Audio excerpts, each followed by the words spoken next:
들려주던 네 소리들만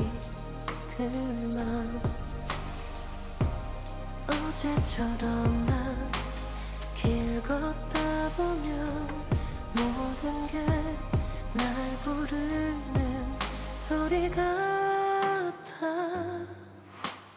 함께했던 기억을 지우는 건 엄마요.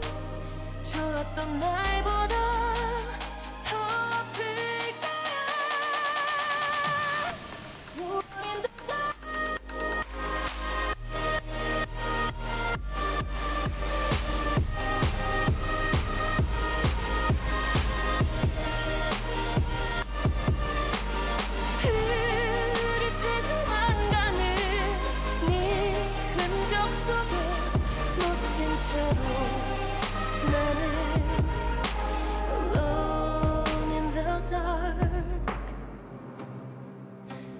돌아와 줄까 아니다. 내 생각할까 you want. 함께 했던 시간이 지나가도 I'm still here. 널 기다리는 날 넌 모를 거야. Alone in the dark 이곳에 Alone in the dark 나만 흐릿해져만 가는 네 흔적 속에 묻힌 채로 나는 Alone in the dark.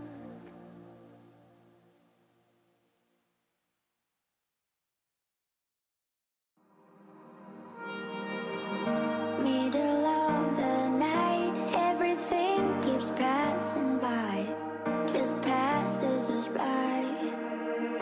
But we're young and wild, we stay awake just to feel alive under city lights. Nothing can change our minds, yeah,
여자들이 게임이 아니다.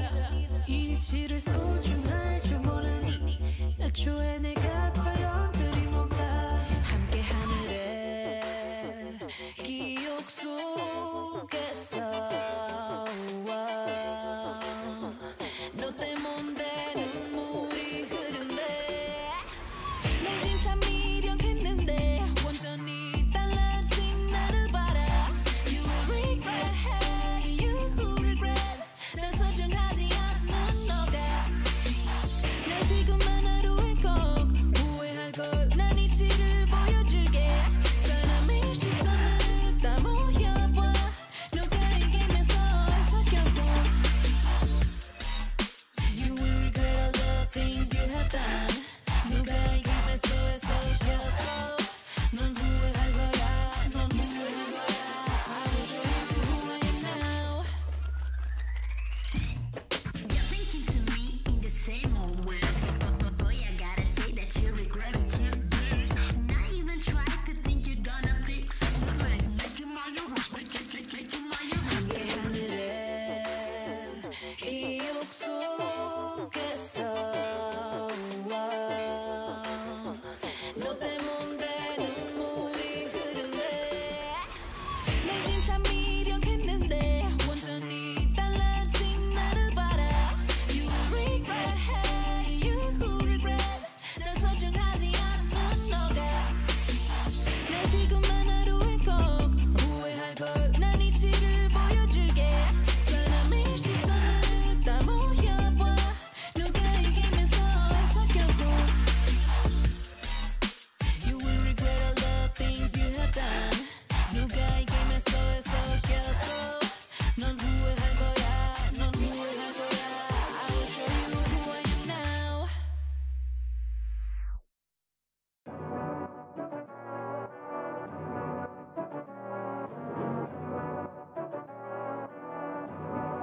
Yeah. 맞춰가기에만 바빠 지루해진 일상들만이 반복. 내디뎠던 반복 참지 못해 감정 의미 없이 지나가는 시계추를 감춰 멈춰있었어 꽤나 오랜 시간. 나를 바라보는 시선들을 피하기가 너무나 어려워졌어. 이젠 그냥 몸을 맡겨 보여줄 테니 기다려 번뜩이는 반전. 걱정이 너무나도 지나쳐. 나는 필요로 해 유일한 내 삶의 방식. 밖에 나가 밤이 때가 올진 아직 모르겠지만 선명한 내 비전. 누가 뭐라건 내 앞길을 막지 못해 나를 불사를 갈거로 장애물은 다미오. 깨지 않길 바랬던 내 꿈이 이제 눈을 떠야겠어. 여전히 난 내 삶들을 뱉어. Go back to the my stage. We're just lives in January. 얘네들 열정과는 달라. Our vibe 면이 energy. Hey, stop and from like 쿵쿵이야. 흘러대는 나의 심장박동. 끝없이 이어지는 길을 걸어. 나 인생이 my day. 많은 단어들이 나를 짓누르지만 등을 보이지는 나는 내게 보인 믿음과 지켜야만 하는 것들을 알고 있어. 난 아픔들로 인해 나는 더욱 단단해져가.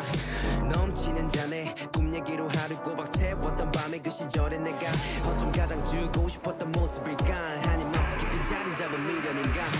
두려움과 싸워 가진 것 없이 태어 나 여기까지 왔고 나는 빈손으로 갈 거야. 잃을 것도 없으니 내 목소리는 더 커져.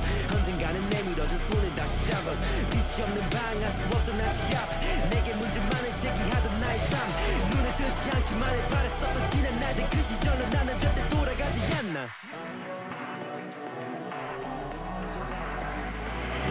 Go back to the my stage. We're just lives in January. 얘네들 열정과는 달라. Our vibe 면이 energy. Hey, stop and from like 쿵쿵이야. 흘러대는 나의 심장박동. 끝없이 이어지는 길을 걸어. 나 인생이 맑게 걸어.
말고 놀자 미치자 Just follow my lead We going 럭도 춤출까 볼륨을 높이고 I'll take it to where 돌리고 보다 더 뜨거운 곳으로 하루의 스트레스는 뒤로 하고 내일 걱정은 잠시 접어둬 yeah. Oh baby it don't matter 오늘은 걱정 마 Oh baby 나를 따라 밤새도록 Shake it out 흔들어봐 걱정하지 마 All night Shake it out 흔들어봐 모든 날 따라해 I'm gonna left right 이 리듬을 타고 Shake it up 밤새 즐겨봐 Left right 이 노래를 따라 Baby one more time 밤새 춤춰봐 세상이 널 힘들게 한대도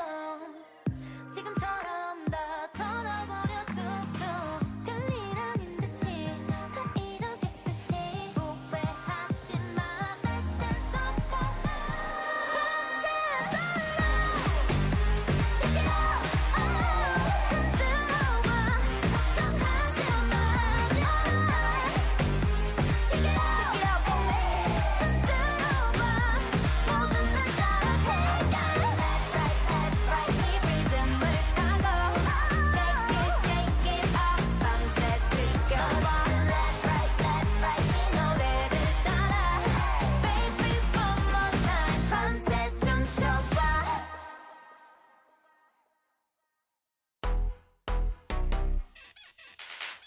오늘 봤어 다 잊어버려 또 오늘 밤에 늦게 손 위로 오늘 밥새 다 지워버려 나서 다 지워버려 오늘 밤에 I'm gonna drop it all Say 오늘이 힘들으면 눈을 감고 춤을 춰 뻔뻔하게 즐겨 말을 못해 Just living it up here 나쁜 순간도 잔을 부딪혀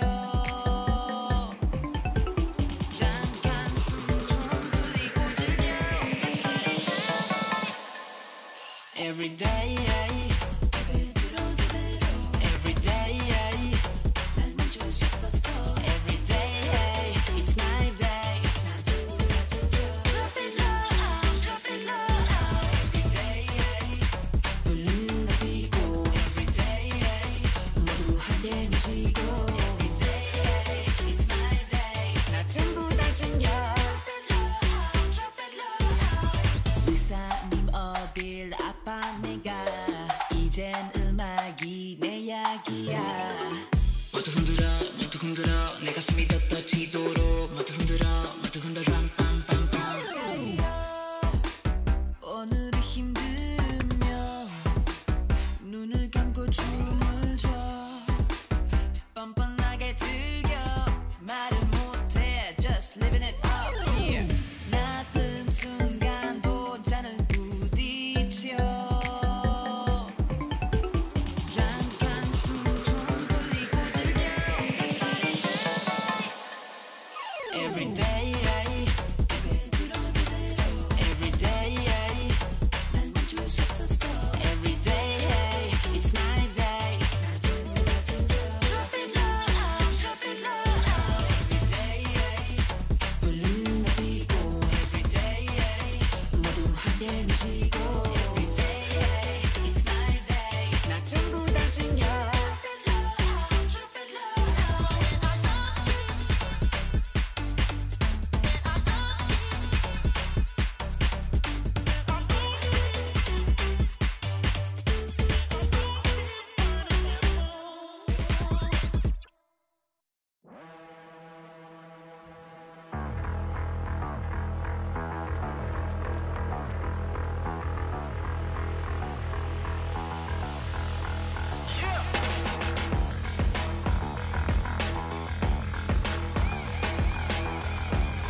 가득한 곳 불편한 진신이 가로챘니 입을 잠궜나 아무도 모르는 마저 답을 알려줘 좀 더 어둠이 가득한 곳에 무덤덤덤 흔들리는 갈대처럼 사라져다 좀 서봐 시련들의 대전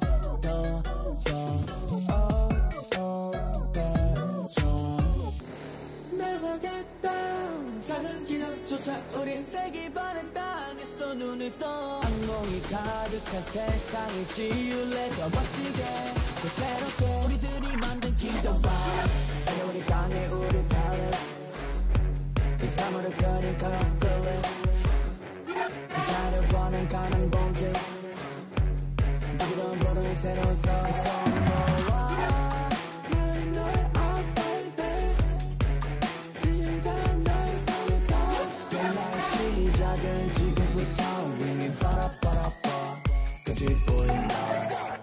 거두장한 거리 빛이 되면서 희망이 쟁취 아직 가려는 진심은 뺐지 어떤 허들을 신겼고 갑작스러운 변한 우리 거 still fight 너네가 알지 못하는 부리 어떤 시련도 우리는 딛고 나지 우리가 만든 kingdom wow Let me out 거짓이 가득한 곳 불편한 진신이 가로챘니 입을 잠궜나 아무도 모르는 마저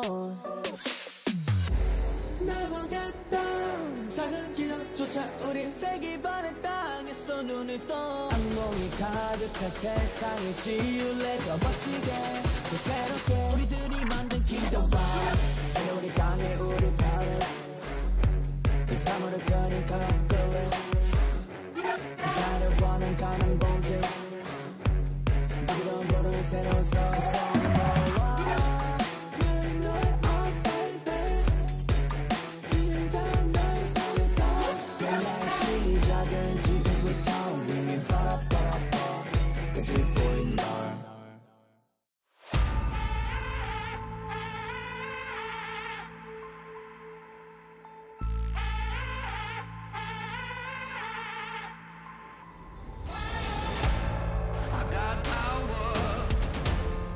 I'm an ocean, like a grenade. You can't hold it. No. I'm leaving.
Let me get out of here.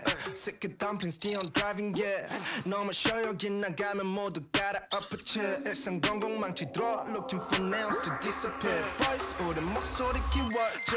Waited long enough, 최근 시간 15년. 빛이 보여, feel the mind, with life up the bus. 우리 가족 무관심자들이 이제 모두 세척하던 놈들 이제 거기 숙여. 다음에 스케줄미 정은 right. 맑으면 대답도 못해 영어로 완전 카드 걸리면 혼난다 그래 지금 당장 yo. We don't play game, we just 날아가지 game. Rivals 그것 혼자 here we be the reds, you be wrecked.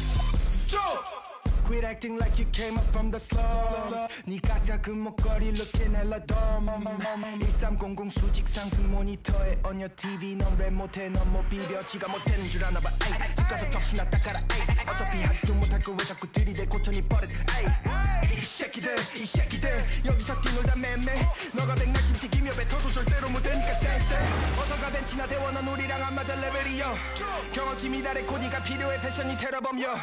이제는 이해가 돼 어쩌면 넌 얼른 불러야 돼. Ambulance 달려와 빠르게 봐봐 그 사이렌 색깔은 whole team with me. 이게 나 do nothing. 혼자라도 못 BBG 너 그저 비슷한 벽. 너는 무슨 내 벽. 그냥 맞드는 내 포. 그냥 흘려나 너 진 그게 딱 너한테 어울려. 이혼해 니꺼 좀 빌리자 rap 내 곁에 두지 않아 너 같은 바보 일삼 제대로 너 차일로 혼나고 나서 니 형한테 일러 니건 오래 타자 내가 AK 니건 fresh 타자 두루 AK 무대 위 discharge 무슨 테이저건 맞추죠. 무대 위 매너 그냥 내려가 주실래요? 조금만 기다려 완전히 뒤에서 따라오게 만들어줄게. 씨앗 사랑은 씨앗 에이스는 너 사랑해요. 없어 너네 그리울까 대체 뭐를 했어 네가 말해줘. 부담 쏘신 거고 말해줘. 장난 걸지 말아줘. 없어 너네 그리울까 대체 뭐를 했어 네가 말해줘. 무엇보다 쏘신 거고 너네들 전화 걸지 말아줘.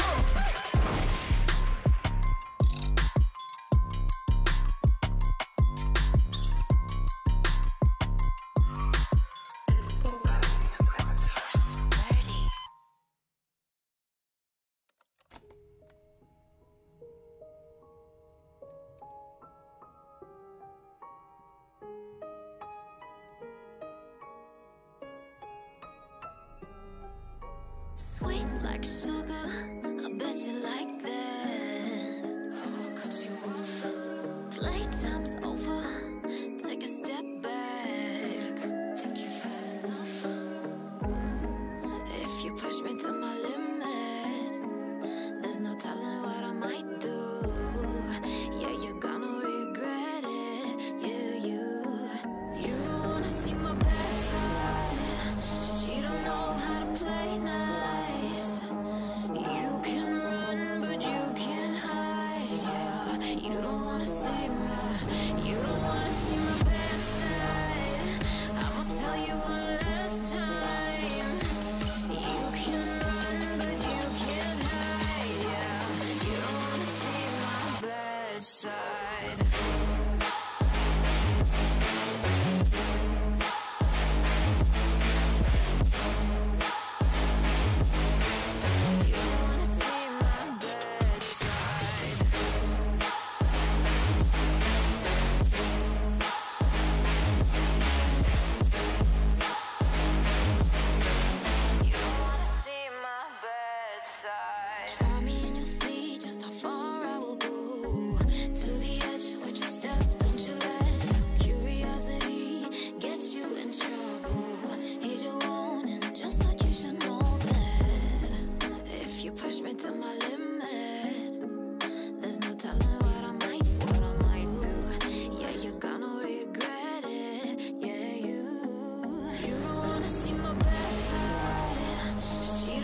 can get it, I'm a problem.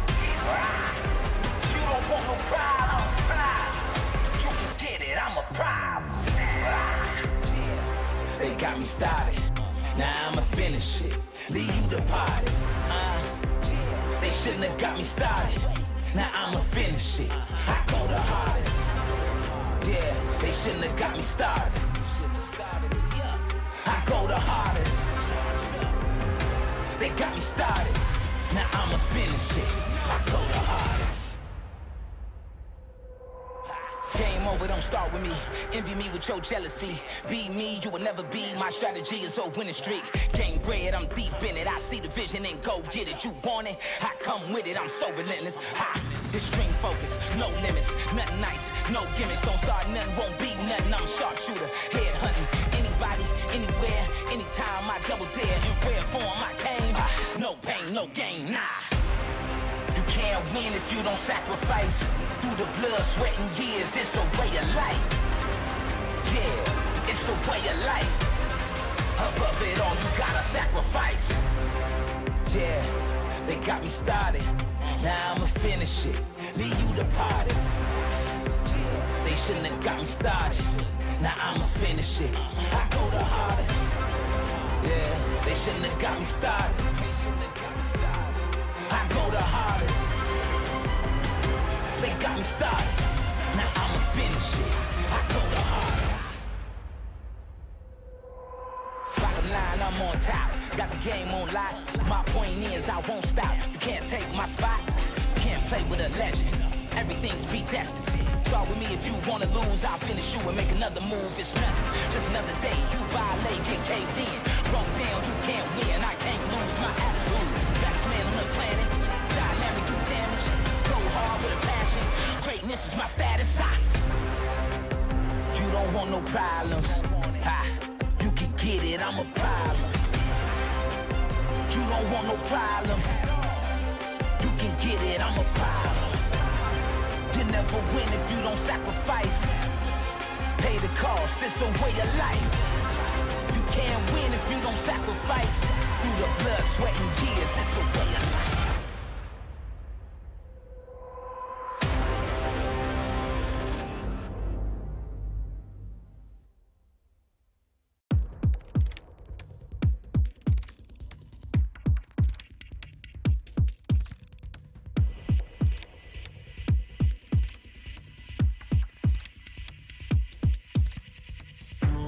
Time left to pack it up.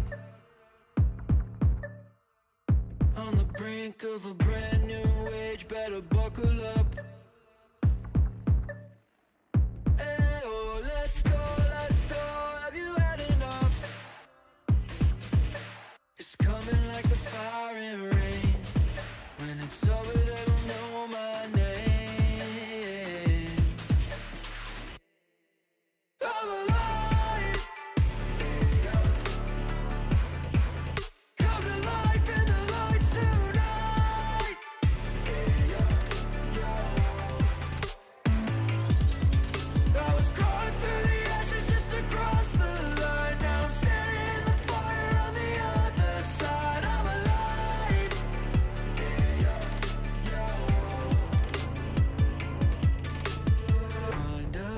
Then I let it go.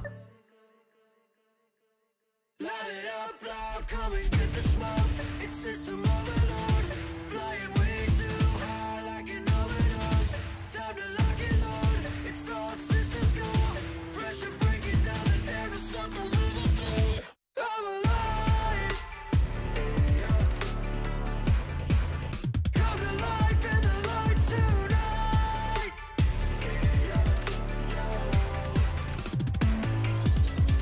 I was crawling through the ashes just to cross the line. Now I'm standing in the fire on the other side. I'm alive.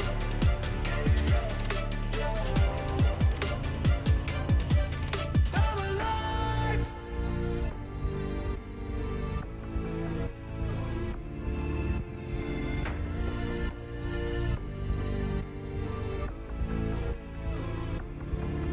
I was crawling through the ashes just to cross the line. Now I'm standing in the fire on the other side. I'm alive.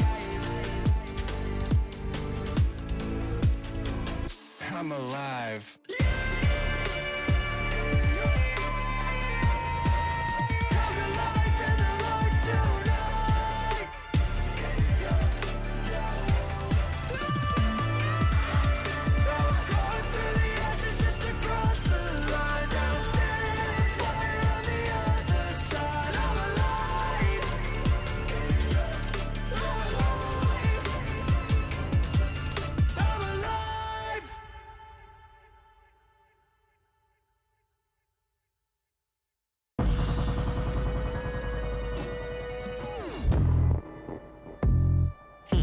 Okay, okay. Okay. Alright. Okay. Here we go. We got it all. We got it all. Still we go hard. Reach for the stars. Move like a boss. We need a charge. Take it too far. You might do it large, but you missing parts and we got it all. Yeah, we got it all. Yeah, we got it all. Foot stuck to the gas and we ain't breaking. Had to switch it up so we gon' shake it. Practice always lead to perfect paint this. Whole team on my back, now that's a statement. Say what you want, but when I'm on directions, we never get caught in the maze. Climb to the top of the mountain and lift up my wing, that's just cover for shade. I've been on duty for days. Play slip and slide through the rain. Success always edge out the pain. You better follow the train.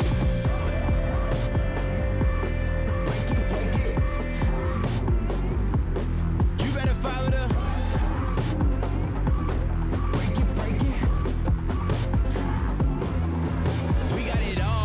We got it all. Still we go hard. Reach for the stars. Move like a boss. We need a charge. Take it too far. You might do it large, but you missing parts and we got it all. Yeah, we got it all. Yeah, we got it all. Got that ditto. Got that too okay. Claim it's love, but I can see what's written on your face. Walking to the stage. I might wear a cape. I'm like here to stay. Boy caliente, like I'm on fire, don't try to tempt me. Wanna learn the ropes, I can be a sensei. And we all about dollars, we ain't talking sensei. Make sensei, break that gay, cut check say. They upset,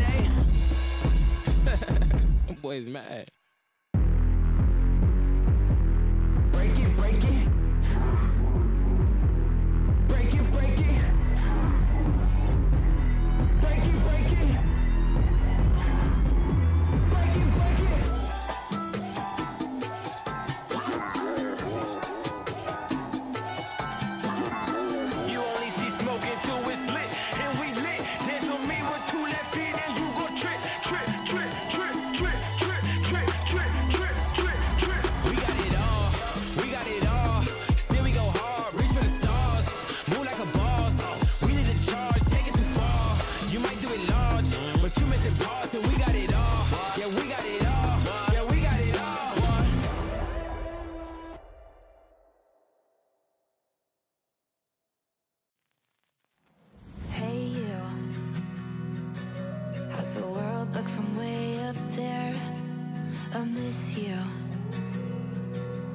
But I'm getting scared, 'cause you used to be glued to me so perfectly, filling all the in-betweens.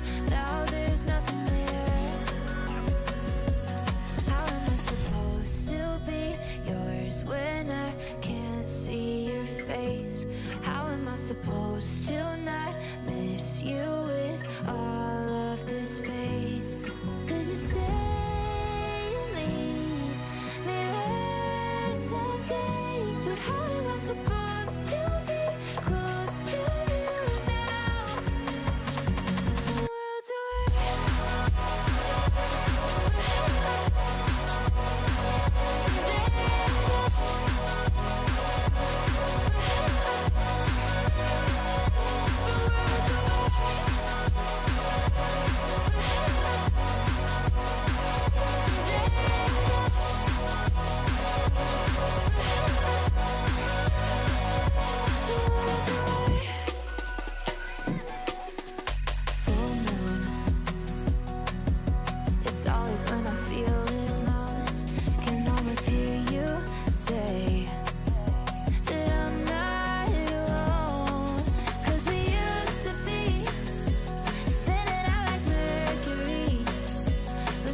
supposed to not miss you with all of this space? 'Cause you say you'll meet me there someday, but how am I supposed to be close to you now? It's cold tonight, darling, are you cold tonight? I just wanna hold you tight if you're really mine. 'Cause I can keep shining across the galaxies. What would you do with that to me if you're really mine?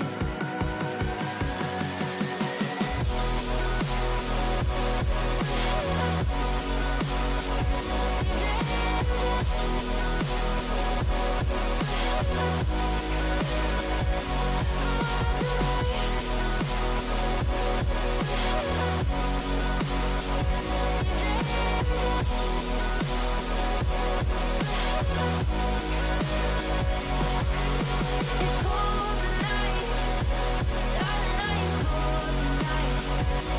I just wanna hold you tight if you're really mine. 'Cause I can keep shining across the galaxies. What would you do that to me if you're really mine? It's cold tonight, darling, are you cold tonight? I just wanna hold you tight if you're really mine. 'Cause I can keep shining across the galaxies. What would you do with that to me if you're really mine?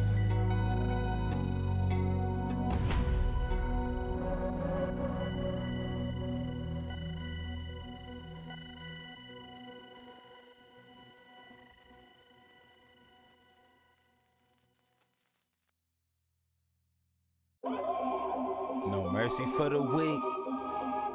It's blood in the street. They slaughtering the sheep. Ah, yeah, jumping out the window 'cause I'm born to fly. Sliding up on you, caught you by surprise. If it's do or die, I will survive. By any means necessary, stay alive. I built it from the bottom, now I'm sky high. Weapon in my hand, I'm a bad man. I've been around the world, I had a plan to conquer the mountains in the Badlands. If you talking fear, I don't understand. I feel like a god, here I am. Stronger than a titan back against the walls. If you come against me, I kill them all. Ah, no mercy for the weak. It's blood in the street. It's a war in the jungle. It's blood on the leaves. Ah, no mercy for the weak.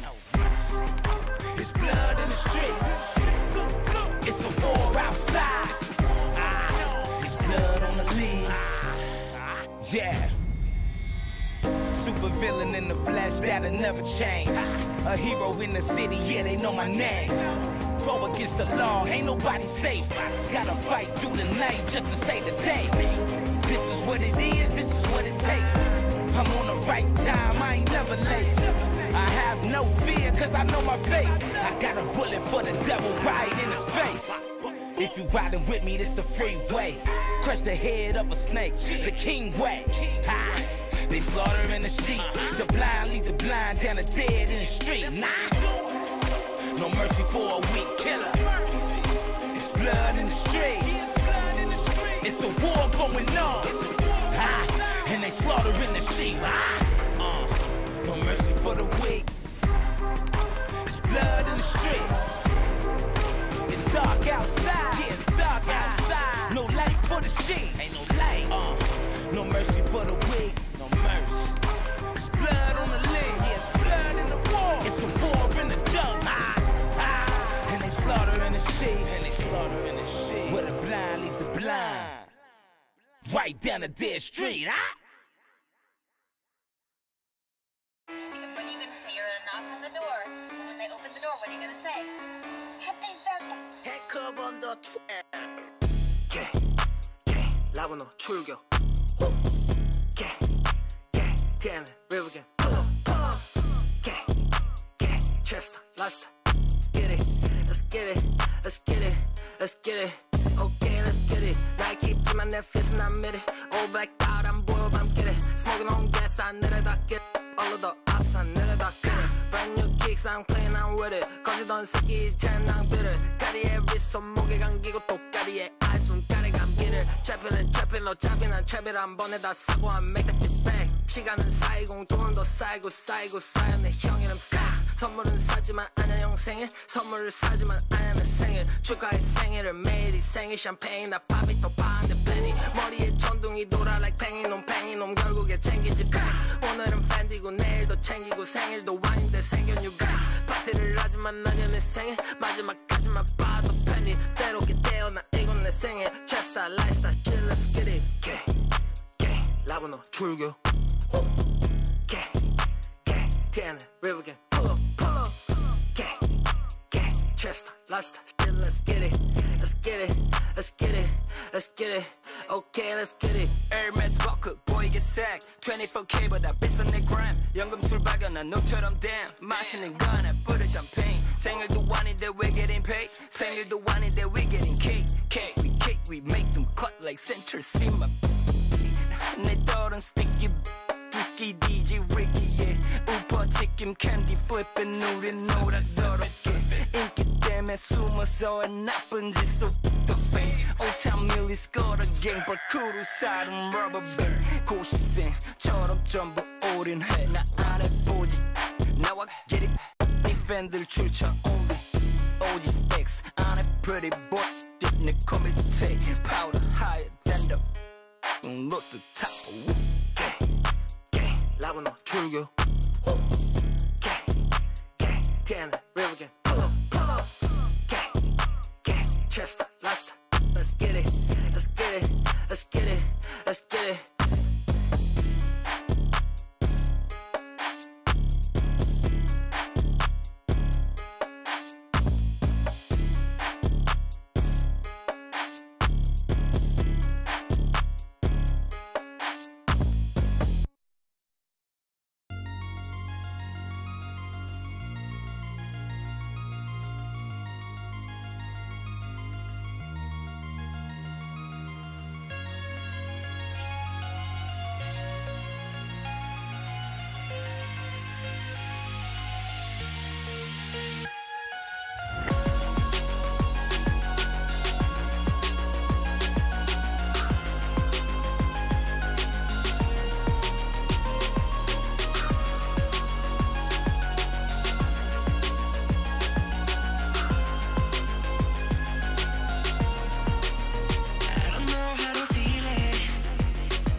Never knew it was a habit. All the sins that killing my ghost. Will I ever go find it?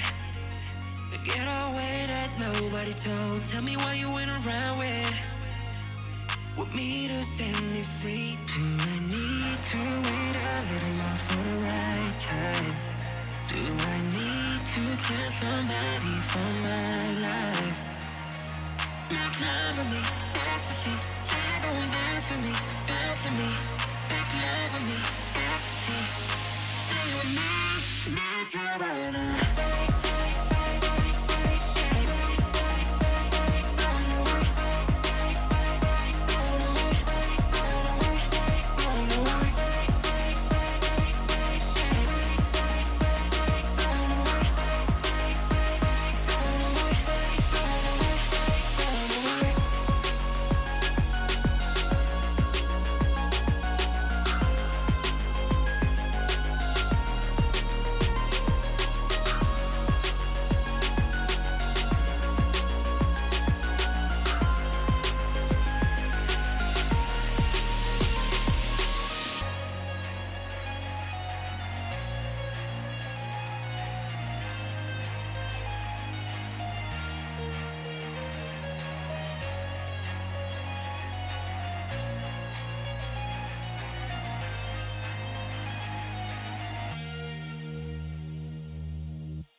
Look at my whip, all in my lip, all you gotta do. 그날의 look, 진내 멋짐, 올린 몰리, and push the steam, painting and green, 그날은 green. Ready up, 위험해, get in my way. 내 박으면 네 차를 팔아야지. 난 차를 고치고 하이스 박아야지. 난 천을 두고 너한텐 차가빙. 내 위에 따라 모두가 찐, 촛밭에 먹으리 두려워. 바다에서다가 올라와 바다를 치고서 올라가 바다의 상태는 몰라봐 지금의 날 보면 모든 게 놀라워 여기는 시끄러워 놀라봐 웃기지 가져 오락가 원래 다 내 거에 개가 전부 다 찾으러 가보자 Let's go Out of here 안 give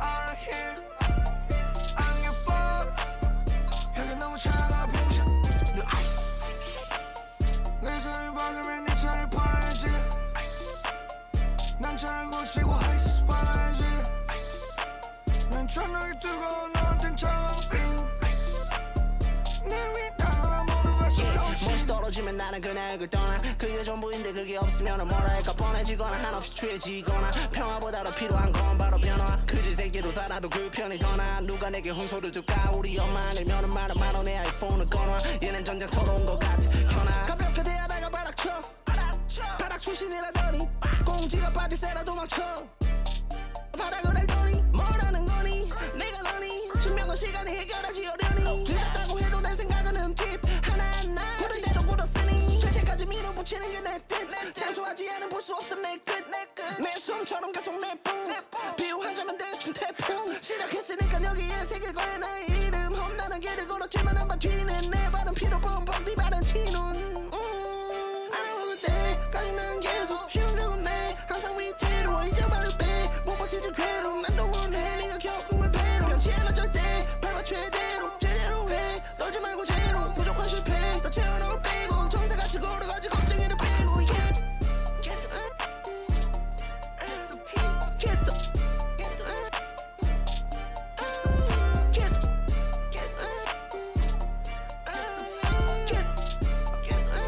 정세같이 걸어가지 걱정이를 빼고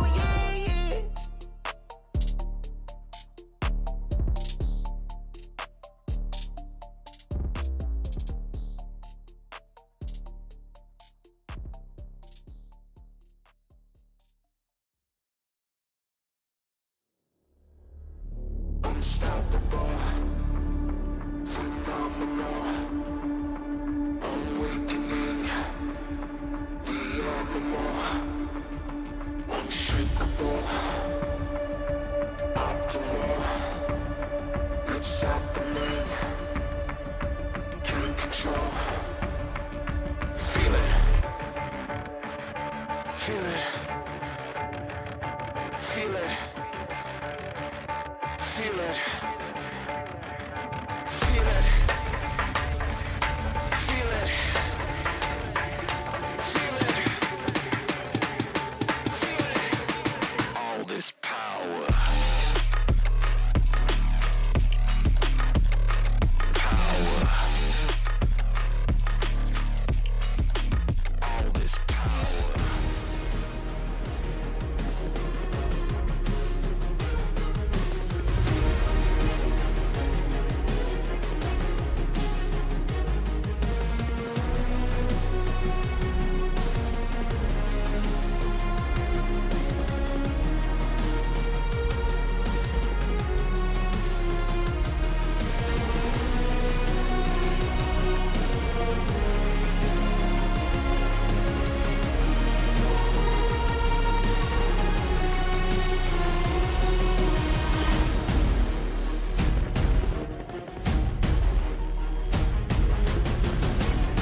Welcome back to the World Swiss Stage, live from the KBS Arena in Seoul, Korea. Today we are wrapping up the best of ones here at Worlds with all of our one-on-one teams jockeying for position in the upcoming best of threes. I'm Shox, joined today by Chronicler and Azael. Oh, I met these guys before. They're super sweet. Supporting, of course, Cloud9 and NRG today. Amazing. Wouldn't let me have it. Yes, of course. And I mean, besides the fans that are sprinkled in that are supporting the LCS and the LEC, there's a lot of Faker shirts today.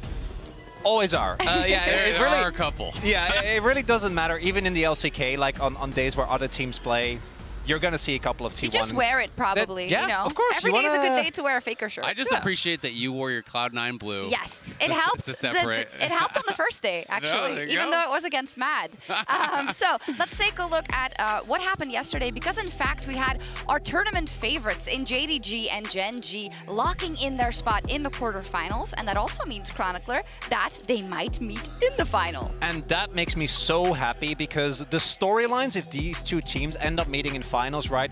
Ruler playing against his old team, Chovy and Kanavi, who used to be on Griffin together, Chovy versus Knight, who really rate each other, and we've never seen them, especially not in a series like that, if they end up meeting in finals. I can't wait. And with how they performed as well, I think they're also the favorites to make it, at least right now. Yeah, absolutely. I mean, both teams looking incredible. I think, you know, for most people coming into the tournament, the top three were those teams, and then LNG, who obviously took one game in the best of three, but still has not been able to take down JDG. But to be fair, no one really takes down JDG these days. That's so a good point. It's nothing special. They beat everyone. That's a good point. And speaking of draws and, you know, maybe something you wouldn't like, let's talk about what has been alive in the community the last couple of days. And we need to talk about our head ref, Sungbo Shim, who I want to say he's the villain for some communities. He's and then he's the hero for the others. He's the GOAT of the Western community. This guy has been giving NA and EU some good draws, I would say. You know, Fnatic got Gam, then we got Gam. We got each other a bunch, which is the draws you're cheering for.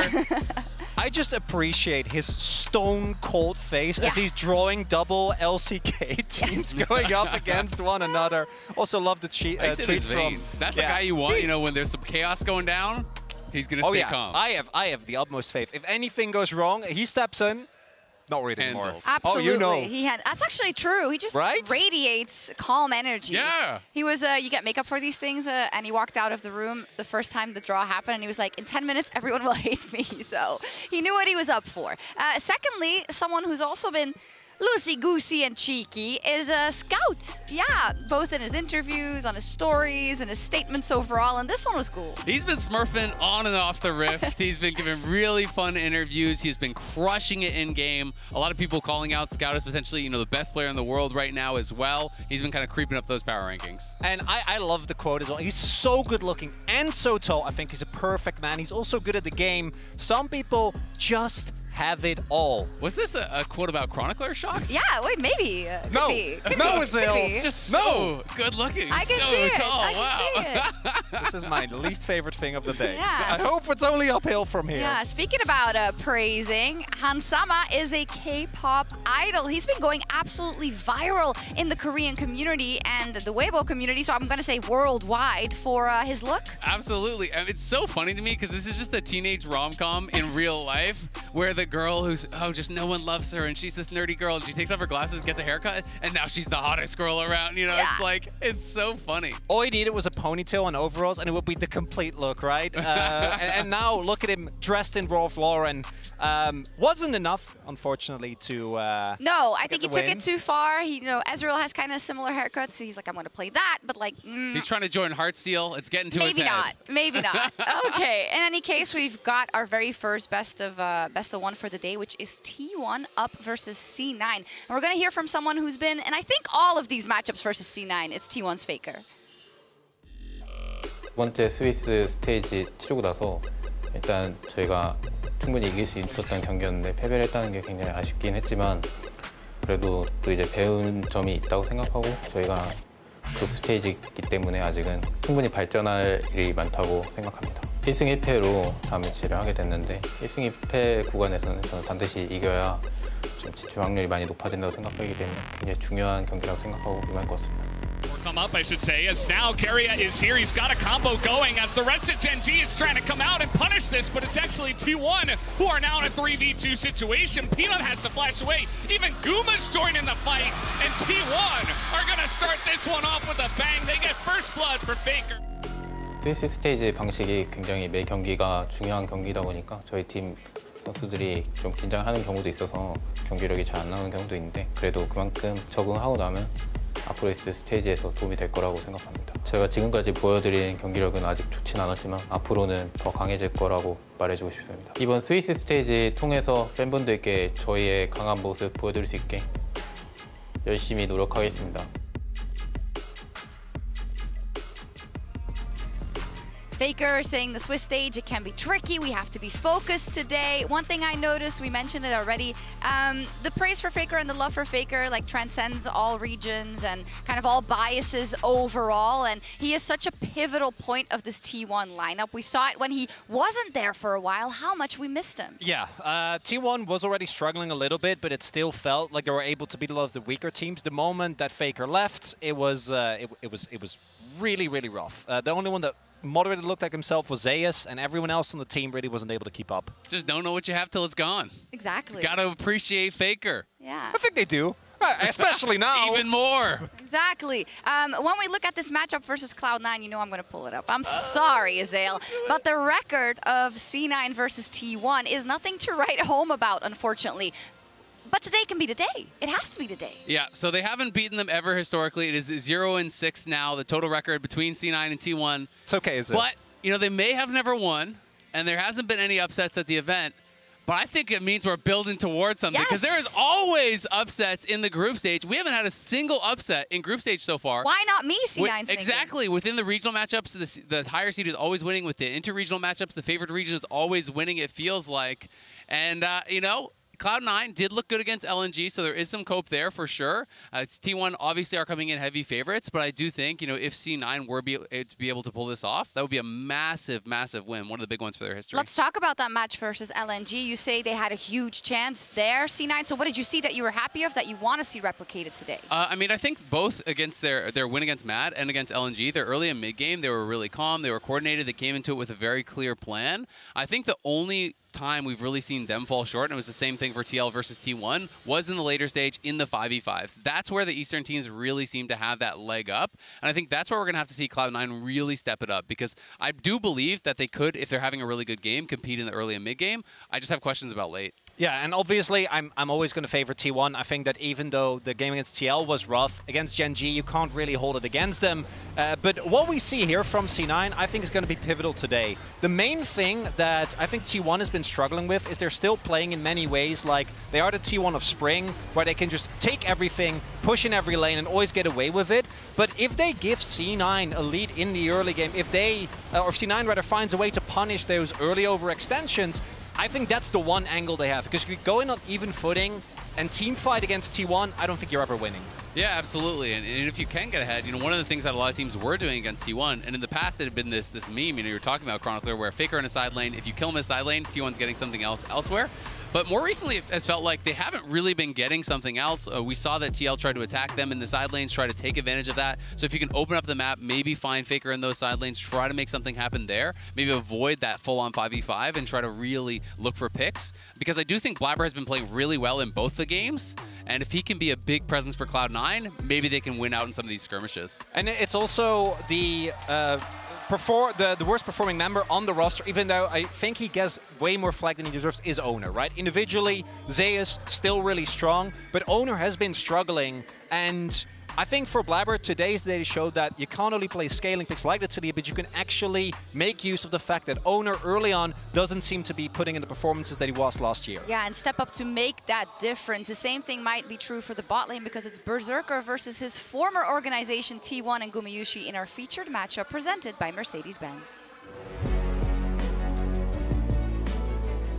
In today's featured matchup presented by Mercedes-Benz, we have Berserker facing off against the organization where he started his career back in 2020 on T1 Challengers. He was ultimately looked over for the bot lane position on the main team by none other than the man he plays against today, Gumayushi. Berserker has been the shining ray of hope for this Cloud9 roster, not only at Worlds, but throughout the entire year.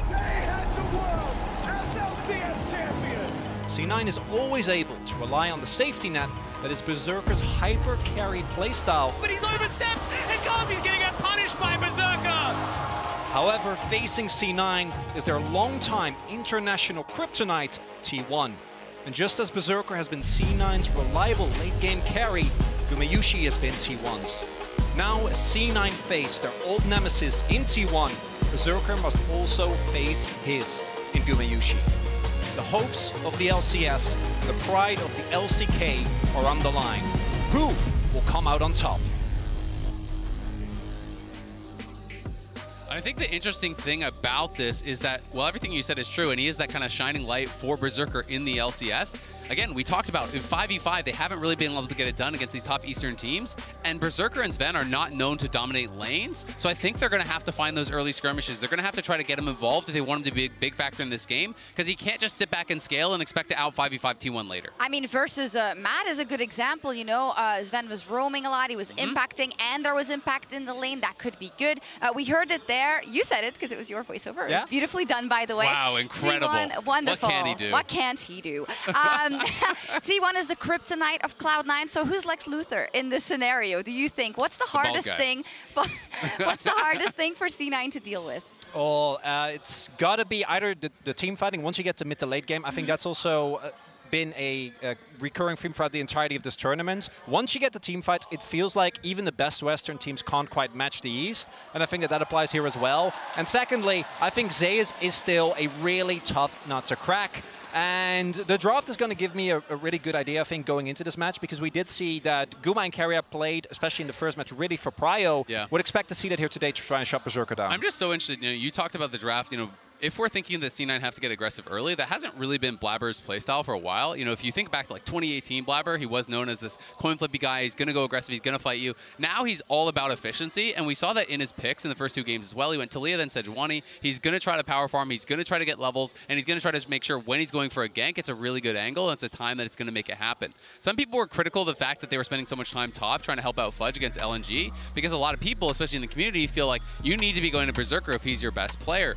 But if you're too obvious with where you're going to go and you only play one style, then these teams are going to shut you down every time. Now, Mao, you've also said that there are some bad habits from the side of T1. So even though maybe the straight 5v5 is a problem for C9, perhaps in the setup they can win? Yeah, it's the thing with T1 is that if they play the way we saw them play in the LCK playoffs, I definitely think they have a shot. But I do think you can still see the issues that have plagued this team for the entirety of summer, ever since MSI. It just doesn't feel like they're on the same page. And whereas previously, I think a lot of people were just blaming the draft for T1. To me now, it still feels like the synergy between Owner and Keria that made them go as far as they did last Worlds isn't really there. Individual performances have been a little bit hit or miss. And particularly in the early game, and the TL game was the best example of this, they will handshake on every single play. And if you can find a way to maybe punish an overextension, someone going too deep, I think that's the only angle you have. I think this might be the one opportunity you have as well, because I think T1 is going to scale into the tournament really well. And I think one of the difficulties about trying to replicate what TL did is that Pyosik had a truly heroic game. His Lee Sin was insane. One of the best jungle games we've seen in the whole tournament from any player. So you can't just say, just do what TL did. Just do that, bro. It's easier said than done. Yeah. Solo kill faker. Are you saying Blabber can't replicate that? I think he can, but to expect it, you know, on a dime, no player, I think, can give you that game every time. It's like a 1% game, almost. Even for Pyosik. Yeah. Like, let's not pretend that Pyosik is this paragon of consistency. Actually, it's like a 0.20 or something. Oh, yeah. Like, it's, I love it was the guy, insane. But I think, though, to that point, that is what it's going to come down to was for a C9 to get put in a favorable position to move to T1, and a favorable position. This is what you have to channel. Yeah, you have to play at your top level. C9 really needs to bring their best possible performance. They do, and with the final Best of Ones of Worlds 2023 ahead of us, it's all about securing the best position for the upcoming Best of Threes. It's time to kick off Swiss Stage Day 4. Let's go! 일단 이번 스위스 스테이지가 어떤 경기든 굉장히 의미 있고 굉장히 중요한 경기이기 때문에 매 경기마다 이제 좀 저희가 더 배울 점이 있는 것 같아서 저는 좋다고 생각합니다. It is Worlds. The intensity it's just different, but we're trying to adjust to that. 저는 오늘 스스로가 확실히 안 것 같아요. 좀 너무 안일하게 생각한 부분이 있었고 이제 곧 한 팀과 정해져서 이제 SMFP 팀들끼리 맞붙게 될 텐데 I've learned throughout the years, you play against the biggest names and you realize that they are actually humans. They can also make mistakes. It doesn't really matter the name. If anyone doubts me, that gives me a lot of extra motivation. Keep doubting, because honestly, it's good fuel for me. Fnatic will looking closer to bringing this back. They are separated. If any team loses their confidence after losing 1 or 2 matches, they're never going to be good, and they are just not going to be a contender. Strongest players, they just want to be the best and nothing else matters. BLG smell a moment of weakness, go all in, and that might net them the dragon. 我其实不会考虑我们会打谁吧，我也不会考虑我队友是谁，我也不会考虑我们是1个1或者0个2或者什么，只需要想着我们到底要怎么样打好前场比赛，我们还有哪些地方不足需要改进，就尽力打好每场比赛就行了。 저희는 LCK에서도 어느 팀을 만나도 이기기도 했고 이길 수 있는 팀이었기 때문에 다른 팀들이 저희 팀을 상대하면 방심하지 않았으면 좋겠습니다. 이번 패배를 통해서 많은 걸 얻었다고 생각하고요.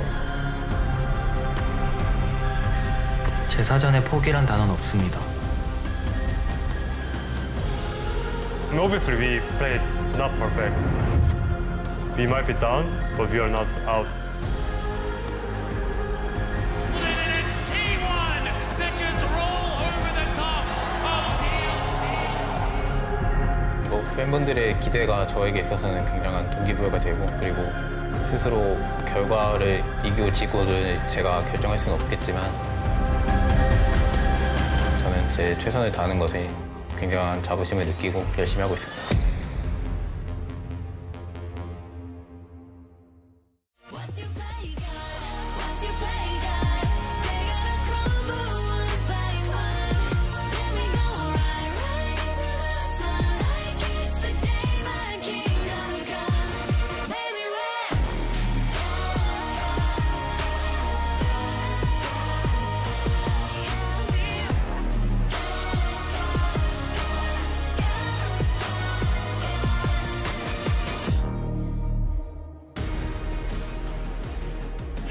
And welcome back to Worlds 2023 Swiss stage. I am Valdez, with me is Wolf, and of course Jet joining us today for the TriCast. This one's going to be a lot of fun.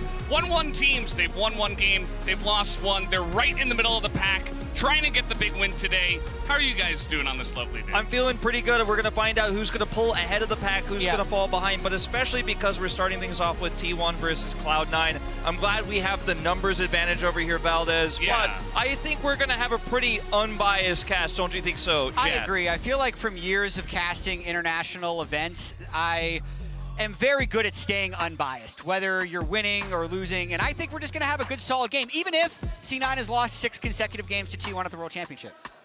It has been SK Telecom and T1's game when these teams have met in the past, and both of these teams find themselves at a 1-1 here. T1 facing old rivals in Gen G in that loss, and Cloud9 falling to LNG, one of the toughest contenders in this tournament.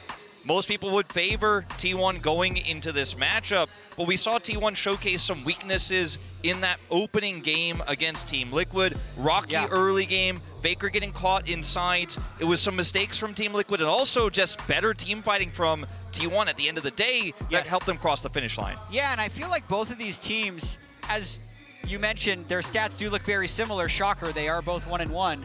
But even the paths of their games have been a little bit similar. The fact that T1 had a pretty substantial goal lead against Gen G before getting caught a few times and losing some crucial team fights down the stretch, that was similar to C9's game as well when they lost. So they were able to actually kill Scout, almost took LNG down, but then lost late game team fights. So as we're in a draft, the big question for me was, what is C9 going to do on red side? We were thinking Caitlyn, Kalista, and Orianna bans, but we're going to see what happens.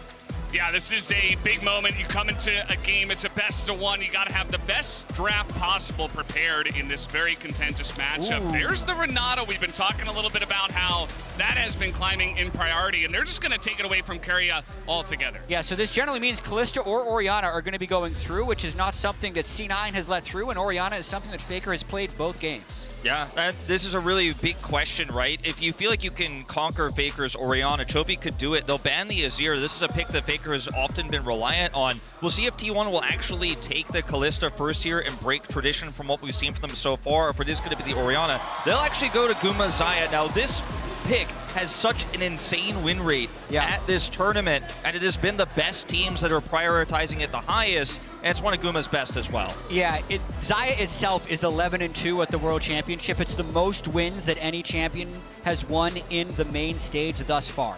And it was also Guma's most played in summer. Yeah, I mean, I was just going to touch on that. Guma is so strong on this pick. I'm glad that at least they take the Rakan away, because we saw a little bit of Xayah Rakan getting through yesterday. Weren't too happy about that on our side, but C9 is going to take that one away. They also take away Faker's Orianna, which is the only thing he has played so far. But I do have to say that first pick, Xayah, still very valuable here for the side of T1. Now, Faker has gone back to Nico a lot in these types of scenarios where his priority pick is gone, the Azir is taken away. And I think he might actually save counter pick for the later part of this, but it will be the Rumble they pick up here for Zeus first. So already 2 top-tier picks going over the side of T1. We'll see if they want to grab an Alistar here as well. Doesn't show a whole lot. It's a top-tier support pick, one that Keria is very good at. And I think that if you want to hide Faker's pick for now and see if C9 are interested in going deeper down that rabbit hole, the Alistar's one of the safest picks you could grab here right now. Yeah, it looks like they're actually going to keep support and mid to basically pinch C9's ability to ban out a specific role, but kind of just straight up power picks for T1 so far. Jarvan Rumble synergy is going to be really high. Rumble's a champion that hasn't made it through all that much. It's been banned 12 times so far in the main stage, the 4th most banned of all champions. But, I mean, there's a chance we just go through this entire draft 0 Kalista, so even though it was the most banned champion thus far, it'll go unpicked, unbanned this draft. Yeah.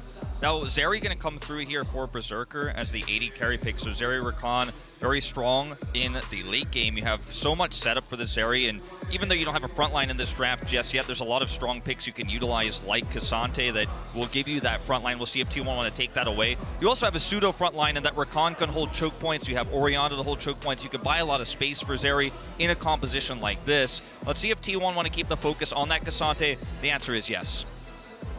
Cassante has been all over the Rift, as we have seen so far at the world stage. The Nautilus against the Zeri taken off the board here. What is going to be this last ban for the side of C9?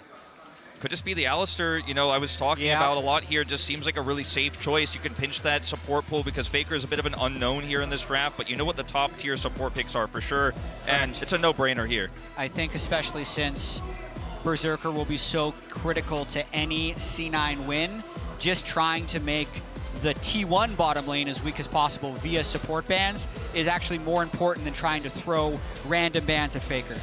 Yeah, I think it's pretty interesting that T1 left, you know, Keria and potentially Faker here as the last picks, because these are the 2 guys that have the biggest champion oceans on the side of T1. So I think it gives you a lot of flexibility to just say, let's see what C9 are going to pick, and then we can decide what we want to do next. I do wonder if Faker wants to play Nico to try to set up for Rumble and Jarvan combos here because it's left available, or if he'd rather go for something like a LeBlanc here. Strangely enough, it's not as popular these days, but it's a pick he's very well known for, and one that would allow him to side lane pretty efficiently, put some pressure on the Orianna later on, come in at side angles to threaten Zeri. It's definitely a pick that I think is pretty niche, but one he could pull out here. It's going to be Bard for Keria. Well, what do we have here? Wow. Keria pulling out the first Bard of the tournament, and the Sylas going to be taken here as well. Definitely some decent ultimates on the opposite side. We've been seeing Chovy pick this up as well. The Sylas pretty interesting, I'd say. Honestly, I've definitely seen better Sylas ultimates. Nothing here screams to me great Sylas pick. There's no Maokai or Alistar on the other side. that would be super powerful. It's more of that Faker just wants this for the general theme of their team composition. And then the Belveth coming in for Blabber as well. It's actually a departure from what Blabber's played for most of the Summer Split. Summer Split was a lot of Maokai Sejuani duty, so a totally different look here for C9's jungler as far as what he's been playing recently. There's a lot of pushing power with Jax and the Belveth, of course. If you end up getting a lead or if you drop Rift Herald topside, if you win that early Rift Herald fight, there is so much you can gain from that. Pretty tough to win that fight, of course, against Sylas in that first battle of ultimate. Sylas will be able to match the Orianna ultimate. You have to deal with Equalizer. But I think if C9 can actually win the first Herald, drop it topside, they can get Jax pretty ahead, and then he's going to have an opportunity to be a big side lane threat later on to buy time for Zeri to be that late game carry. The composition here, I feel, for C9 is pretty vanilla, although Zeri's not as common, Belveth a little bit rarer. You know what this comp is set out to do. For T1, I think the execution a lot more complex on how they're going to utilize this Bard pick. Yeah, so 423 career games of record for Blabber. This is his second Belveth, so not the most common pick for him.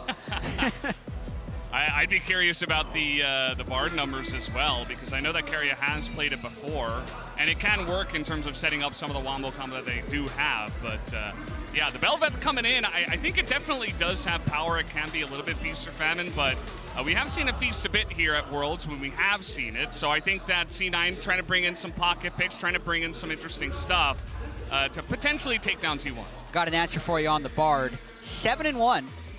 So that's 7 more wins than Blabber has on Belveth. And it's of almost 550 games for Keria's career. That's quite a lot of games, and guys are ready to jump into the first game of the day. I think that tells you who the crowd is siding with for this one. Huh, shocker. I didn't hear a C9 cheer. Weird. Strangely enough. Where are we? Well, hey, they've got Korean players on the roster, all right? True. Sometimes when you have T1 versus Gen G or T1 versus KT, you feel like only T1 was there. This is by far the most popular team in Korea. They drown out a lot of fan chants. And we do have this early aggression here by T1 at level 1. Ultimately won't end up being too impactful in a ward drop tier either. Yeah, Sylas Bard, very strong, level 1, so maybe just want to see if they can catch someone out a little bit off guard, but just going to be returning to the lanes, and we'll just have to wait and see what does happen. In this bottom lane matchup especially, I think, you know, we were talking about how Berserker, very key, very big carry aspect of the C9 roster, whereas Gumayusi getting a big comfort pick with the first pick, Xayah. Definitely going to have my eyes on that bottom lane. And early on, I'm really curious how well T1's going to be able to push these lanes, because the Rumble up top definitely gets push. I think Xayah Bard is likely going to be getting pushed early, although I can see that being contested. So it's this mid lane where you would think Orianna can get shoved early in the lane just because it's ranged versus melee, but then that's also going to be Owner's first look for where he's going to be ganking, because the way T1, I feel like, has tried to default their playstyle is a little bit back to how they were winning about a year ago, where they just try and push every lane, play super aggressive. So I think that's what T1's going to be going for this game, and M&S needs to make sure he has really good wards.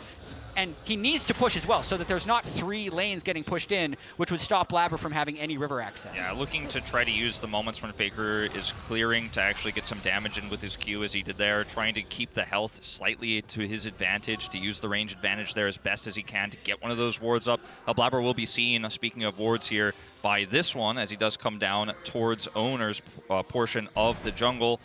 And this early game here, obviously, for Rumble and Jax can go either way. The Rumble has a lot of advantages there. Zayas did take Comet and the Ignite, so he is going to have some ability to put some real pressure on in these first few levels. Yeah, and very early on, I actually think this is advantage T1, because what Blabber did there, as Fudge is trying to sneak in behind the turret of Zeus, that's not normally how Rumble lanes go, unless I haven't been studying top lane most recently.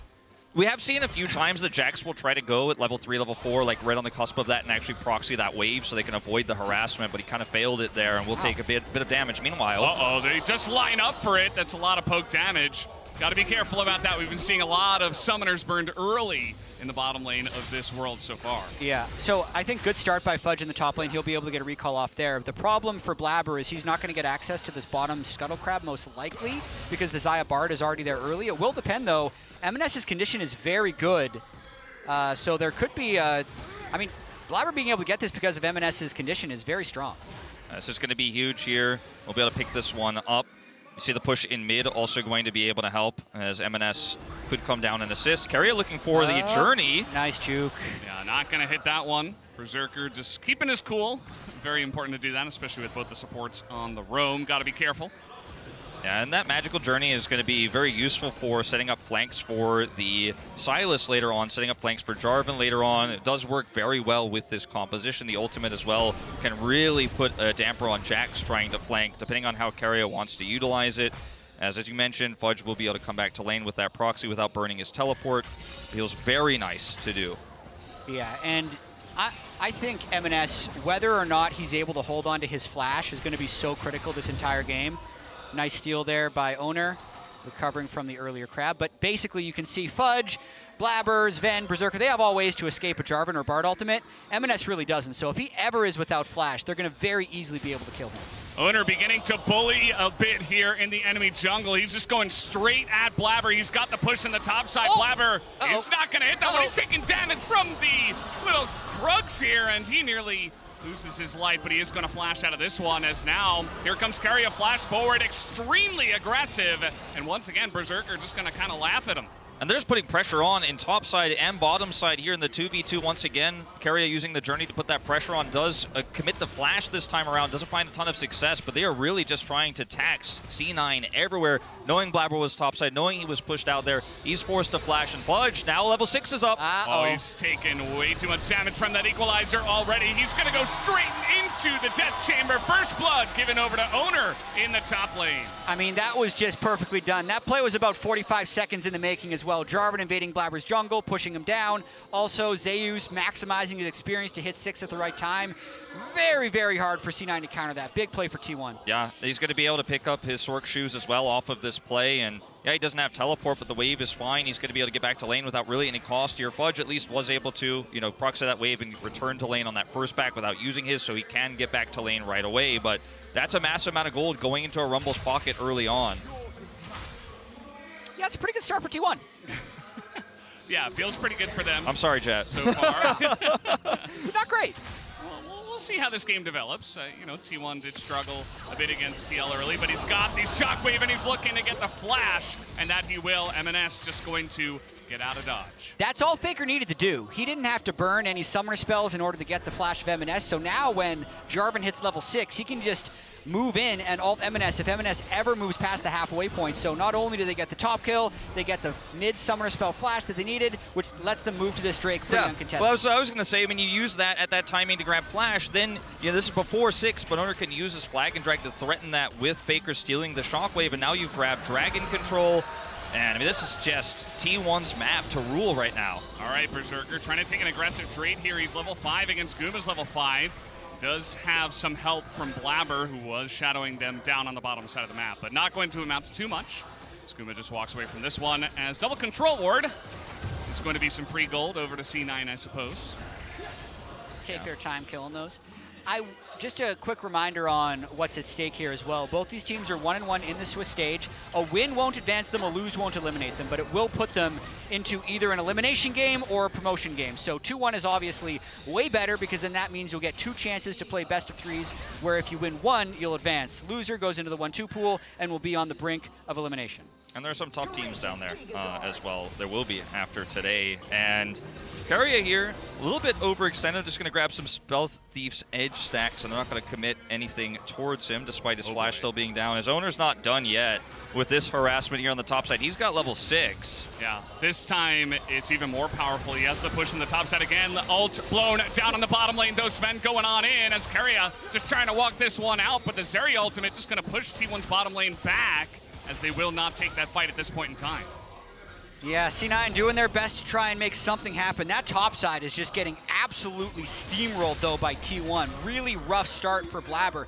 You really would love to be able to get that first Rift Herald as the Belveth, but he is just behind in experience since that early invade by Owner, since the Rumble has been able to push top, and is really struggling to get the farm you need to take over the game as Belveth. The no magic mantle that Fudge has right now isn't going to be doing too much at this stage, obviously with the Sork shoes already online. And You know, if you lose this Herald as C9, you're not going to be able to get Jax accelerated for the mid game. It's just not going to happen. Belveth, as we were talking about in the draft, would love to have that power, get Jax some additional plates, but as it is right now, he just doesn't have any agency here on the top lane. Now, they did stop the Herald take here. They are grouping for this. This is going to be really interesting because Sven left a while ago, leaving Berserker down bot lane for a long time. It's allowed Keria to push the wave, recall, and now be on the way to Rift Herald, which wouldn't give C9 time to kill it. 2v2 at the top side. The Equalizer getting some big value, and now Owner is going to join up with this one as they do want to extend this play, but not sure if they want to overextend as Sven has come on in. The flag and drag goes in up to the Rakan. His Owner just doesn't give a damn. He has Keria behind him,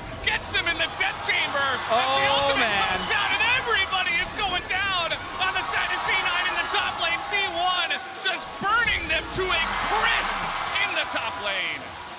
Well, that'll be 4 kills for T1 now in this early game, an over 2,500 gold lead, and it was off the play there. Owner's top side, he saves Cataclysm so long there to make sure he can get the most value out of it. Then Keria gets the double ultimate there to lock 2 in place, and Guma, he's gonna force the flash, has to use his ult, but that's still gonna be a win. You'll always trade your ult for that flash there. Absolutely, but now you're looking at a Rumble with 5 Dark Seal stacks. This, of course, does give the Herald over as well. What a dream start for T1. Playing around Zeus's Rumble for all the games that Faker missed in the summer split. Even though they didn't win that many, when they did, it was often off the back of Zeus, and he's been so dominant in that top lane. Right here, even though the ultimate was used early, it gets them low enough that gives, and I feel like C9 had a little bit of confidence here. I don't exactly know why. Well, because, I mean, the problem too is that he can flag and drag away from the counter-strike here, and Fudge is then forced way too far up, and you've taken so much damage already as Fudge here. You can't stick around in the fight for any extended period of time. It's not like you have any sustained damage in your members, whereas Zeus has all the sustained damage you could ever want in a skirmish like this. As long as he's at full health and he's untouched, you lose those. Oh boy, here we go again. I feel like Keria is just kind of playing with his food at this point. Berserker has dealt with this many a time, but now he doesn't have flash, so got to be careful about that. But yeah, Keria gets up to the top side. I think they thought it was a 3v2 for a while, and maybe they could just isolate Owner, but it was just not meant to be. Yeah. And now T1 have really turned the scales in their favor. Over 3,000 gold in the lead already. Yeah, I kind of feel like C9 was stuck between a couple of bad choices. Either they just reset and let the Rift Herald go over, in which case they're already down in gold, they're getting bled out, Belveth falls further behind, or go for a low percentage play, which has bigger drawbacks if it doesn't work. And unfortunately for them, it did not work. The second dragon is spawning. T1 also has control of the river. So C9 is absolutely on the back foot, and T1 is, I feel like, in their comfort zone. This is what they live for. Big gold lead, able to engage any fight they want, and they're doing it. Absolutely. Well, of course, this is still the feature matchup presented by Mercedes-Benz, Gumayusi versus Berserker. And there has been a lot of action in the bottom lane. We'll have to wait and see how those two AD carries do scale up and who is going to get the better of this game by the end of it. As the top lane talked a lot about it. Well, I mean, we did see, of course, that win probability powered by AWS earlier, and I think your guess is as good as theirs at this point in time. It looked very heavily favored even 12 minutes into this game. And that bottom matchup has been, it's currently deathless for both AD carries, but Keria put all the pressure on. Guma forced that flash out earlier. He still doesn't have it, and now he can't really defend this turret without help. And Belveth is in the main base, so Blabber can't help out, and this is just straight up T1 grabbing plates here, essentially for free. And they may not even need to commit the Herald here. Might just want to drop it somewhere else, and that looks like that's what they're going to do.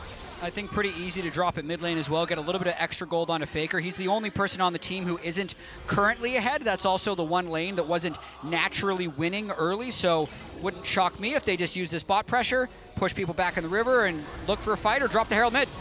While they're over the wall, they're looking for Sven as he is going to get dunked on, and he's got one hope, his ultimate ability, but that's not going to do enough as he was alone. 1v4 as T1 come over the wall, you know, not playing against a lot of bards, I would imagine, but that ability to just attack you in your own jungle, very difficult to deal with. Yeah, I mean, you already don't have a lot of vision. You're already having to pre-plan around a lot, and then that happens. Zeus actually getting a little bit caught here. Zeus just gonna walk it out. I mean, he's still up a level as the ultimate committed to there by Fudge. And you talked about the Rift Herald. It is going to be dropped in mid lane. And this might just be a full turret. I mean, C9 not really in a position to defend this as finally some people are coming over. Owner is just going for a little walk behind the turret just for fun. I mean, I don't even know what he's doing. He doesn't seem to care. Showboating, maybe? I can't really think of any other reason to do that than to have a little bit of fun because they know they're up 4,000 gold. I feel like they're really in their comfort zone right now. He had the portal there, wasn't able to take it to get back over the wall, but took the long way around. Perhaps afraid Blabber was coming down faster than he expected, but ultimately it doesn't matter. But this is what you were talking about in terms of the engage range here. Look at this, getting Faker into position to help lock Sven down. Yeah, he gets away from the Everfrost, tries to hold out, but the Cataclysm is going to keep him in place, so he's just simply dead. No way out of that one, and that's what you're dealing with Bard, is just putting these melee engaged champions into range of slippery champions like Zeri, of slippery champions like Rakan. They feel fairly safe even without vision when you know generally where people are, but they can go through walls. Looks about right. MasterCard lane economy snapshot. It is, well, Faker's only up 31 gold. The rest of the map, very heavily favored on the top side, plus the plates you would imagine down on the bottom side that give Guma and Keria their lead down there. Yeah, I think even at this state in the game, there's an extremely low chance that C9 loses. And currently the disappointing thing about this game for C9 is all the plays that C9 may have been dodging in the early game, like Keria flying over the wall and throwing Qs at Berserker and Berserker juking them. There was never like a counter play that C9 would be able to make. Fudge in a lot of trouble. He flashes onto the other side of the equalizer. Zeus just tanking this one up. Fudge is still alive underneath this turret. He's just gonna get flagged from the heavens as Owner gonna pick up his 4th kill in this game. And here's another example. They spent so long on that dive top, so there's 3 people for C9 bottom trying to make the counter happen. Let's see if C9 can at least get a turret. I mean, they're going to try to here. Keria does have ult. This is going to be very difficult to pull off, and Faker, of course, can hijack something as well, can grab the shockwave here and try to defend with it. I don't think they're going to be able to get much. Meanwhile, Berserker can't defend this turret by himself. This is a cannon wave, so get the topside play to be a success. Unfortunately, Fudge's flash not good enough to get away from that Cataclysm and the equalizer. He's impaled by the flag. They lose top turret, mid turret's down. They find nothing bottom side. 15 minutes and 45 seconds in. Those bounties are up, objective bounties are up, but there is just nothing to take on this Rift. And I mean, we are on pace. I'm not saying it's gonna happen, but we are on pace for a perfect game here potentially for T1. Yeah, I mean, Wolf, you've been here for the summer split struggles of T1.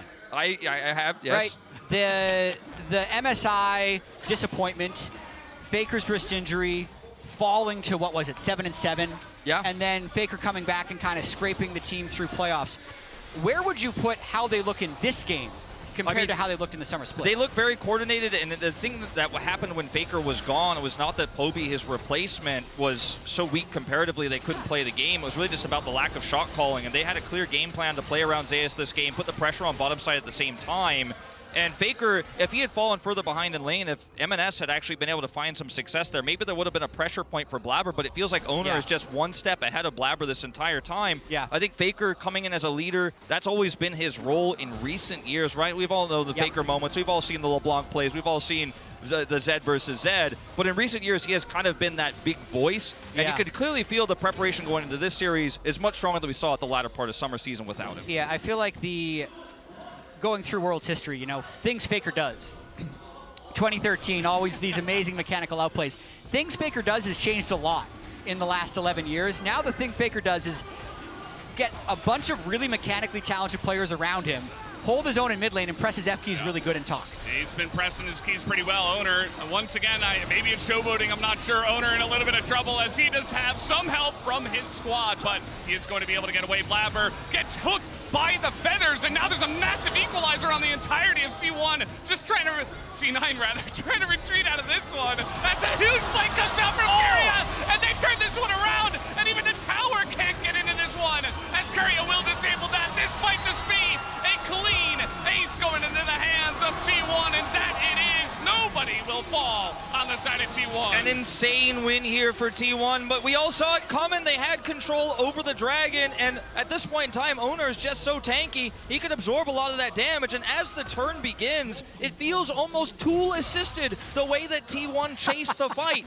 And the way the equalizer is set up by Zeus, we'll watch this play again, as Owner takes all of the aggression here as they kite back through, missed extendo beam here from Berserker. And look at the equalizer positioning as it goes through this brush. It is just so clean, and no one on C9 can avoid this equalizer damage except Sven. He's only get over the wall. You can't flash out, you're on a fat wall, and now you're trapped between this wall here and Carria's re-engage. He goes through with the magical turn, he sets up the stun, disables the turret so they can further deep dive here, and you are just not gonna get out. If you were Cloud9, you were just trapped between a rock and a hard place. One of our famous LCK lines. All right, so it's only 9,000 gold at 18 minutes. This is definitely, for now, this is one of the most lopsided games we have seen all Swiss stage. And we've seen some big ones too. Yeah, we have. We've had a couple of 24-minute games as well.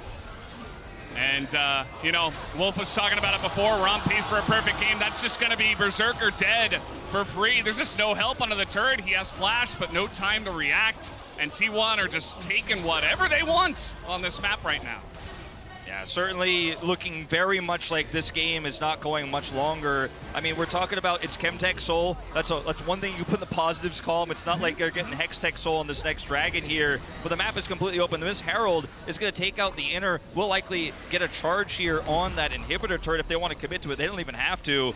And T1 have control over every zone on the map. Look at the wards they have to the top side of the jungle as well towards a Baron that will be spawning in 10 seconds. So you've got to clear all of that as C9 before you can even think about the contest. It's quite clinical what T1 has been able to do this game. Good timing on the first 3 Drakes. Really good timing on this last reset as well so that they can move towards Baron on spawn. That's a T1 classic. I mean, they do flip a lot of Barons. They actually move towards Baron on spawn even if they're not up 11,000 gold.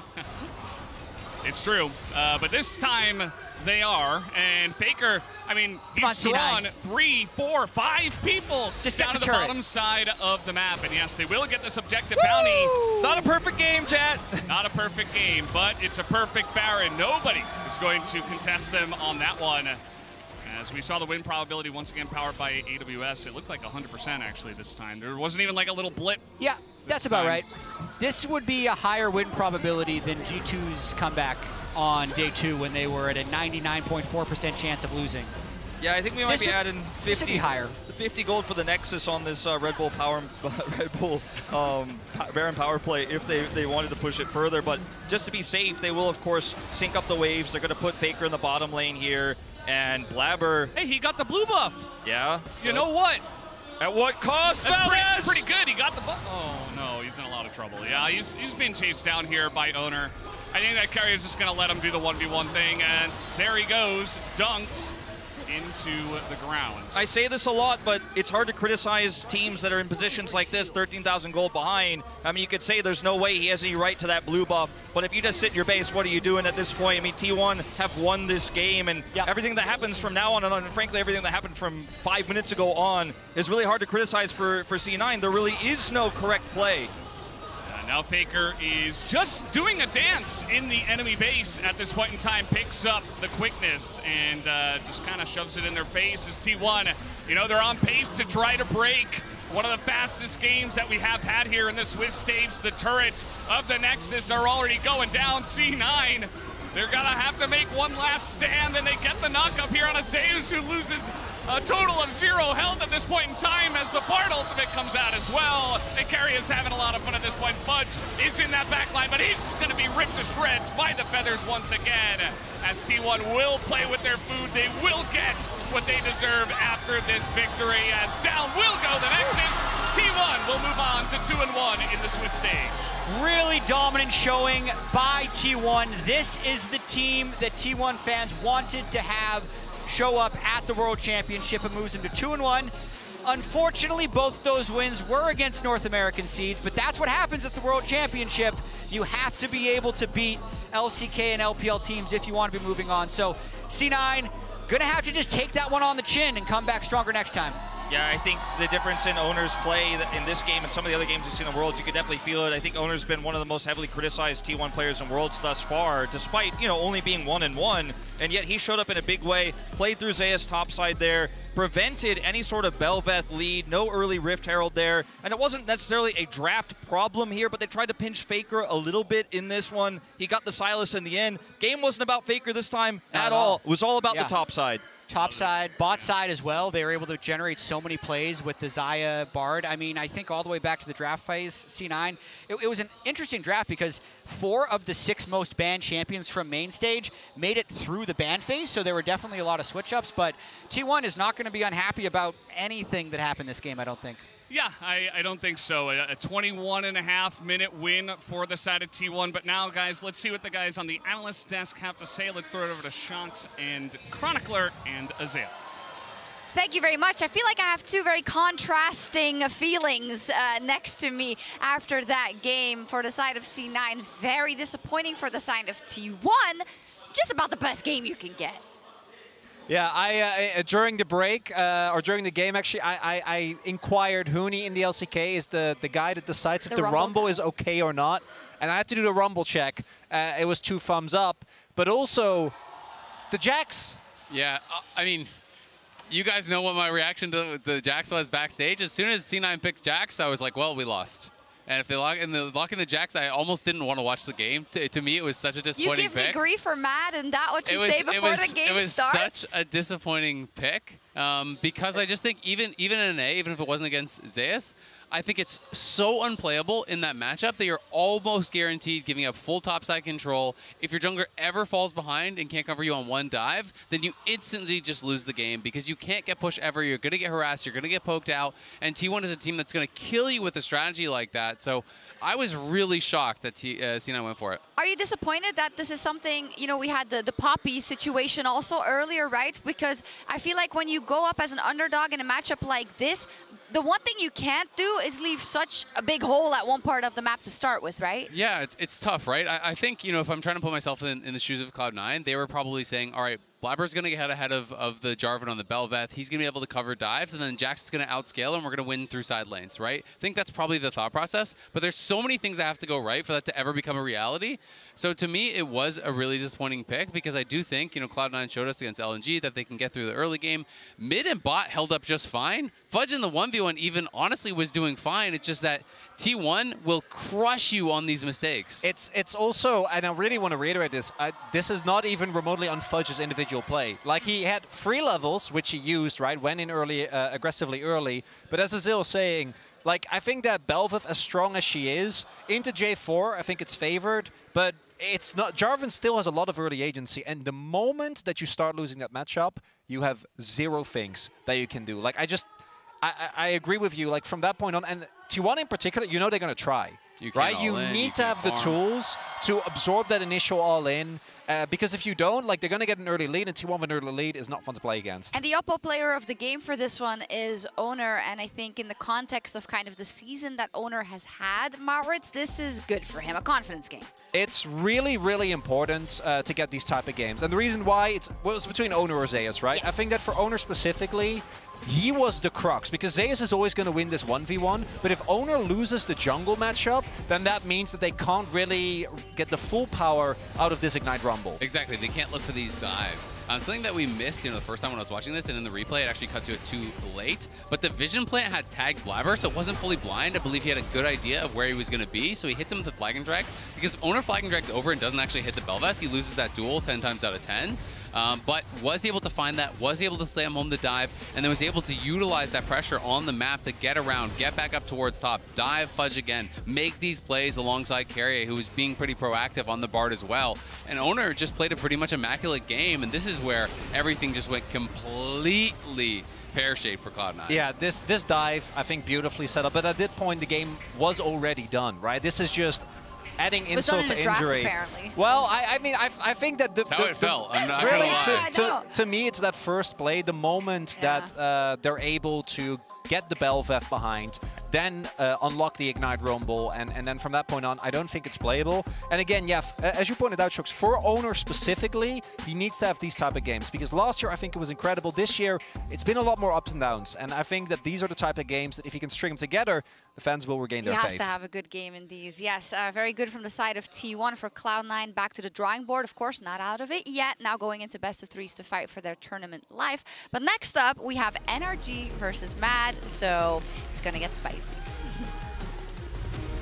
He's forced the flash and fudge. Now level 6 is up. Oh, he's taken way too much damage from that equalizer already. He's going to go straight into the death chamber. Goes in up to the Rakan. His owner just doesn't give a damn. He has Keria behind him. Gets him in the death chamber. That's the ultimate comes down and everybody is going down. C9 rather trying to retreat out of this one. That's a huge play comes out from Keria. And they turn this one around. And even the tower can't get into this one. As Keria will disable that. This might just be a clean ace going into the hands of T1, and that it is.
Bringing in a new roommate to save money, is that the plan? Say hi to Glenn from work. Yeah, I think I have a much better plan. We switched to my plan from Verizon. That is a good plan. Glenn. Get my plan starting at just $25 when you bring your own phones. Plus, save when you add perks like the Disney Bundle. It's your Verizon.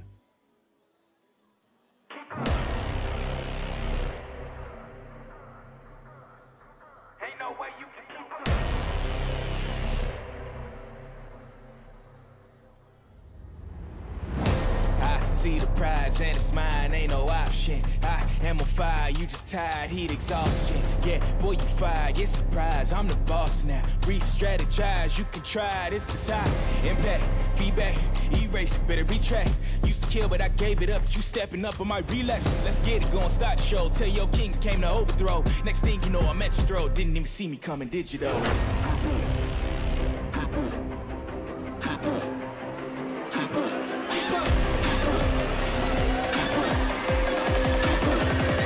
Ain't no way you can keep up.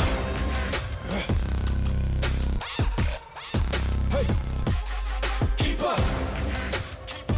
I've been waiting. Come and get me. Ain't no way you can keep up. Nah, I've been waiting. Let me see. Make them holler, make them bleed. How you gonna keep up? Come and get me. Come and get me.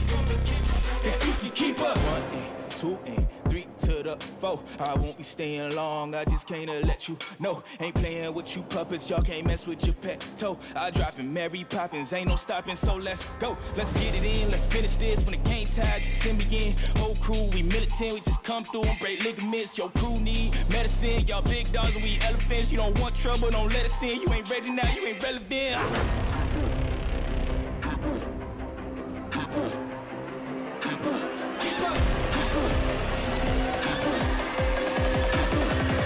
Ain't no way you can keep up.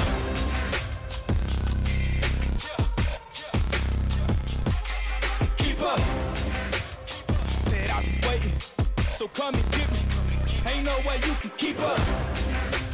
Waiting, let me see. Make them holler, make them bleed. How you gonna keep up? Come and get me. Come and get me. Only if you can keep up.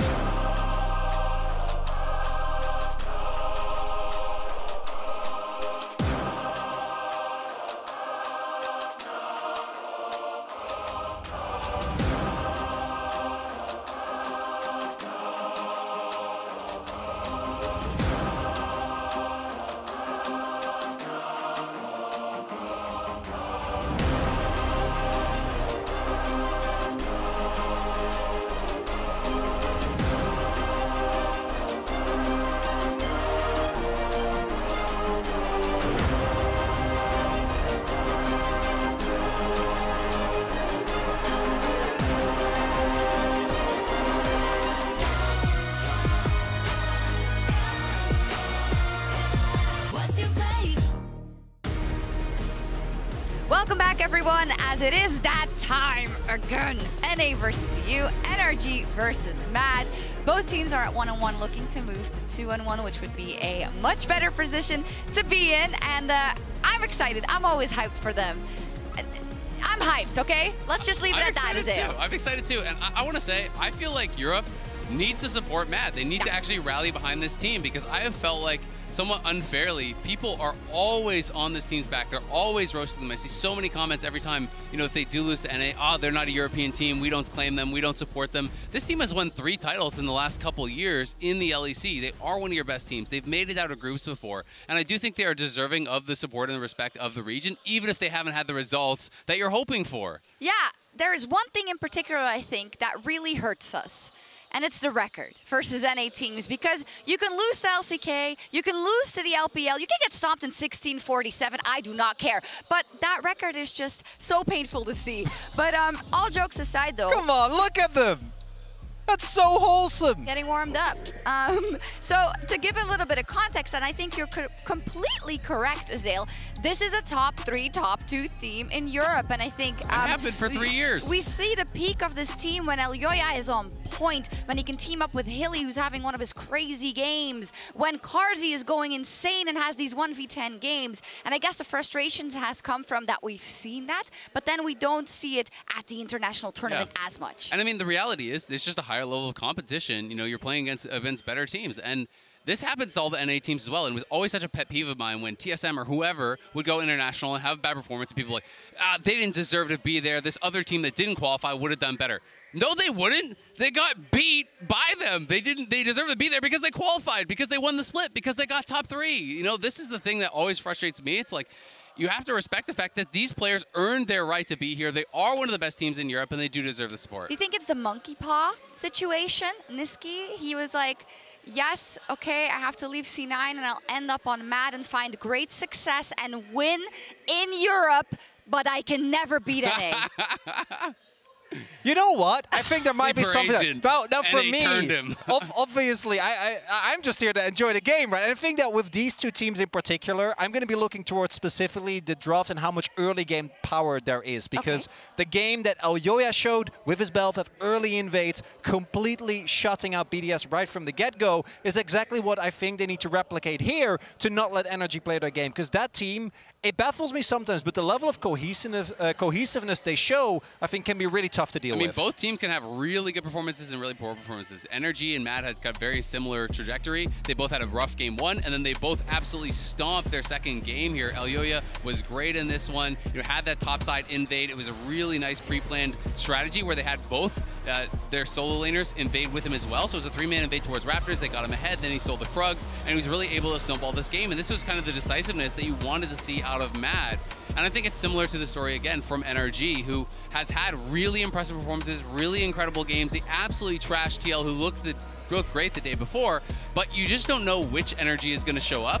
And both these teams need to play with confidence. They need to come into this knowing that they can win, and this is one of the best possible draws for both teams that you could have had in the 1-in-1 area. So you're saying it's actually quite similar in terms of they can show their full potential, but it's very, very inconsistent. Yeah. And whenever they go cross-region is where they seem to have trouble channeling exactly that, what they could domestically. And I think that is also further aggravated by the fact that we're playing best-of-ones. If you're in a high volatility team and you're in a best-of-one scenario, like one misread draft, one priority that doesn't quite add up, and one early game that goes wrong, and it can feel like there isn't really anything for you to do, what do you take away from that point?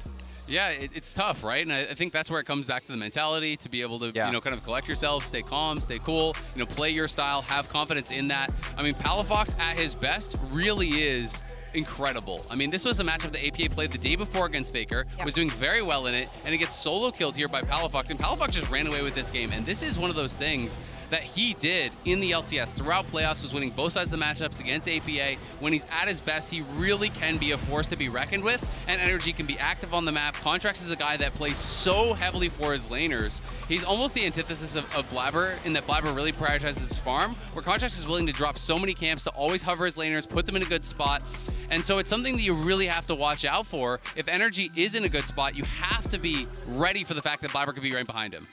Look at the split, look at the difference, right? Like right from the get-go, and versus Weibo, I think what's really telling is also that the moment that they started falling behind, it didn't feel like there was any way back in. And versus TL was the opposite. It felt like TL never had a single shot. Exactly, two very different games, and let's see if it's the LEC or the LCS in terms of the fandom that have the upper hand in our MasterCard fan prediction of the day. You can vote every day at mastercard.gg on X to participate, and NRG won the poll, 52%. Is this the first fan vote that an NA team has won at Worlds?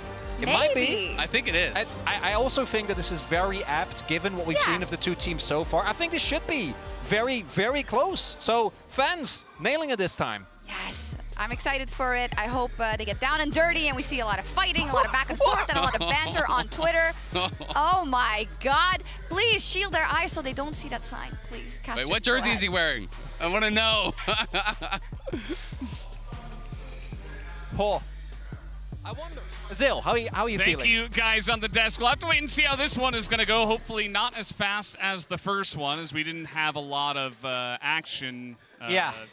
You know, it's very one-sided, at least. Maybe faster than the first one. Could also be good, depending on what kind of fan you are. I will say, it is really worrying for me if Energy is winning the fan vote, because in North America, they were this weird team. They're 9-9 in the summer split. Almost all of their wins came from playing against the top 4 teams, and almost all their losses were against the bottom of the pack. So if Mad Lions actually is bottom of the pack, that's really bad for non-rational gaming. I think that as the narrative has gone, that a lot of LEC fans have abandoned Mad Lions, but I think that they absolutely could take this game. Now, I think one of the best things they could do in the draft to ensure that that happens is to ban Palafox's Orianna. They have done that. It's the first ban here on Red Side. I think absolutely a must ban against this player. He's been fantastic on the pick. And we'll see what he plays now that the champion pool's thinned out by that so critical champion he's played so well so far this tournament. I completely agree. And really quickly, as Azael said, I also feel like it's strange how European fans have abandoned Mad Lions. And we were talking before this cast of like, because last cast, you know, I was the NA guy, you were the LCK guy. I can be both, because I can be both Mad and NRG, because literally they're 1-6 against North America. If they win this game, those 6 North American wins just become more impressive. So I'm actually, I think it's a win-win either way.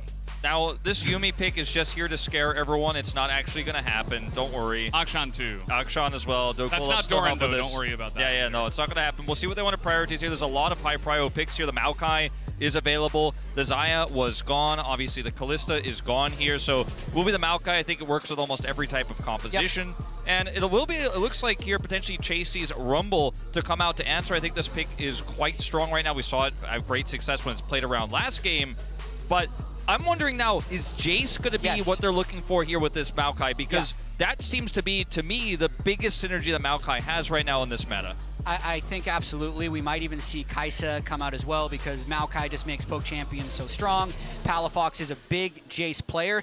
We'll see, though, against Niski. Maybe they want to change it up a little bit. And there is Alistar, which kind of baits you into a Silas pick as well as a takeaway. But the Jace is the thing that makes the most sense. Definitely does. That's the Kai'Sa you were talking about. The Xayah banned away. Yeah. And in terms of tier list, with Kalista and Xayah gone. It's a poke comp. It's a poke comp. The Kai'Sa goes really well with it. It's very high tier, so they're going to get 3 extremely good picks on the side of Energy, but also it's on the a side hard of engage comp. Yeah. I mean, they're going to send it. You've got, when you're going up against Poke, you have to close that gap, right? Poke is the range that you have to somehow get on top of. The Maokai can be great defensively, of course, in stopping those types of engages, but isn't going to stop a Rumble ultimate flanking Jarvan. Now let's see how thinned out Niski's champion pool does get here, because another option could have been grabbing the Azir here. Feels fairly safe into Jace, does close that gap, great for defensive options as well, and offers a lot of damage back in those neutral fights or over objectives. So if I'm NRG here, I think that's one of the picks I'm definitely looking to take away from Niski right now. Yeah, I wouldn't mind Silas ban as well for Energy, just because I think Niski's an exceptional melee player, but the Azir ban makes a lot of sense as well because of the lane prio, as you talked about. I do wonder exactly what Dokla will end up going with, because the Rumble is just a really hard matchup, and they've now banned 3 top laners, so Dokla is going to have a really good game despite getting targeted in the draft. And also for Mad Lions, they were at their best when they were playing through Chasey. And so far, this draft is allowing them to do so. Sivir removed here as well. A lot of wave clear opportunities with that pick. Now denied here, and obviously the Xayah is gone. In terms of scaling 80 carry picks, I mean, the Zeri has been the most popular in these types of situations. I don't think we're going to be seeing something like an Aphelios. Doesn't really fit the theme of this composition. I think you could definitely lock that one in right now and save that 5th pick for the mid lane, if that's what they want to do. It's going to be Neela, though, our first of the tournament. Did not expect that. Yeah, I was getting a little bit worried you were talking about this area. I was thinking, please not Ezreal. But Neela, I mean, that's going to be really fun. I mean, this is a pick that can also hard engage alongside of it. The rest of the comp, that is. So will be interesting to see if Carzzy can pilot that to a top level. Yeah, 1 loss all time for Carzzy on Neela. So definitely not even one of like his pocket picks. It's just crazy that we're seeing it here, honestly. Now, Dokla loves to play Jax. It is available. We saw it just get absolutely... Oh, it's banned. No, my bad. I was going to say, I would really hate to see it here, but it is banned. So thank you for that call out. Valdez pointed out to me right away, because that's the one pick I would absolutely not want to see here. We already saw it destroyed by Rumble and Jarvan just moments before. Let's see what he wants to go with, because you could go for Ornn for implementing your scaling later on, and it does give a little bit more mid-game fighting power and some late-game engage. But looks like they're going to flex the Jace top here potentially and put that Silas there into the mid lane. So a late last-minute swap to come through. Very strong into the Alistar. Great ultimates to steal. And I guess you could also, like, they can wait until 20 seconds to decide mid or top lane. Dokla, back in the day, was a big top Jace player. So both of these guys have a lot of experience playing carry tops. I doubt we'll see the Silas top lane, but they honestly could, if they really wanted to, stack a bunch of MR early against the Rumble. So a bit of a flex pick there for NRG. They were huge enjoyers of flex picks all throughout the summer split. They actually pioneered the Kai'Sa Rel 1-2, and they'd play Kai'Sa mid, and they'd play Rel in the jungler support, so they had this double flex going on. Kind of love the draft for NRG. The Taliyah will ultimately, Valdez, be the pick that Niski goes with here. And looking at things, if they hadn't picked the Silas, there was a real chance that Niski was going to pick that up himself. Obviously, steal the Maokai ult, and then you can use that against this composition. But I do think that I'd much rather see Jace top here, and we are going to see that, it looks like, as these final seconds do tick down, just because Silas is going to struggle against this Jarvan Rumble lane if he is isolated there against Maokai. Not going to be able to help out as much. Overall, I think this is going to be a game about keep away for NRG, and for Mad is trying to close that distance all in. They have such great engage options. Yeah, and the Taliyah follow-up into the Silas, as it does look like that is going to be heading in there. And let's see how this one goes, as the coaches will give the fist bumps on the stage. We will be getting ready to jump into the second game of the day, the second of 4 that we do have on the slate for you guys today. of the teams that are 1-1, trying to either make it into an advancement match later on in the tournament or move down into a kind of defeat match where if you do get knocked out there, you are done for the tournament. So we'll have to wait and see who is going to take that next step towards the winner's side of the bracket. So much on the line for these two teams, I think, in terms of pride. Of course, the pride of North America for NRG, but Mad trying to regain some of that fan sentiment after having a bit of a struggle lead into this tournament. Hype wasn't high for them.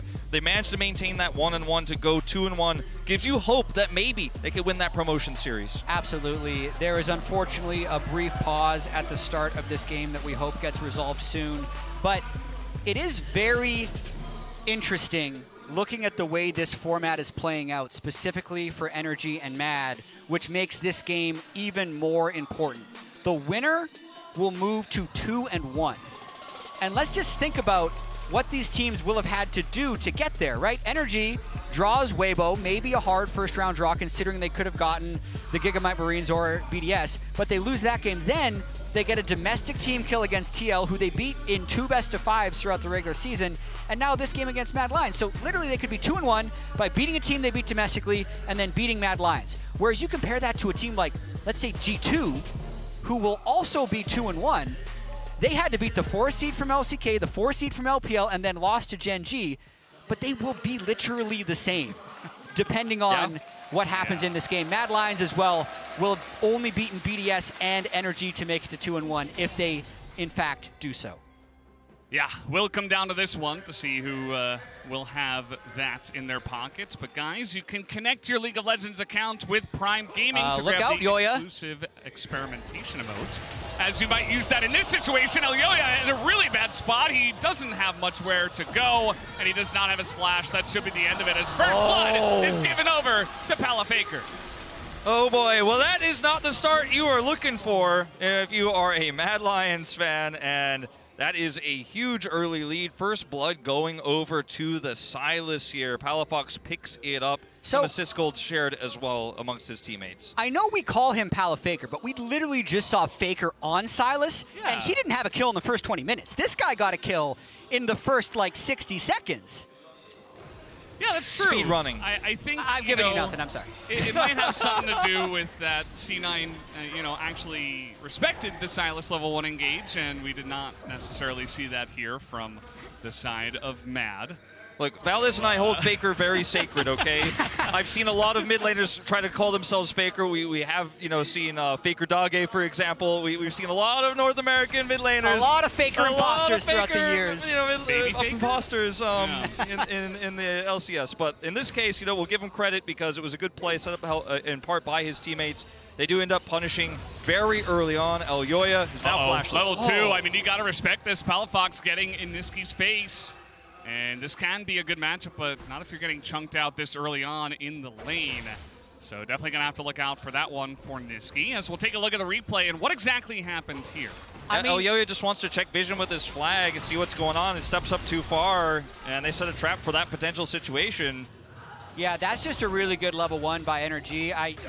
I haven't checked, but they may have checked that Elyoya does that a lot early game when he's trying to prevent an invade, especially on Jarvan, and just knowing your ranges as the Sylas. Like going East start right there to hop over the wall ends up paying off big time for Palafox and NRG. He's picked up a Dark Seal now with some of that extra gold, and he is feeling very good about his start to this game. Talk about some of the matchups here. Obviously, the Taliyah into Sylas. Taliyah can have that large advantage in terms of range and some poke. Up here on the top side, this is a matchup that's a lot more comfortable than a lot of melee matchups you'll face with Rumble because you can offer some damage back. But we're not going to talk about much more. Level 2 Hex Flash. What are you? What is going on? Ignar trying to make some big plays early on. Yeah, Ignar likes to gank. He's had a very interesting career making that World's quarterfinals run with Misfits back in 2017. Just going to pause for a second as Elyoya thinks about scaring Dokla back. But Ignar really struggled when we went through the Enchanter meta, and I feel like is probably ecstatic that we're back to Rakan Alistar Rel, because that is absolutely what he succeeds in. Yeah, there are a lot of players like that who do prefer the engaged supports. Ignar definitely on the list of those, trying to find his early advantage for his mid laner, further his advantage for his mid laner, won't come up with anything. Now, Neela does have, of course, the ability to have an experience lead. You can see she's already level 4 here to FBI and Ignar's level 2 because of that shared experience that they're going to pick up with Hylissang. And he's going to be able to get 6 first for an upcoming objective fight. As we're going to hold our thought on that, as once again, Elyoya lurking. Spending a lot of time up here. As long as Dokla lets the wave crash without taking too much damage. He's got contracts up here as well. Oh, that's a good bait. And here is Palafox as well joining the party. Yeah, I mean, they have to know Palafox was missing, so that's why they wouldn't have taken that bait from Dokla. JC might have to flash here as already the damage is coming out. Oh, Elyoya, he stayed as he's not going to get that kill on a JC. Now Palafox a bit alone. Dokla just going to cancel his recall. Elyoya thinking about continuing on this one, but will just back away. This is a fairly classic Palafox play in that it's very sacrificial, because think about what he just did. He roamed top lane, he burned all of his health, but what he did do is he got both summoner spells off the enemy Rumble. Niski gets a lot of time, though. He free pushed a wave into turret. It's not going to get a plate, but it's going to start the process of getting mid push. And we'll see if it bails out Dokla, as Hilly has also made his psychopath roam. No one else is here. But he literally gets the flash because you think he must have backup if he's coming at me as an Alistar. So, and it was a great call because they had a little bit of push bottom side, and at the same time you have Carzzy actually shadowing mid so that Taliyah push actually does crash that additional wave into the turret, does some additional damage. So you can roam top side and actually look for that punish. So they grab a flash there. Nothing really lost bottom side. You can see Carzzy is catching the wave there under turret. And FBI will, of course, secure the scuttle and come back down, but that's a huge grab. Jace definitely needing flash to survive some of the hard engage that we're going to have on these upcoming objective fights very soon. Yeah, definitely going to be very important. A lot of action once again in this second game. A bit more even in this one compared to the one-sidedness of the first game that we did see. Saw that Niski pretty far ahead in terms of XP, getting some alone time in the mid lane. As here we go, Ignar trying to invade alongside of Contracts, getting in the face of Hylissang, who's just going to walk it off. Not much they can do there. Dokla with a small experience advantage, but now that Rumble is level 6, you have to respect also the fact that Dokla needs to now play like weak side Jace. Makes him need to play super conservative, but Energy is going to be very happy with this. They got the level 1 gold onto Palafox, which allowed him to play a little bit less for himself because he's still going to be able to hit his item power spikes at the right time. And now Energy should be able to get this dragon. Yeah, nothing Hilly can do about this, and Carzzy doesn't quite have level 6. They wouldn't have the damage. There's nobody nearby here. Niski is just going to try to push another wave through here to get a smaller advantage, but won't actually lead to anything. Is up here. Uh-oh. Elyoya is here. We got Niski making his way over. He's got his wall in position. 3v1. Dokla and her big, but can you make this happen as the knockup comes in? The knockback as well as Dokla tries to trade it back, but it will just be a kill. Handed over to the Rumble in the top lane. Yeah, really tough there for Dokla. I think Mad made a really nice counterplay for the Drake. That is more the type of play that Niski wants to make when he is at his best. He's a mid laner. He's the one who leaves. And he leaves for the rest of his team over and over again, making it a pretty impossible gank for Dokla to survive. And a lot of this, of course, is off of Hilly getting that flash moments before, and then Niski comes over here because he has that push I was talking about. Yeah, he's not going to get a turret plate. It's not going to cost any minions, of course, per Palafox, but can make this play here topside with the Weaver's Wall because they have that wave pushed in. He has mid control. So every single action you make on the Rift leaves an opening for plays like this, and having the Taliyah allows you to roam so aggressively, and that's one of the powers of this pick early. Yeah, it absolutely is. I'm very curious to see as well. You know, we haven't had a lot of action down on the bottom side, but even over in the LCK, we see a bunch of players trying to pick up the Nila, and to pretty decent success. Gumayusi's played it a lot. We've even seen Jiwoo playing it a bunch in the LCK, if you guys know that name. Definitely has the power. We've seen it, and especially alongside of Hard Engage, can just follow up in such a huge way that if Carzzy plays this to a top level, I'm excited to see what he can show here on the world stage with this champion. I think it's really good. Yeah, I mean, what Nila has is insane mobility as well as really strong engage with her ultimate, the Apotheosis. So closing the gap, if you can avoid that Maokai ultimate, is pretty easy for Nila, and then you could set up for a follow-up ult, you know, from the Cataclysm of Jarvan, of course, the Rumble ultimate, and you just layer all these ultimates on top of each other, on top of those big carries in the back line. I'd say the only thing that Energy would want to have happen there is have Palafox get really fed. Because if you can be a level 16 Sylas, you can steal Alistar ultimate. There's a world where Mad just doesn't have enough damage to take him down, and Energy's team comp ends up being really durable. Other than that, it does seem like a pretty classic matchup of Poke with Maokai, Jace, Kai'Sa versus Hard Engage with Alistar, Jarvan. Well, And Dokla does not have his flash, and he's getting bullied again. This is 3v1. We do have Palafox trying to make his way up. Dokla just trying to survive. He's on fire, though, and down he will go. Contracts and Palafox trying to turn this one around. Can they burst down Chasey? Just a bit more damage as he has the equalizer. Is going to hit nothing, but they do take out the Rumble. Meanwhile, down to the bottom side, FBI trying to get away from 2 members. As Hylissang and Carsey not quite able to get him down, and Ignar will also just run it out. But a huge experience advantage for Mad Lions in the bottom lane, in part due to the Nila. I would say that that's a decent trade for Energy. It looked like there was just a straight up 3-for-1 gank, but Contracts and Palafox made enough ground. And if you're trading a Rumble kill for a Sylas kill plus a Rift Herald, that's a kill that Energy is going to take. Go again. Ignar, though, is going to hit level 6. As you can see, Carsey's just taking 0 damage. He's just running at them, and Ignar not going to go for the play there. And not going to commit any further here. Looking for a back under this control ward. Hylissang going to try to spot this out. Will stop the back. Should be able to clear that ward as well with Elyoya's help. Elyoya's wrapping around. This might not be the end of it. Yeah, I mean, they're delaying backs for quite a while. Elyoya is here. You see the ward go down. Ignar still hanging around. There's no ults for Mad, so they have to be pretty clean on this. Yeah, this is intense. I can't believe Elyoya was patient there to not do anything. Yeah, they're just staring each other down. They don't know both in there as, okay, that's not going to amount to too much as the teleport comes out. And now Ignar will press his buttons and get that engage going as the dive from Mad, a little bit lackluster, and with the teleport coming in, Energy will win big. I mean, sometimes the patience come back to bite you. Stay too long, they identify the situation, teleport to cancel. That play and grab a kill is... Dokla, he is getting abused. That's a lot of damage. I mean, the wall's going to come in here. Niski is being followed, and he will pick up the kill. The Contracts is here now. He's got his ultimate as well. Can Niski survive against the big tree? I'm not so sure one auto might do it, and that will be Contracts picking up the kill.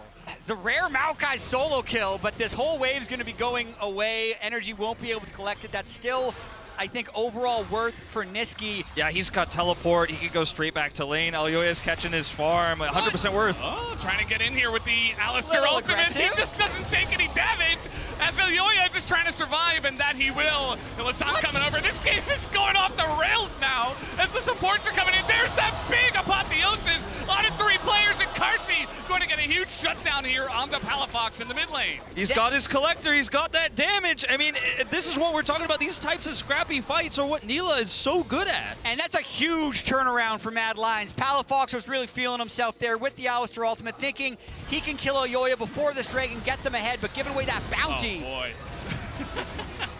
You'll get to talking a little bit, I swear, as these teams will not stop fighting each other, especially Hilly, who just decided to kind of go in there alone. This is what we're here for there. Energy and Mad just battling it out. Couldn't have it any other way with Ignar versus Hylissang on 2 hard engaged champions. Yeah, I mean, you look at what these 2 comps can do and how well they can punish, especially in these scrappy early game fights. It is pretty insane as Chasey is going to try to push this advantage, baiting Elyoya. Another bait. Baits him very nicely. Palafox is taking a huge amount of damage, even with the Cataclysm. Oh! Does do a nice amount of follow-up damage with this Q, but it is not enough. Mad will pick up another kill. Always drink your potions. He's going to live through that one. That's 3 kills now on this Rumble. He's about to pick up his first item here. Now, this will be at the cost of some plates here in mid lane. Dokla is the one who picks those up. It's not Palafox, but still, Mad Lions, I think, definitely winning out on this exchange. I think so as well. Chasey is the carry so far with 3 kills on the Rumble, and I think Palafox, in particular, needs to just take a deep breath and reset. He had such a great start to this game with the kill and some teleports, but these are 2 situations in a row where he was kind of baited into a fight.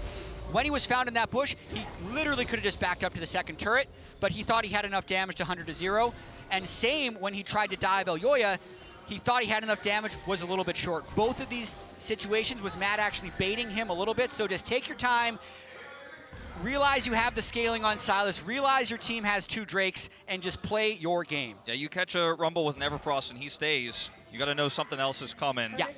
You know, unfortunately, just thought he had the damage there. He nearly did, but did not quite have it. We're going to see FBI and Carsey move into the mid lane here. Side lane set up on the bottom side for Palafox versus Niski down there. And it's going to be a little bit of a period of time here before we get to this next Drake, but I want to mention it because it is Mountain Soul, and it is Mountain stacked against Poke here for Energy. If Mad starts getting those up, as Niski might be vulnerable. Boy, yeah, he's going to get Everfrost. It doesn't react to it at all. He's just going to go down for free. 2 players just getting in the enemy jungle, and Energy pick up another one.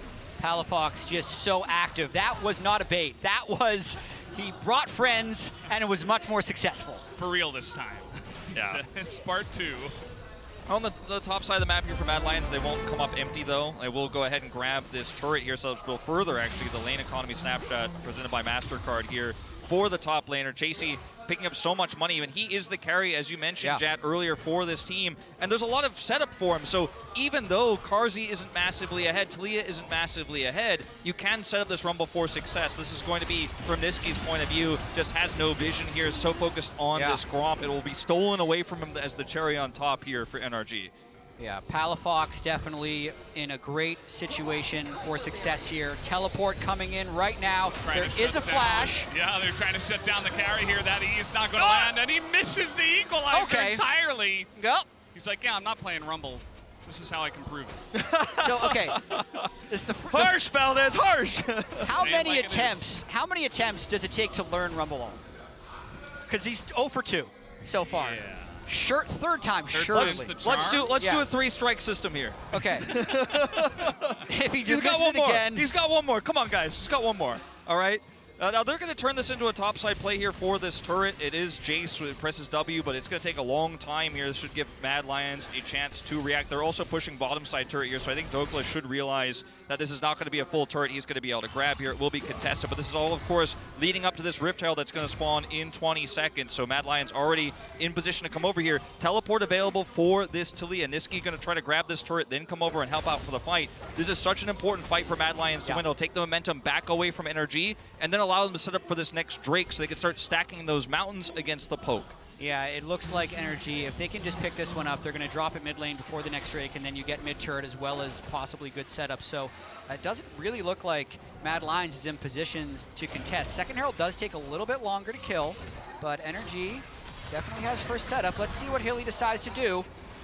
Well, TP is going to be committed to by both of the players here. Dokla also joining on up. It's a 5v5, and with Maokai ultimate, Mad say, well, that's a pretty strong ability. We're not in position to really fight this one. He misses the flag and drag, but Ilya will be just fine. But again, it's just a free Rift Herald there to the side of Energy. Yeah, it will make a 20-second desync with Maokai ultimate and the next spawn of Drake. So Mad might be okay with that trade. I also think Palafox's ultimate timer on Alistar ultimate may expire, so Mad is just going to try and play the cooldown game and see if they can get an advantage on this next Drake. I mean, the fact that the Silas, Palafox is holding on to that Alistar ultimate makes it so difficult to engage there, especially with the late join of Niski, because he really wanted to get that turret goal bottom side. They just didn't buy themselves enough space to actually get in there and engage. Now, they will, of course, have said space for this Dragon, as you're mentioning. They have set up for it, so it feels like, yeah, it didn't go so well in their Rift Herald fight, but we keep our tools, we keep these options open, and with a lack of vision here for Energy, you're going into this Neela ultimate, you're going into Equalizer, you're going to Elyoya, they spot him out. This is where Maokai saplings are very nice to have because you don't need to blindly check. Otherwise, that's exactly what Mad would want. Oh boy, Carzzy goes very hard in there. Now he's going to get caught by 2, and he does have some help from the Alistar, but look at the damage on the front line here from the side of Energy, and Palafox is just unkillable. He's just running at the side of Mad, and there's the follow-up from the Kaisa. FBI gets to that backline, and Will just ripped him to shreds. It's now Hilly will be the last casualty. He does get 1 kill, and finally shuts down FBI, but that's not where you want that shutdown to go. What a massive fight from Energy there. You could see Mad tried to pull the trigger first, but it was Ignar's engage that really landed. They do not take the Drake immediately. They're just stacking gold. Second tier, mid tier, bot turret as well. Huge lead. And also Carzzy whiffing this engage is a huge problem here. They double flash, means that his flash is traded for 2, sure, but the re-engage from Ignar is so solid here. And even though Chasey is very far ahead, he's very fed, he's only hitting the Silas in the front line who's got enough resistances to power through. Once Carzzy's out of this one, you are just going to lose the longer fight in every scenario. There's only so much Chasey can do. He's got his flamethrower, he's got his equalizer, but he's never going to have the damage output to win that longer fight.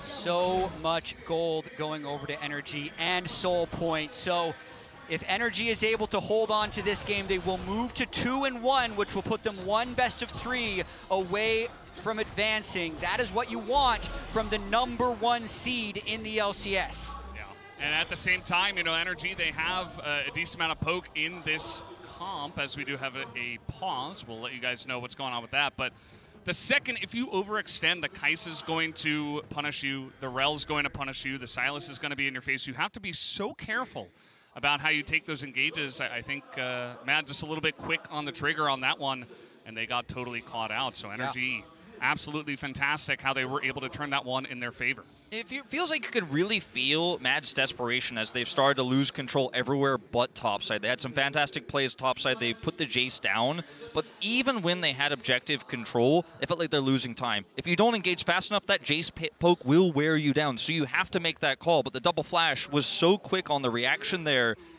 Everything whiffs, and that's all it takes. And Mad, in this moment, has to do something. They have to make some aggressive play. It was Carzzy's call. If those reactions aren't as fast as they were there, maybe that's a one fight for Mad. I see R's in chat, so it looks like whatever the issue that was paused for has been resolved. I'm actually very happy that Energy was able to flash those, just because of all the reaction time mechanics memes that have been given in the past. Instant flashes at exactly the same time for both of them to set up the win for that fight. I will say, though, even with that failed engage, a lot of the people on Energy got very low. The Neela did take a pretty considerable amount of time to die, so I think there is still hope with how much power Mad Lions have in a lot of these engages to catch FBI in a wombo combo. And just so you guys know, Energy had a lot of games in North America with pretty big leads that they did not win. So we watched a few of those.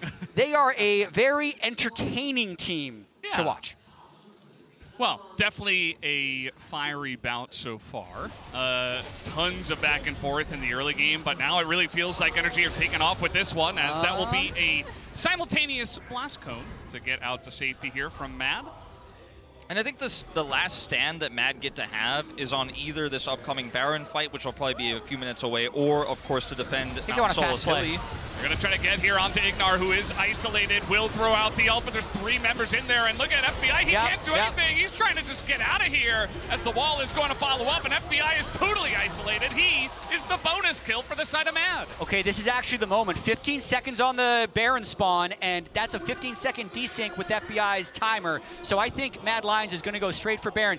That's exactly what I thought they were going to do, is just go for a fast play. Whenever you're down this much in gold, you need to go for a quick play. Hilly is everywhere. Into the team. He's just free mood for the side of Mad. As now, you were going to send it on the Baron. Maybe that delays a little bit of time for FBI to get here, but he doesn't have TP. So Mad are just going to send it on the Baron. Maybe. We'll see how much damage Palafox, 3-strike system. Does he get a good ult? That was pretty good. He is going to do a lot of damage to Carzzy here in the front here. And now the turn does come out from Mad as they keep the Baron alive as well. They get the Sylas. As desperate as Energy, they just want to stop this Baron from going down. They got to give it. I don't think they're going to be able to stop it at the end. Mad will take it down, and Hylissang will give up his life for it. So one pick is all it takes. Elyoya can flag drag over the wall. Chasey, we'll see how lucky he is. Oh, looks like Chasey might be the bonus as well. Throws out the equalizer, but he is gone as well. But one pick, as you called it a fast play, Jat, is sometimes all it takes. I was talking about what's going to happen on this upcoming Baron that Energy starts. What's going to happen on this Soul Point fight?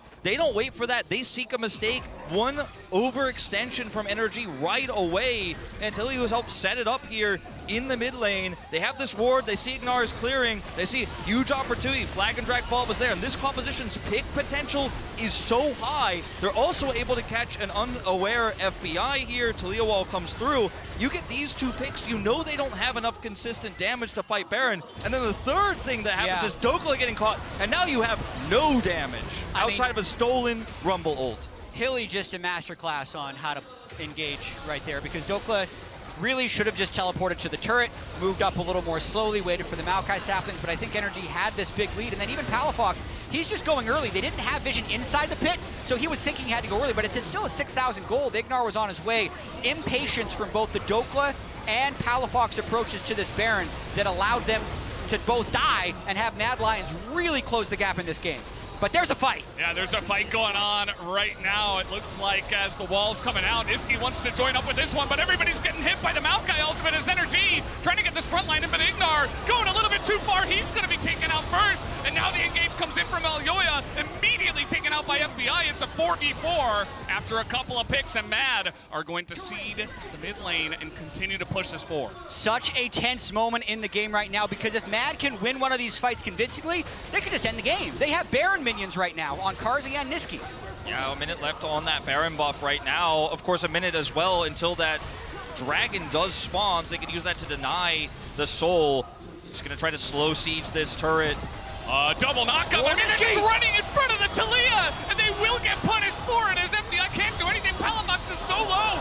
He is diving the turret as the knockup comes in to FBI, and they will take him out in the end as this game is just chaos now. It's a total barn burner. It's a slobber knocker. It's NA versus EU at the World Championship. 3 more down for Energy, but 2 down for Mad Lions. I think it will be enough to get them to get this Dragon, but you really never know. I mean, 1,600 on that Red Bull Baron power play here at the end of the day. And look at this, Niski coming through here, Palafox in the front, but Ignar looks for the hard engage. There's no follow-up, there's a split call. NRG backing away as he goes through. This is really reminiscent of how Team Liquid lost to T1 and the advantages they had in that series to start off the Swiss stage. Just one overextension, you lose so much power, you start to get desperate. Then this double flip here coming through from Niski is going to set up so much damage. Carzzy going a little bit deep on this one. Do love Palafox going back in for the re-engage, but it ends up being a trade here and a trade up for Mad Lions. Niski is clutching up. The amount of seismic shoves he's landed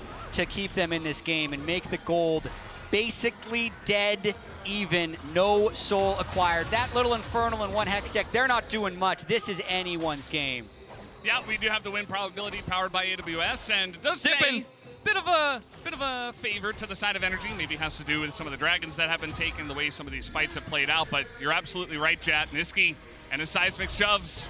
It's a duo that has been keeping their team in the game, as now we're just fighting again. Equalizer comes out, doesn't hit anything. 4th strike. The side. Yeah, well. Gotta be careful about these teleports, Third one was good. Yeah. You know. League of Legends got some different rules. He's gonna keep taking the Rumble Ultimate and firing it out. Dokla doesn't have to flash or anything like that, but that teleport angle was a little bit risky here, and he's not going to gain in ground with a TP down. Could have been if they just backed away, holding it for a little bit longer, finding a better angle here. Mad now have full control around this Dragon pit and are going to push down. They have, of course, picked up that really critical Dragon that denies soul from NRG, and JC going to continue to push through the rest of the team. They don't have Baron buff anymore, so they don't have a ton of siege here. They're just waiting for NRG to come over here and try to contest Vision and look for another pick. Even though the gold is even and Energy had the win probability edge, I feel like Mad has the mental edge because they were down 4,000 to 5,000 gold and 3 Drakes, and they have been the ones successfully pulling the trigger on multiple fights. You can also see the general position of the map where it's Mad that has the deep rewards, and Energy has to be a little bit shy about pushing up because of what has just happened. They keep getting picked off, and they've lost the most recent 5v5 team fights. I think they need to be very cautious here, use the Maokai saplings, wait until Palafox can get death cap, and then approach the next game. But they actually, weirdly enough, just need to slow down once again. Energy has had multiple moments in this game where they've just gone a little bit too fast. Palafox has teleport and is trying to hard farm for that death cap. If he can get it in the next 45 seconds here and they can get control with that poke that we've been talking about so much here towards the Baron, it is going to go well for them. Obviously, this is not the build for FBI to have all of the poke, but they still have AP Maokai. They still have this Eclipse on the Jace to poke through.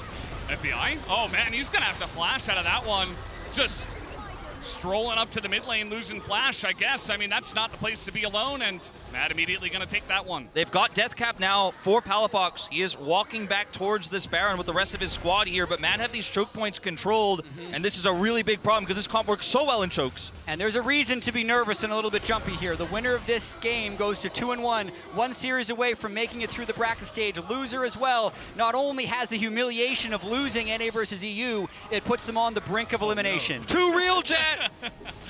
Too real. Maybe that one is worse than going 1-2. Either way, neither team wants to lose this one. NRG have actually wrestled away control of this Baron pit here, have cleared a lot of this vision. Now there's still that one ward to the left of the pit itself here for Mad Lions, but you can't engage on what you can't see. And now NRG could just control the choke with some saplings here, and Jace poke every time acceleration gate comes up. It's going to be looking to chip away. Alistair not your best target here, but that is going to add up. Ignar! Ooh, Ignar a little bit left alone, but Elyoya is not going to be able to punish that one. Ignar giving everybody heart attacks right now. Any He keeps moment looking for these flanks. Any moment could be in. Ignar's unpredictable. Hilly's unpredictable. You really never know if it's going to be psychotic or genius as well. You got to walk that line between Iron and Challenger sometimes, and it's a circle. It's a circle, actually. It's look at the goal difference graph here. It was massively in favor of NRG, but the game has evened up so much. It's just 100 gold the lead now. Positional advantage here to Mad, but NRG just not walking into those choke points. They've regained vision because they do not want to walk into the Neela, the Jarvan, etc. And we've talked about this so much, and this game slows down like this because it is just a war of keep away versus hard engage. If NRG walk into the engage, they lose out. They do have, of course, their own forms of engage with Ignar, with contracts to set up the ultimate. We only get one chance at that. Yeah, and I think NRG doesn't actually want to play this game at the Baron. They'd rather play this game at the Mountain Drake, because if they get it, they get Soul. If Mad gets it, yeah, whatever, it's just the second Dragon. So the downsides of the Baron are much worse than the downsides of the Dragon. They're just up here, I hope, to make sure that Mad can't rush it. And Palafox. Okay, we're actually going to send it for this one, as Palafox not going to land that one, as now he has his own wall. He wants to skate out of here. Let's see if he can do it. He's trying to get out of vision. And, he's even going to flash. Okay, well, let's see where he goes. He's going straight into the enemy team as they're going to get knocked off of that wall immediately, my guy. As down he goes, Palafox is no longer in the fight. This is really rough. I thought he was going to try to go up to the top of the lane and TP out and would have lost his TP at least. But, I mean, maybe you get out of that one if you get enough distance. But a tough situation. That was definitely not it, though. And now, mid laner down here, flash down. Mad Lions making a play. Yeah, 28 seconds until Palafox is back alive. It looks like NRG's going to try and poke and hope that this Dragon is still alive by the time Palafox is back. That shouldn't be possible. Mad should hard commit to this Drake, take it, and then reposition for Baron. Now, NRG is going to try to send it into the Baron. They know that all of Mad are on this Dragon. This is risky. It's a risky call. Such a risky call. They can flip it. Things have not been going well. They're a little bit on the back foot, but Palafox will be here. Yeah, they have the damage. They have the Maokai ultimate as well. Elyoya can't get into this pit, and that will be the Baron. Given over to the side of NRG in trade of the Drake. Elyoya wants to get in, but look at the Maokai. Do they turn? Just ticking away at the backline of Mad. And now Mad are on the run. And that's the call you can't make as Mad. You've taken too much damage. If you go ahead in with the Cataclysm there, if you actually try to follow up with the Neela ultimate there, the Apotheosis isn't going to be enough because you've taken so much damage. You were just going to get ripped to shreds by Jace. He's just going to toss his hammer in there, go into melee form, and obliterate your entire team. If you do commit to that, you've taken too much damage. Great call from Contracts to toss that ultimate out to keep them at bay just a little bit longer here. And it's quite bizarre here, Palafox's decision-making after he does get caught here. Yeah. But, I mean, you're up too far. He does panic here, decides to flash away, and then walls back into Mad Lions rather than going towards the top side there to try to maybe teleport away. I think if he goes top, he just didn't expect himself to be able to live, and then that makes his death timer even longer. A lot of bad things behind each door, I feel like, when he's trying to make that choice of what to do next. Yeah, there's no great option. It does feel like a lot of potential places to go down. Maybe if he goes to the right, towards the top inner turret of Mad. Oh, Palfaker! Okay, he's getting some damage in. Snitsky is going to be chunked just a little bit. That poke is really getting online now. Is the Rumble ultimate going to be stolen here once again by Palafox? This one going to burn down the wave and continue this Baron push. Well, I got to give him something, Yeah, the nice thing about level 16 Silas is that ultimate will be back up any moment. They want to hit Carzzy or Niski here with this poke on the Jace, but it's mostly landing on the Hylissang. His positioning has been so good. He's always threatening engages, but absorbing a lot of that damage so the carries don't get softened up. Carzzy's level 16, and if Hilly and Carzzy make an engage together, this could be massive. You've got to be so careful as NRG. Here we go. And they're going to engage onto the Maokai. Definitely not the target. As in goes the Apotheosis. Gets 3, but immediate turn comes out from the side of Ignar, but he's taking a lot of damage on the front line. Contracts is also being taken out. But look at FBI on the left side. He's just chunking him down. Rumble to the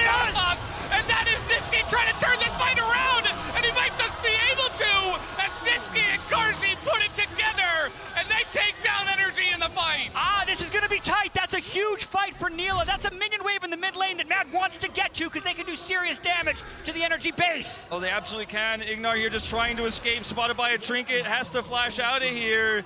Oh man, just he's being chased down. Yeah, the Taliyah passive. Gonna try to catch up to him, but Ignar's just gonna get out of here.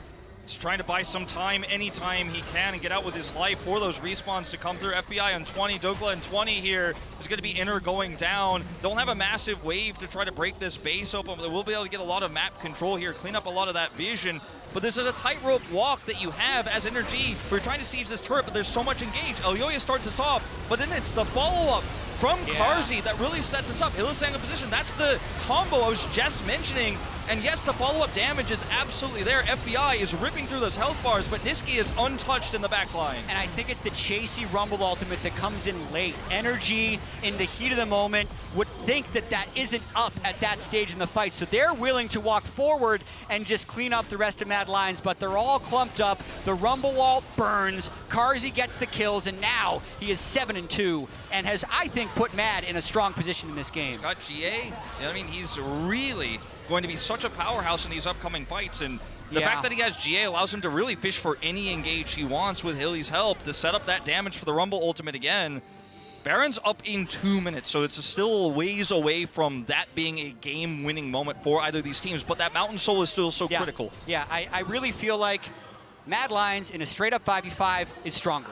So if Energy can somehow get the Soul without getting aced, that's kind of their only chance to win at this point. They've had such a big lead, but their gold difference just gets chipped away at time and time again, and it just really feels like this engage and the power of Carzzy's Neela, not to mention the pinpoint accuracy of Niski's Taliyah, his weirdly effective team fighting Taliyah, is overpowering Energy at the moment, but 20 seconds, set up the saplings, and pray. Yeah. You know, when Energy, when they eventually commit to a fight, you're just straight in the face as they're going for this one, actually. Hylissang gonna get that knock up, but Niski with the wall not gonna get his. And that is just going to separate them as the Dragon here is spawning in 2 seconds. Mad gonna try to get in on this one. Energy would love it if they could flip this. If it's a fight before that, that's what Mad wants. So Mad wants to engage, but Palafox is holding off on the left side here. If Mad engages, Palafox is gonna look to flank and threaten the carries. They're looking for Doklo. There's the Maokai ultimate coming out. Now they're gonna turn onto Elyoya, who is being chipped away, but Carzzy in the back line has an angle, but FBI totally safe on the right side of this fight as finally Apotheosis does come out, but there's no follow-up. He is Double in kill. the GA. And now Chasey and Niski over the wall. Can they get on top of this Kaisa? FBI? I'm not so sure, as FBI is just chasing them down. And now Niski and Chasey, they're getting teleported on at the backside as well. The W is going to hit it. Over the wall comes Palafox. Chasey goes down, and Energy will ace the fight. That's 5 for Energy. They don't have waves to currently end the game, but it does mean they're going to be able to get this Mountain Soul. Double objective should be theirs. They should be able to take Mountain Soul and push it into Baron in 20. Now watch Palafox in this fight, because as you point out, Jet, he's on the edge here, and even though the engage is onto Dokla, Palafox comes through and actually keeps the DPSs away from the fight. Niski and Chasey can't close through. Dokla actually pops that lifeline shield, and he's able to live for so long that Carzzy gets popped here. Niski and Chasey never really able to enter this fight, so FBI, for him, it's a shooting gallery here. Palafox, we've been criticizing some of his minor decisions here, but his positioning in this fight, his zoning of the DPSs, and then now his finish of them was fantastic in this one. Yeah, huge. They have Soul, but the Baron is happening right now. Elyoya would love to steal. I mean, they're throwing everything in the kitchen sink at him just to make sure, and they will be sure to pick up another Red Bull Baron power play. I mean, this is going to be Mountain Soul and the Baron, and say what you want about the team fights, maybe this is enough to get Energy over the line when it comes to their buffs in the next one. Yeah, I mean, the mid-inhibitor turret is heavily damaged. There's an outer, or rather inner turret protecting that top inhibitor turret here. There's a lot to break through for NRG to try to end this game, but they've got good wave, they've got good poke to actually shove these through. Gonna take some time though. I think this alone will not likely end the game, but it should give them a lot of map control for potentially that Elder being the game finisher. Yeah, it's real. I think there's a bug. 36 minutes. I feel like this game has actually been 2.5 years long. Yeah, that's how I feel as well. We have aged that much. Yeah, I think that's actually what's happened to me, so this is strange. But NRG right now, thank goodness, FBI didn't go Lethality Kaisa because he needs to be able to DPS in these long fights. What felt like a poke comp when they were originally constructing it has turned into something completely different with the duration of these fights, but they still haven't broken an inhibitor, and there have been so many games where an NA team here at Worlds has the Baron buff, they split up too much while they're trying to do a 4-1 and they get engaged on. So Mad Lions, again, will likely look for a fast play before Energy can really set up a poke siege. Yeah, that damaged mid inhibitor turret I was mentioning isn't going to last much longer here, and then these minions are going to start breaking into the base, so Mad will have to be decisive here on that fast play, on that call. It's going to have to be Hilly and Carzzy, very likely again. Elyoya can help with the follow-up. Carzzy trying to push forward and challenge FBI cannons that are here buffed by the Baron, but yeah, that's just mid inhibitor gone, and now you throw in the Maokai ultimate. Mad against the wall, they're gonna have to make a decision. They just hold their ground. They're not scared about that. It's the Stolen Rumble ultimate. Does do a little bit of damage this time around. Would have liked to be a little more synced, maybe burn Carzzy's cleanse there with the Rumble and Maokai ultimate, but he's able to get out of there pretty much without burning anything. Niski here looking for a potential play as well. Can cut this team in half with his ultimate if he finds the angle. No flip there. Just looking for picks for, okay, that's the Unbreakable Will, and immediately that is going to be Energy just backing away from Hilly. He says, okay, well, that's your ult down, and that will eventually expire, and that should be a second inhibitor for us, as the wall is going to come down, it's going to corral Energy, but they don't seem to care at all, as Mad is not going to take this fight. I think we're going to Elder. Yeah, the timers on these inhibitors should give NRG a ton of prio, and they can put their focus on the top lane while Mad have to deal with mid and bottom super minion waves. And I think that is going to be where this game is ultimately decided at the end of the day. Mad stacked 2 Mountain Drakes. Those are actually quite significant, even though it's not Soul against this poke composition. You can really feel some of that poke coming through from Dokla when it lands onto Elyoya, when it lands onto Hylissang. Feels like it's not really doing all too much. The Soul doesn't help that poke either for NRG. I think that if Mad can get one miracle team fight, if they can get some modicum of control and set up and engage, this game is not over until it's over. But everything, every card is stacked against them. Yeah, it's really crazy, really, just to think about the power of the 2 Mountain Drakes. Carzzy has 191 armor. Chasey has 187 armor. Like, it doesn't look like they should be these tanky people. 1 armor item apiece, but the level 18 base stats as well as the 2 Mountain Drakes. Percentage-based, yeah. Pretty huge. It's going to help out a lot for sure when it does come to these later stages of the game. I mean, we're 40 minutes into this one. As you mentioned, Chad, it feels like 2.5 years. I feel like I'm going to die. Like, there's something happening right now with my heart that is just not right, but I am enjoying the experience. This is fun. Yeah, I mean, it's 45 kills. That's probably like triple what we're used to. So similar experience over here. And, you know, Mad just holding on to their waves. They are grouped up here at the top of the map. And you can see Elyoya maybe trying to look for an angle, but he's just going to flag and drag out of this one. Look at the damage here for FBI, level 18. He is just, even against these tanks, doing so much damage with every single Q he pops. And they can put the focus here because the time is against Mad in mid, in bottom because of super minions. Niski's going to clear this very quickly. He's got a lot of wave clear. He's running Leandri's here. But time is ticking on the Elder as well, and Mad needs to somehow deal with all these waves, defend topside, get to the Elder Dragon itself, and then look for some of those miracle engages we were talking about. It seems impossible, but we've seen crazier things this game already. I think anything is possible in this one because Mad Lions isn't currently taking any risks. It's really going to be about how Energy can set up the approach to this Baron and Elder Dragon. There's only 30 seconds on the desync between Elder and Baron, so Energy needs to get back fast because they actually don't have great vision at the Elder Dragon right now. This is possibly a situation where you wouldn't want to flip, even though the Mountain Soul was a situation where they want to flip, so I'm really curious to see who ends up being the first team to engage in this fight. Energy has a lot of structures as well, you know, to buy time against Elder if they do end up losing it. Right now, Mad has control over the pit itself. We see a back here for Niski. He has teleport, can rejoin. Yeah, that poke's doing nothing from Dokla. Yeah. I mean, it chipped the shield, I guess. I mean, that's about it. Did a little bit of damage to Carzzy with the Kaisa W, but that's, you know, that's the only damage we've really seen as Energy. They do have 4, and look at Palafox, he's just running down the mid lane. Oh, he's playing a different game. He's not going for Elder. Someone has to defend that. No, Mad's going to flip it. They're going to dare him back. Someone has to go. Chasey, he's going, as now we are just going to flip the objective, aren't we? And it is the Jarvan who takes it, and now the TPs are coming in. They've swung the game. Energy,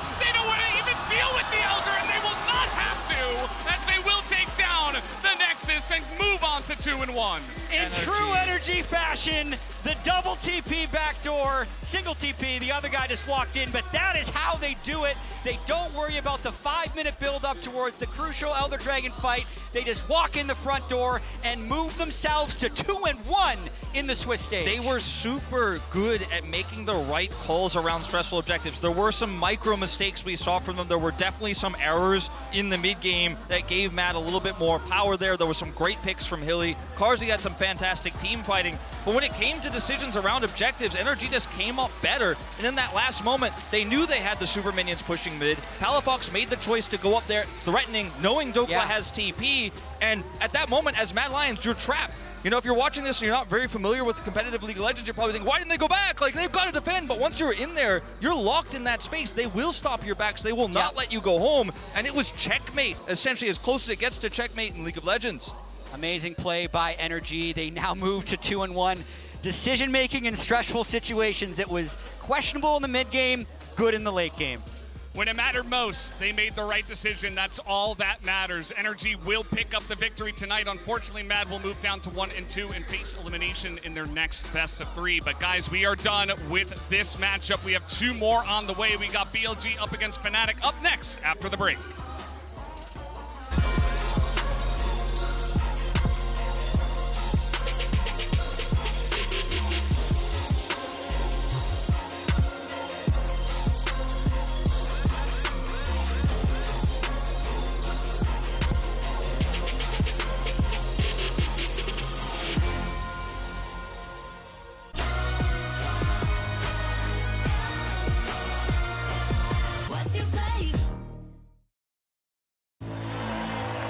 A team against a king. Seeing against believing. A moment against a moment for the ages. Countless battles, one arena. The realm. The only thing capable of powering the game, the stage, the broadcast, and the worldwide spectacle we know and love. AKA the Cisco Network.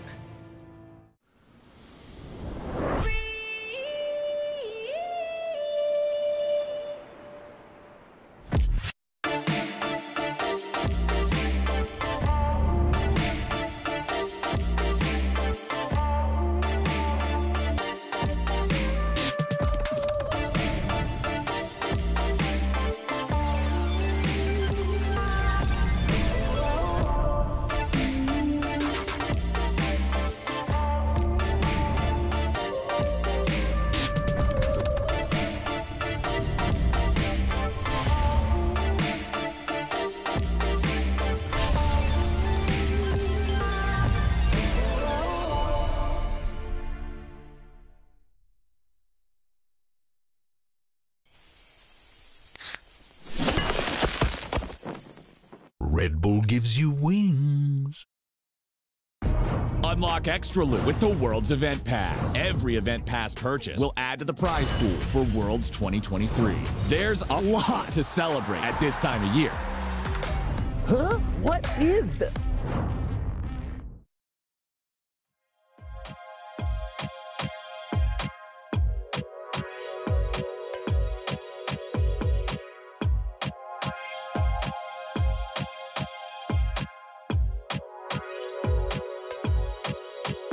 I'm your type. 누르게 되지 like. 다른 애들은 swipe.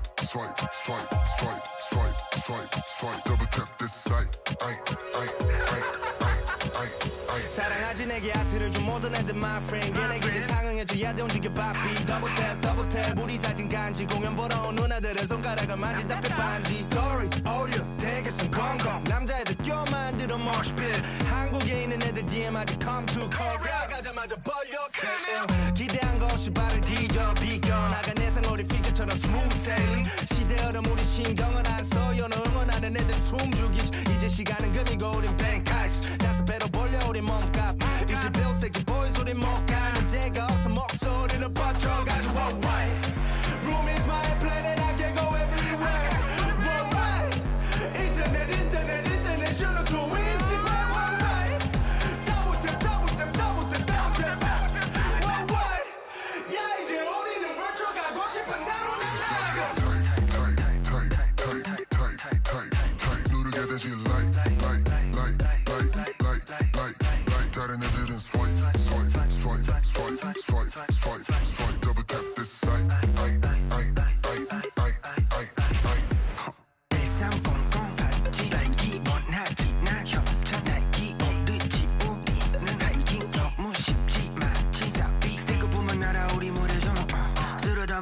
진짜 전부 1300 파티 like rockstar 1300 이제 달라붙어 우리한테 더블팀 레이블에서 연락 마치 허리케인 무시하던 새끼들은 어디에 얼른 숨어 미리 사나 1플러그 이제 우리 노래 어디 가든 들려 몇 년 전에 비웃었지 그래 바로 너 생각보다 우리들의 덩치 너무 커 이제 와서 빨아봤자 아우 기억고 어서 움직여 넌 어스머 백날 재미없는 노래 뱉어봤자 wow 사자 새끼 어디서 네 명함 내밀어 너를 퇴치하지 우리들은 세스고 on a new level keep it on the low 너가 전화할 때 나는 수신 거부 flow 안 멈추지 마치 Rolex non-stop racks on racks 못 벌면 난 죽어 bounce we got the juice no time 낭비할 수 없으니까 나는 항상 work work baby working hard 맨날 twerk twerk bounce we got the juice no time 낭비할 수 없으니까 나는 항상 work work baby working hard 맨날 twerk twerk tight tight tight tight tight tight 누르게 되지 like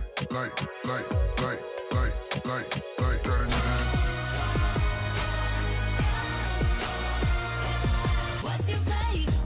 Yes, face rush. I'm here, it's okay, fine. I can tank, I Okay, go. it's fine. I think go. No flash, no flash. Hi. Yeah, dude, I want to fight on German, okay? I also no flash. Okay, I'll start then, I'll start. Chakali.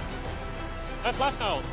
Can Niski survive against the big tree? I'm not so sure what auto might do it, and that will be contract. Lumber, nice! Zero flash. Wait, this is Penta, by the way, this is Penta. Oh my god. DJ, I don't care about your Penta. Yeah. And now the TPs are coming in. They just want to end the game. Energy, they don't want to even deal with the Elder, and they will not have to, as they will take down the Nexus and move on to 2-1. I thought Jat was gonna go for like the caps, that one. Stop, it's over. Energy in a battle of wills in the end, beat out Mad Lions in such an important game, and we can talk about kind of the ramifications afterwards because we're both living at least 5 years less. Again, yes, I think, you know, that's the ramification. There's not going to be anything left by the end of this tournament. I had a great time. Yeah, because I had no emotional stakes. I was stressed. Yes, you were. I was sweating. She was sweating. Yeah, I did not expect that much, unfortunately, because of the tendencies of Mad, and I got a lot of hope when they clawed back at that Baron. But we got to give credit, I think, to an NRG who, even after that happened, then you kind of lose your game plan completely. They made all the right decisions in order to close out the game. And that's for me the key part. Obviously, this game had a lot of back and forth and some unforced errors, but NRG's decision-making, to me, was better across this, the entirety of the game, even with all the mayhem. And I do think that the final play, where they didn't even try to go for the Elder, was another example of that. And it was important that FBI did what he needed to do, and he's actually standing by right now in the Verizon post-game interview. Open up. And we're back here after this NA-EU game. I'm going to call it a game. What would you call it, FBI? Thank you so much for joining me. Congrats on taking Mad Lions, first things first. I'll let you go now. Well, I think that was a very entertaining game. Nothing you'd expect less from a Western matchup. The most exciting games of them all. And yeah, I'm just pretty happy to win that one. Why do you think it's always like this? I think it's just because we both make a lot of mistakes. So no side is really good at closing out the game. And yeah, it's an enjoyable game to watch, I hope. In the end, you managed to close it out. We're going to talk about the last moments of the game a bit later. But first, Nila, a champion that we don't often see. Did you think that it was a pick that we could see at Worlds? And what is the main difficulty playing against Nila? Yeah, I mean, it's been popping up in solo queue throughout the World's Bootcamp, and I think the main strengths are the level 6 timings, like just the general level advantage you get, and obviously it's both a good dive and anti-dive champion, I would say. And we didn't respect it. I didn't respect it too much in the team fight, so yeah. Makes it difficult when it's not a champion that you see in officials that much, I believe. Yeah, I mean, I think that just the main thing is just knowing when she hits level 3, when she hits level 6, and then from there I think the champion's pretty like self-explanatory. Maybe we'll see it a bit later in the tournament, but tell me about the last moments of the game. The Elder into finishing the game on your end. I want to know about communication on your side to grab the victory in the end. Yeah, I think it was Palafox's score. I think he saw an opening where I mean, every team is going to have to fight the Elder Dragon because if we get the Elder, they're going to lose anyway. So I think Palafox just saw a good opening, and I think we just double TP'd in, or maybe just top just TP'd in, and it was a good end. Honestly, props to you guys for keeping your head cool and managing to grab the victory in the end. I have to say that I'm really impressed by the run that you had throughout the whole year, grabbing the victory in the LCS at the end of the season, and the fact that people have been underestimating you guys all season long. Do you think it's something that gives you strength coming into Worlds? Well, I definitely think it eases a lot of the pressure on our shoulders. I think generally every Western team, maybe excluding G2, come into every matchup with Eastern teams as underdogs. So there's not a lot of pressure on us. And yeah, I just want to be able to show that we can have good, entertaining games. And grab also victories, which is what you guys have been doing so far. Thank you so much, FBI, for the interview. And good luck on the next ones. Thank you. And Shox, back to you.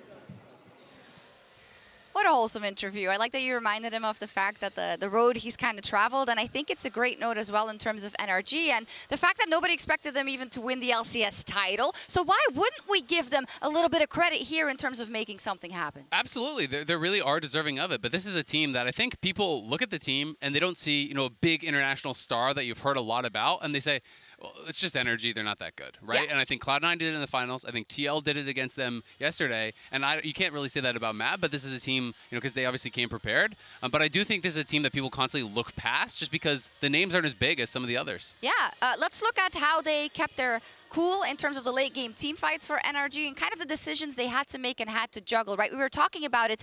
It was starting to be more and more overwhelming in their favor, but still they couldn't make a single mistake. Yeah, exactly. I mean, I think the thing that was the most impressive, Mao touched on it before the interview, was the fact that they played the map really well, right? You know, and this is what it really did come down to. It wasn't necessarily about the team fights. It was about how they set up the map, how they're able to not get picked off when they're actually before the Elder Dragon, taking down the inhibitor towers, setting up a situation where, yes, if you have a guaranteed win at the Elder, you fight that, but if not, you have that secondary win condition of going for the Nexus. And this is something that NRG was able to do in the LCS a number of times as well. They are really aware of how to play the map. And it's also, that was at that point the only way you can lose that game is if somehow, even with the soul, even with everything being set up, you take a fight that you don't need to. So I really want to give credit to Palafox, as FBI mentioned. He was the one who made that call, 100% correct. Then secondly, I want to really also focus on the fact that for NRG, this win is so big because it means that that right now they're 2-1, and particularly with how we've seen how matchup can matter a lot when it comes to the draw in Swiss, it just gives you that extra life when you look at the teams already waiting for you in that 2-1 bracket. I think you're going to be appreciative. You're going to need as many lives as you can get. I mean, it is really scary in that 2-1 bracket, absolutely. And Palafox, I just want people to put some respect on this guy's name. You know, I think he's been snubbed a number of times for All-Pro and LCS. This is a player that Travis Gafford did a video with him where he walked around the LCS finals. And this was like a year or two ago. And he offered people money if they knew who he was. And Palafox agreed to do this. Almost no one knew who he was at the LCS finals. So these are all LCS fans. People did not know his face. He won the LCS title. He's here. He's representing NA well on the international scene. He deserves to be known. You beat Niski. You deserve to be known as Palafox. Right? There you go.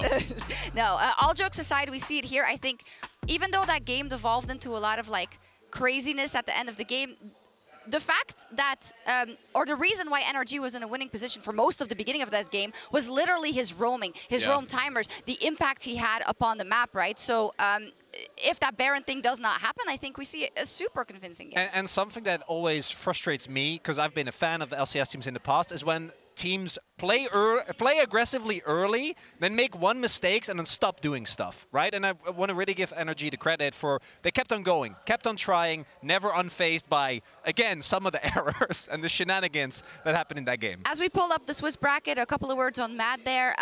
You know, they pulled the game back, but I think, you know, that mistake Carzzy made early on, unfortunately, is a team decision, of course, that the engage is in sync.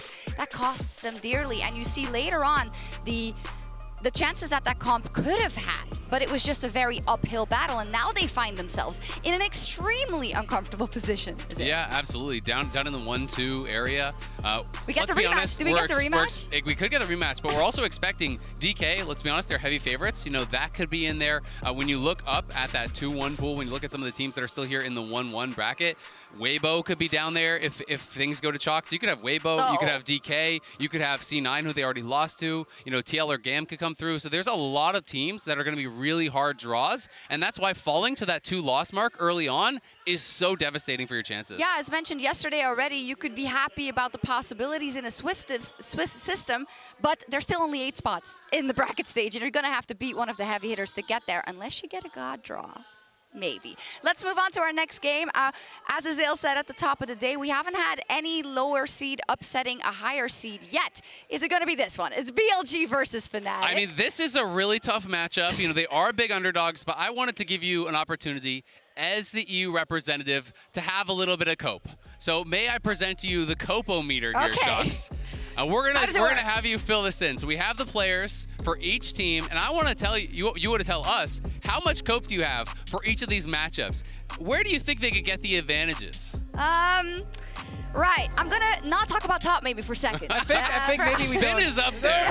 We could skip that There's one. cope and there's delusion. Shall we start here, maybe? Okay. Maybe in the mid lane. We're coping. Like maybe. I know this is a trap we often fall into because Yugao is not that flashy, and I think that makes a lot of people underrate him, even though he's very systematic in his approach for BLG. But Humanoid, he has to be the X factor, right? Absolutely. I mean, I'm kind of with you on the cope here because Humanoid has had some really good international performances. When you think to his best moments, he has been able to stand up against some of the world's best laners, and sometimes go Humanoid, go crazy, take over the games. Yeah, then... You know what? It becomes tricky, but we're coping. We're coping. I saw a content piece from Fnatic about Noah. Okay. And it was really beautiful. And it talked about how it was his lifelong dream to make it here and to do well. And it's only his first forays into Worlds. I don't even care what you're saying. I'm agreeing. Here we go. I love Noah. Come on, obviously, do your best. He comes from challengers, right? Yeah. So you know I'm going to be agreeing on this one. Obviously, I think Elk. Oh, he's so good. He is. Yeah. He's really good. I think the you know it's tough when you're talking. This guy's so good. This other guy's really nice, and I watched some content. He's really sweet. No. I do think that he's Noah, a nice guy. Noah at his best, I actually think is an AD carry that I would have loved to see in the LCK before he got picked up, right, by the LEC. So I think that the best form of Noah maybe has a chance. Okay, so we gotta go more cope. I know. Because I really love BLG as well. Oscar. We have seen an uptick in performance after hand injuries. We've seen him in the past. Faker's back. He's doing great. He stomped C9. Yep. So Oscar, here, I'm going to give you the credit. And what's really the difference? It's going to be your game. What is really the difference? Really? Maybe who can say? The type of injury? Yeah. Who knows? Razor, listen, it's going to be your game. It's going to be your name. He's an explosive jungler. I'm with you on the cope for this one. If he gets ahead.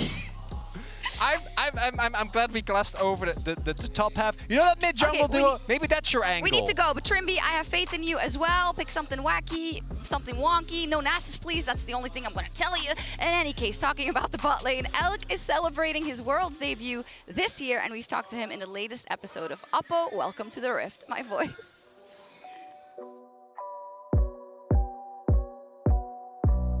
Hello， 大家好，我是标记 AD Elk， 然后这是我的第一次世界赛。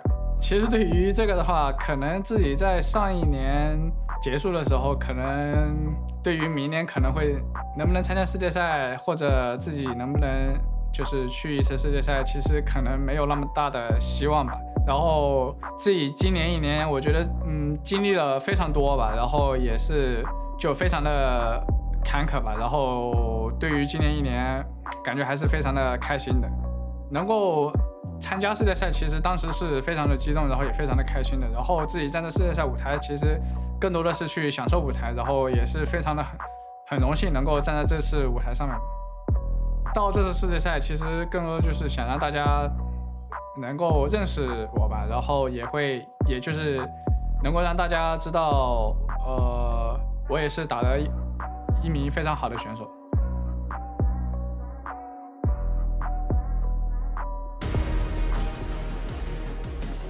Welcome back to the caster desk. We're moving into Billy Gaming up against Fnatic. And this one, you know, I hope it doesn't go the way that we had in the first game of the day, where we did have, of course, T1 kind of stomping on C9. I hope that Fnatic can kind of reach the level of Billy Gaming in this one. But we'll just have to wait and see as we do move into the draft right away. Yeah, I want bangers all day, but I also thought that BLG was one of the best teams going into this World Championship because they basically spent all the way from spring playoffs to now, only losing to JDG, and then one series loss to LNG 2 days after their nemesis had taken them down. So they've been incredibly dominant. It was a 15-1 summer split in the LPL for BLG, and Fnatic, even though they did go on that surge, have not looked to the level of BLG. And they're 1-1 because they lost to rivals JDG again already early in the Swiss stage after taking that win over KT, which was a very one-sided game. They were crushed there.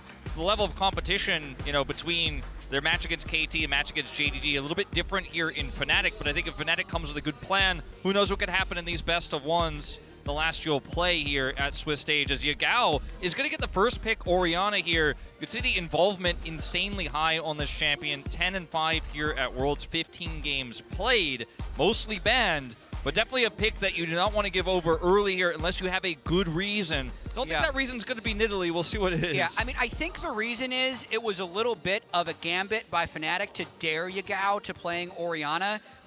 So Orianna's been a meta mid for pretty much the existence of League of Legends, and here in 686 games, he's played it 14 times. So it's really way down the list of his normal priority for mid lane.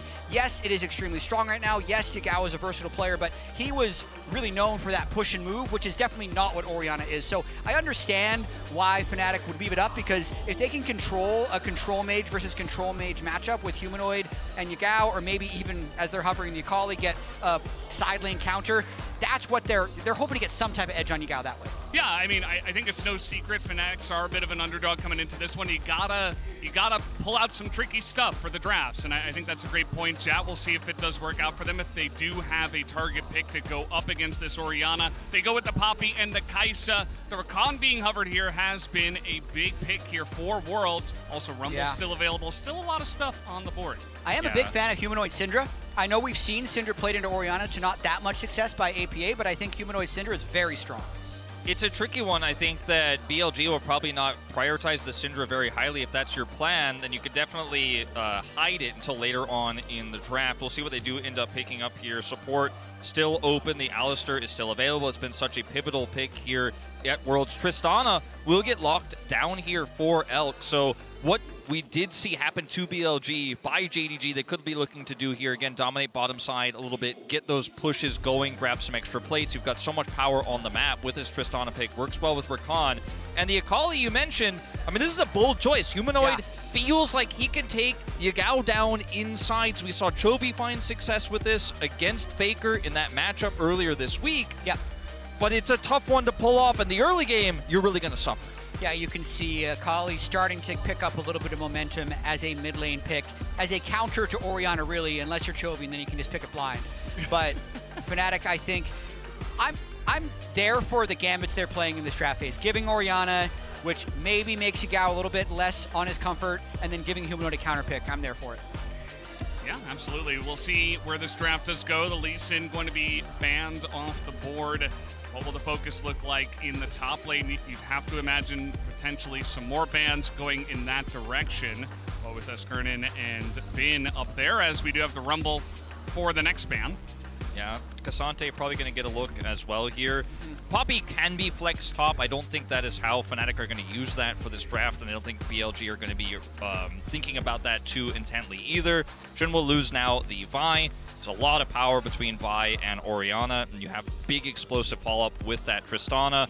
It will be actually not the Alistar, but the Nautilus that is taken away. Can be quite strong into Tristana, can be quite strong into Rakan. Similarly, if you had that Leona pick, if you did want to commit to that, you could try to lock down these targets with Solar Flare, but I like the Alistar here much more. I completely agree, especially because we're unlikely to see a Sylas, so the Alistar is fairly safe to pick.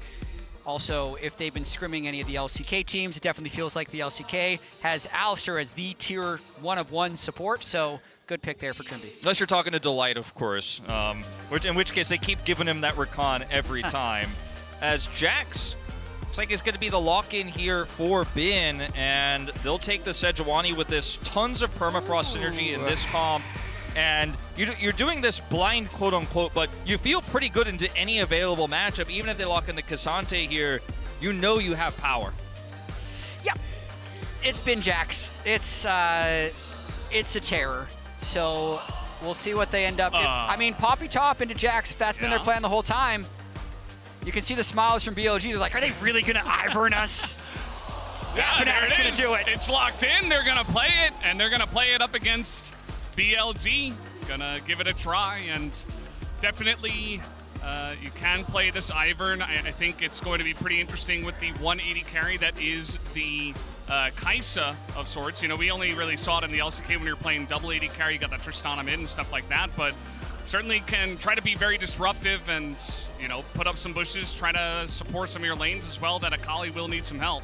I'm not a big fan of this pick. I'm going to be the one doubter because, like you mentioned, there's no double 80 carry. Kai'Sa not a traditional 80 carry in any sense, and sure, you can put the trigger seed onto Akali, add some additional damage there, give her some additional backline access, you could argue, and maybe you can catch a root on one of these engaging champions, but you are always going to be outmaneuvered by Jax. You're going to have to deal with this Tristana leaping over. Rakan can flank you. You're a squishy champion. Sure, you have the Poppy as a front line here, but I think this is an extremely risky decision that may accelerate the pace of the game for BLG quite significantly. We get to some of those mid-game fights. I think it can work, but I don't think this, for me, is the place for it. Those are actually some really good points, because on one side, hey, let's just throw Poppy Top, let's play Ivern, because we want to be different than what BLG is used to playing against, and that's going to give us the best chances. But in terms of inherent Ivern synergies, I'd say Alistar is definitely there to make the easy engage, to just melee range your Q, but not having like a melee carry or double 80 carry does limit the strengths of the pick. I completely agree. Yeah, well, we'll see if this bit of a dice roll works out for them. Definitely an interesting pick moving into this 1v1 between BLG and Fnatic as we hop onto the Rift. So we do have some Janos here. A lot of Chinese fans coming down to the arena this evening. Saw a lot of them waiting in line to get into the studio today, and a lot of them very excited to cheer for our Chinese representatives here, BLG being one of them, and Yagao. Yeah, a bit of action here, but important, guys. Reminder, you should log in with the right account and watch on lolesports.com to earn exclusive drops like emotes and icons. So make sure you do that right now so you don't forget, and you can continue to watch on there. Every one of these LPL seeds at the World Championship have started pretty strong. On the first day, every LPL team won. Then, obviously, BLG did drop the game to JDG, but they're not all the same. They have kind of their distinct identities. And for BLG, they like to fight a lot.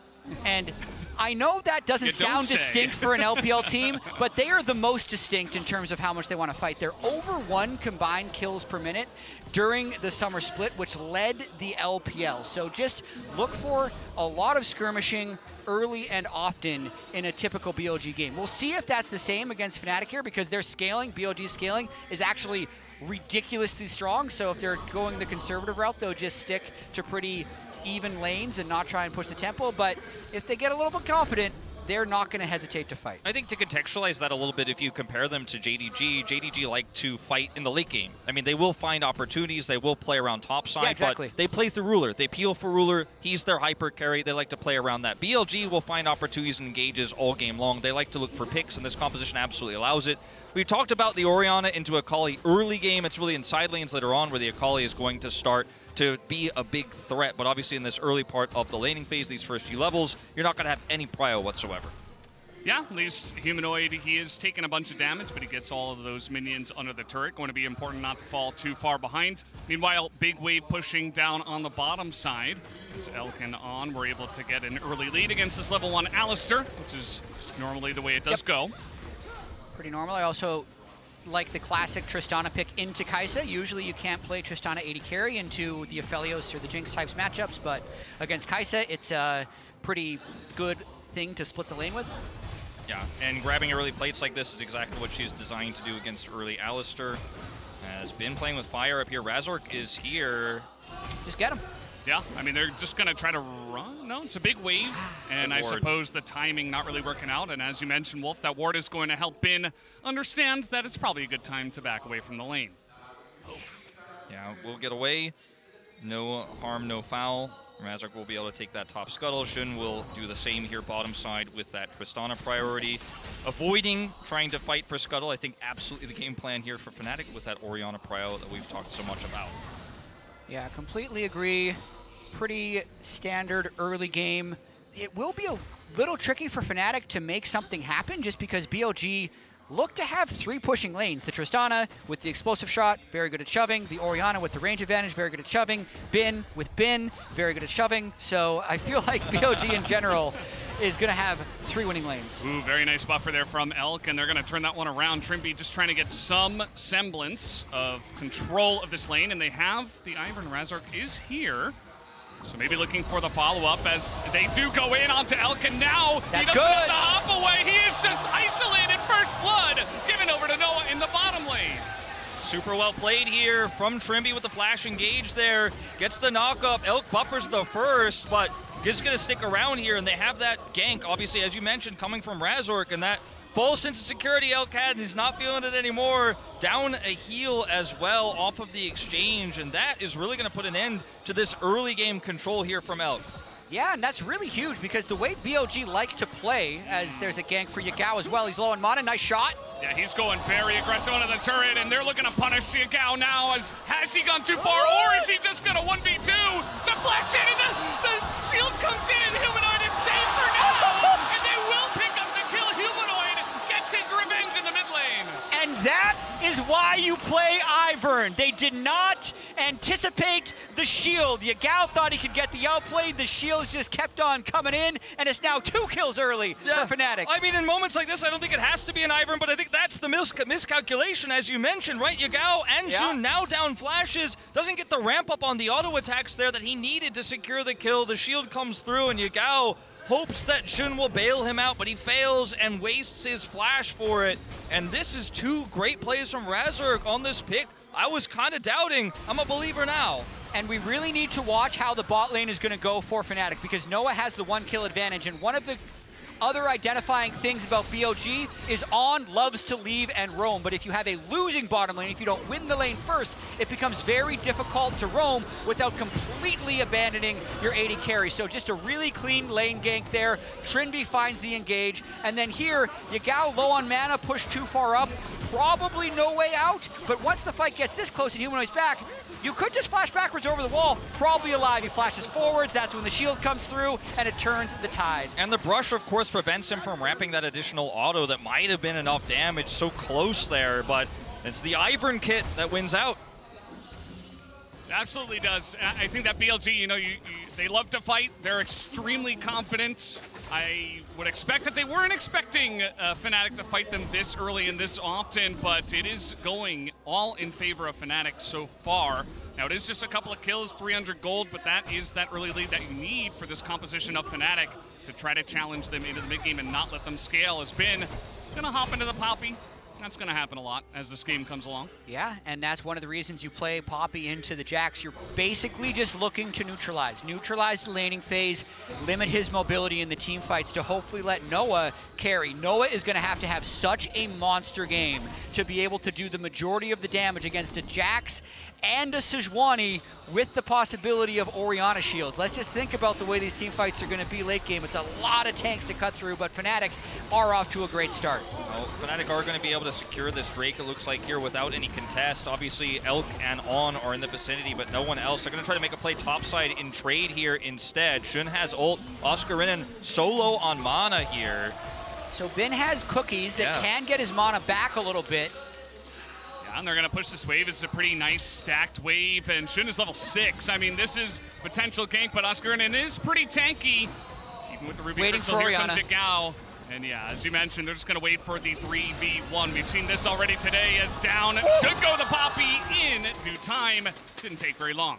Yeah. Kill going over to Bin as well. You know, you mentioned trying to mitigate this Jax. Don't let him get too far ahead. He's 15 CS ahead. Plate Gold's going to go over, and the Poppy has just kind of been I want to say, pushed back into turret, but he's been trading so well. He even used the honey fruit earlier, and now they're going to try to turn this into topside objective control as well. I do wonder if they can push them off this Rift Herald, because if they get it, BLG is going to be off to the races. But Razork's here, level 6. Humanoid has ults. They're trying to turn onto the Akali, but Humanoid is getting in there. He doesn't give a damn. He's got the Daisy to help out with the triple knockup, but in goes on to help with his own knockup, and a follow-up of Trippy. He comes in and turns the tides of this fight, as Yagao is going to go down. It's a double kill for Trippy on the Alistair, and finally Oscarden does come in here, and he will try to help out with this one, but On and Bin will just abandon ship. I mean, Rift Herald is denied here. You end up getting a nice kill on the back of that play as well, and I thought it was so well handled by Humanoid. Elk in trouble. Yeah, he's just going to throw an ult into Noah. Doesn't want any of that action. Yeah, looking at this fight, I feel like all the ultimates expended top lane gave Humanoid the confidence to be able to go in on that one, and delaying the Rift Herald is very important. Otherwise, Bin will be able to crash that turret. But let's watch this dive one more time. It was extremely clean. There's a flash, there's a lot of things that Oscarden would have been able to do in defense, but they locked the CC straight into the Rift Herald. He's actually going to be back alive, but it's Humanoid who you need to watch in this fight. Yagao has no ultimate, Sejuani has no ultimate, Bin is low on mana, so they can't really retaliate that well, and the Ivern will make Humanoid a lot more effective, right? It gives him effectively a lot more health in this fight. Pops off in it. And in the early game, those shields really add up. Daisy obviously really helping out significantly in this fight, and Humanoid's patience as well, dashing out, gets stunned out of the fight, that can come back in. He does end up getting taken out, but this is a huge win. Deny the Rift Herald, and of course, grab those 2 kills. This is huge. Now, you've got a kill on Noah, you've got a kill on this Akali, and these are accelerated champions for this composition. You were mentioning, Valdez, earlier, that you really want to have if you're going to have any sort of chance at competing with this composition in mid-game, before we get to later parts of this where you were talking about Jack's side lane win conditions. Yeah, it's definitely going to come down to that if this game does go pretty long. But take a look at this. Fnatic going to get to work onto this Rift Herald, and it's, 10.5 minutes in. They should be able to take this down, as you do see BLG on the bottom side of the map. Shin is getting in there trying to exert some pressure, but at the end of the day, it is just this free Rift Herald over to the side of Fnatic. Take a look at this, though. Elk and On with the support should be able to take down a bunch of these plates in the bottom lane. Yeah, pretty tough to defend that one. Also, not entirely sure what their plan is against this Jax. Yeah, they're trying to get in there. It looks like Counter-Strike is down, and Daisy's just getting to work down there. Meanwhile, we do have a fight up here as Humanoid. He's looking to exert some pressure down here as Elk just going to push him back once again, as meanwhile up in the top side, Bin is getting engaged on, and there it is! Oscarden in the 2v1 takes down that kill, and no kill in the bottom lane is matched by BLG. And that's the plan with Poppy Ivern. Apparently, you can just walk up and dive the Jax at the turret. I don't think Bin necessarily knew that, but they get the kill. They had the Herald. They're actually going to save it for later because they have plenty of time. But it's all about keeping Bin down in this game, and Fnatic hadn't been doing a great job of it, did right there. Well, this is a huge turning point, right? As Daisy is popped here, Razork coming over, and Bin uses his Counter-Strike here to clear the wave because he needs to kill the minions, but he's unsuccessful at getting all of those, and now he's just taking chip damage over and over and over again from Daisy. Flashes away here, is caught by the root, and then of course, the avoid here on the Counter-Strike allows Oscarden to then follow up and kill him. And down here, it's a really nice play from Humanoid because this looks like, okay, we're making a play top side. We're going to lose out big on the bottom side, but he wins the mid lane control with that prio, comes down and says, that's the end of your plates. You guys are not getting any kills. You're not setting up any dive. They even get the TP, from Yagao. He's caught that wave in mid, but TP down. No big cross map here from BLG. Fnatic just playing the map better. Yeah, and I'm really curious how Yagao is going to be playing the Orianna in team fights, because the way he's playing the map, he's almost playing it like Taliyah. If that makes sense, he's playing all through sides. They're not playing through mid very well. Trimby's taking a lot of damage. Yeah, he also smashed the ground. Not quite as effective as the Daisy. On is going to take a lot of damage. Humanoid once again in that backline, just forcing him. Trimby is going to be forced to use his ultimate now, and he's being chased down the river. The rest of his team just leaving him to die, as BLG will get the shutdown over to Elk by taking down the Alistair. And that's the worst too, the Alistair shutdown. Because he'd unfortunately gotten a couple last hits in the previous fight. That's a 450 gold donation over to Elk. Yeah, that's really rough, getting this Tristana further ahead. And, Oscarden's going to grab a turret plate up here top side and has this push. Should be able to get his way out of here. But this is, you know, picking up gold on a Poppy who's going to be pretty self-sufficient anyways. You know, picking up a gold on a Jax, for example, a top carry is going to be way more important than just coming up here and grabbing a plate on Poppy. By the time Ben gets here and Razork shows up, he's just going to be able to clear the wave, no play to be made down here. So now Drake's evened up. It is Chemtech Soul here, so might not be seeing that much of a commitment from these two teams over that. Drake, that hasn't been too impactful this tournament. Yeah, if anything, I feel like this will be more likely to extend the duration of the game. Oscar Renan obviously getting a little bit more gold up there. Humanoid is taking a lot of damage. Gets ulted in the Shroud. Wow. He's just going to go down 2v1. Elk picks up another big kill.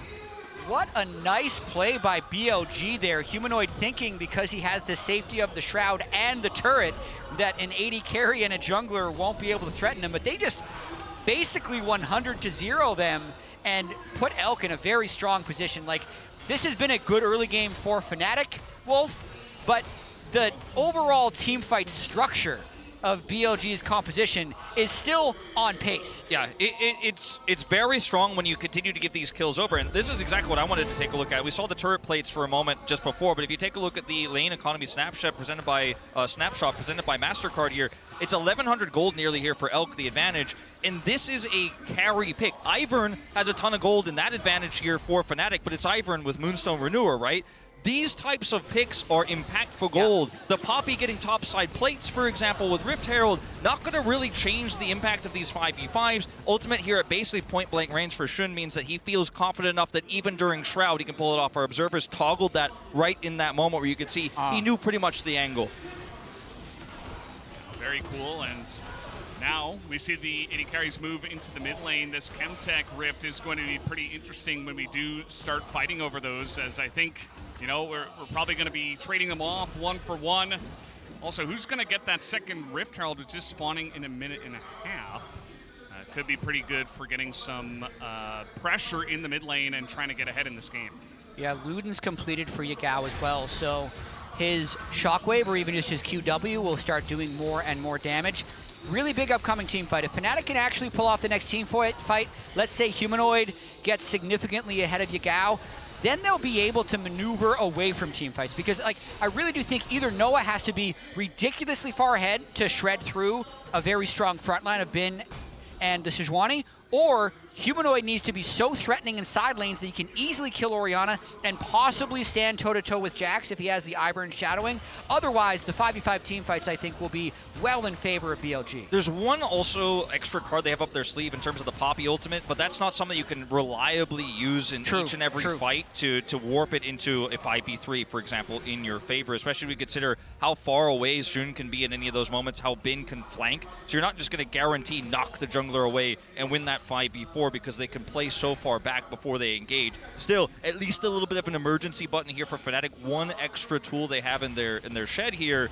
But I do agree that this next fight is going to be one they want to win very decisively here around this Rift Herald to start furthering the map, or opening up the map. On is going extremely deep now. He is Rakan, and you'll see that Fnatic will respect that as they just run away from him.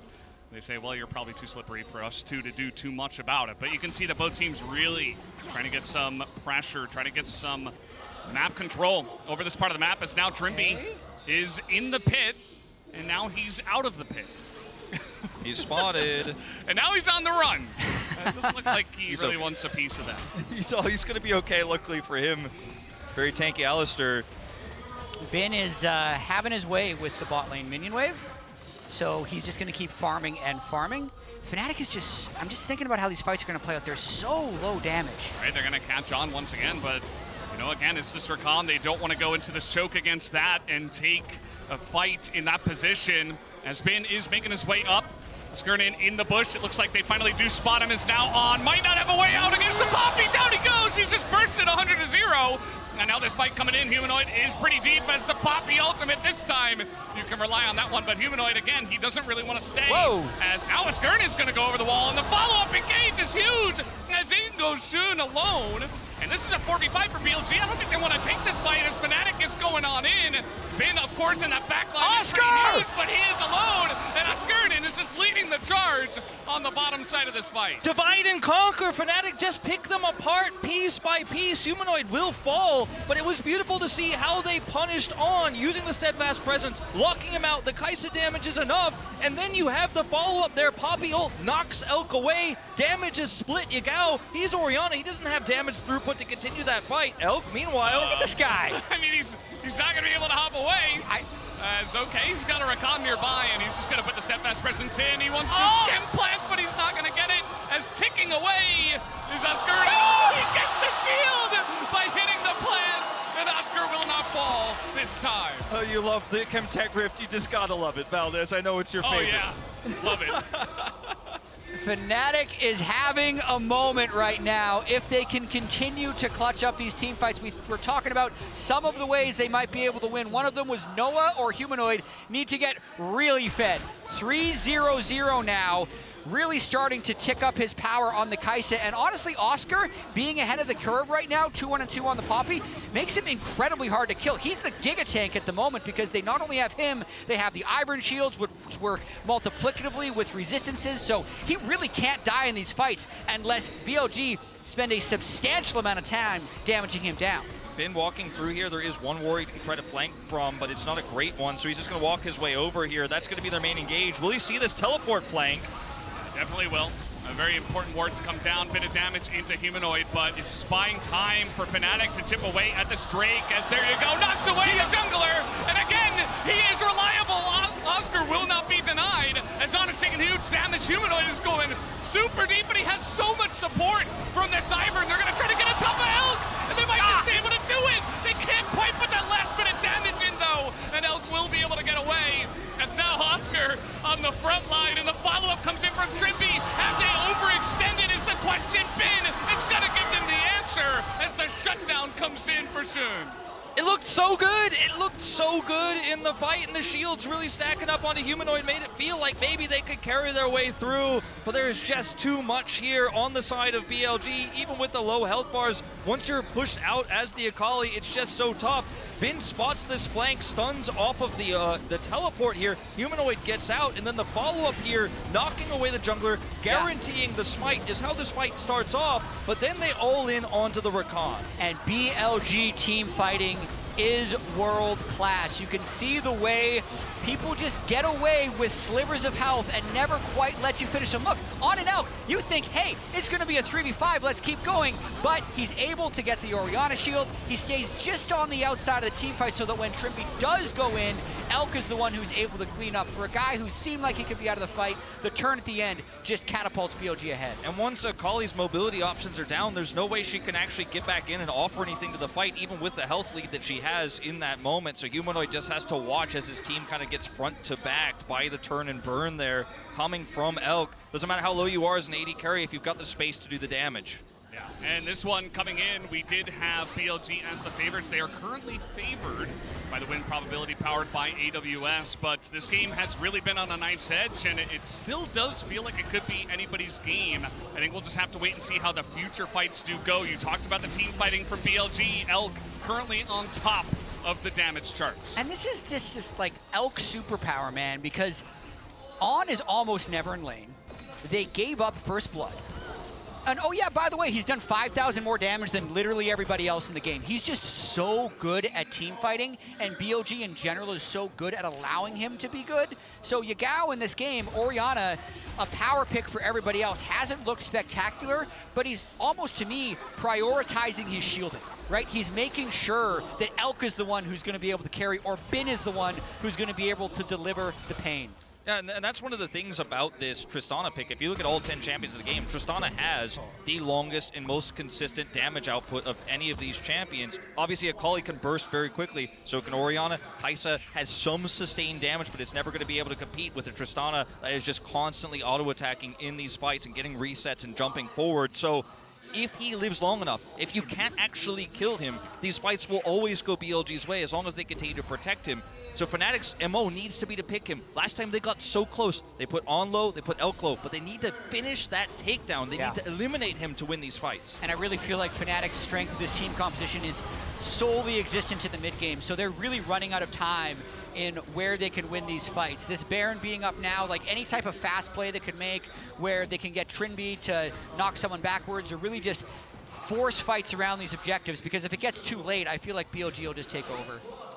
Might just end up being that way, but for now it is pretty close, and you can see that Fnatic, I really love what actually the Ivern offers in terms of trying to clear out vision. You know, just put the Daisy in front, you're just able to put up a bunch of brushes, and even in a very even game state, you're just like, okay, we're going to take over this river. Now BLG immediately is going to come in here and clear up this vision and take control of it, and you can already see that with 2 items here, the Black Cleaver as well picked up by Bin to deal with the Poppy in the side lane. This is going to become an issue the longer this game comes along. Yeah, and part of the stuff we've been talking about with Akali so much this tournament, how she could shut Orianna down, doesn't necessarily end up being that impactful if you're always kind of trying to babysit your Poppy, because the Jax is winning the other side of the sign lane matchup. It allows Yagao to have so much more space to sit back and just avoid the Akali entirely. So that hasn't yet become a major issue for Yagao just yet. This one is going to be pretty interesting. We do have the Chemtech Drake on the way, the second one of the game. And Fnatic coming in here, they already have one. They're ahead 2-1 on the Drakes. We'll see if they make a big play for this. We talked a lot about their mid-game team fight potential.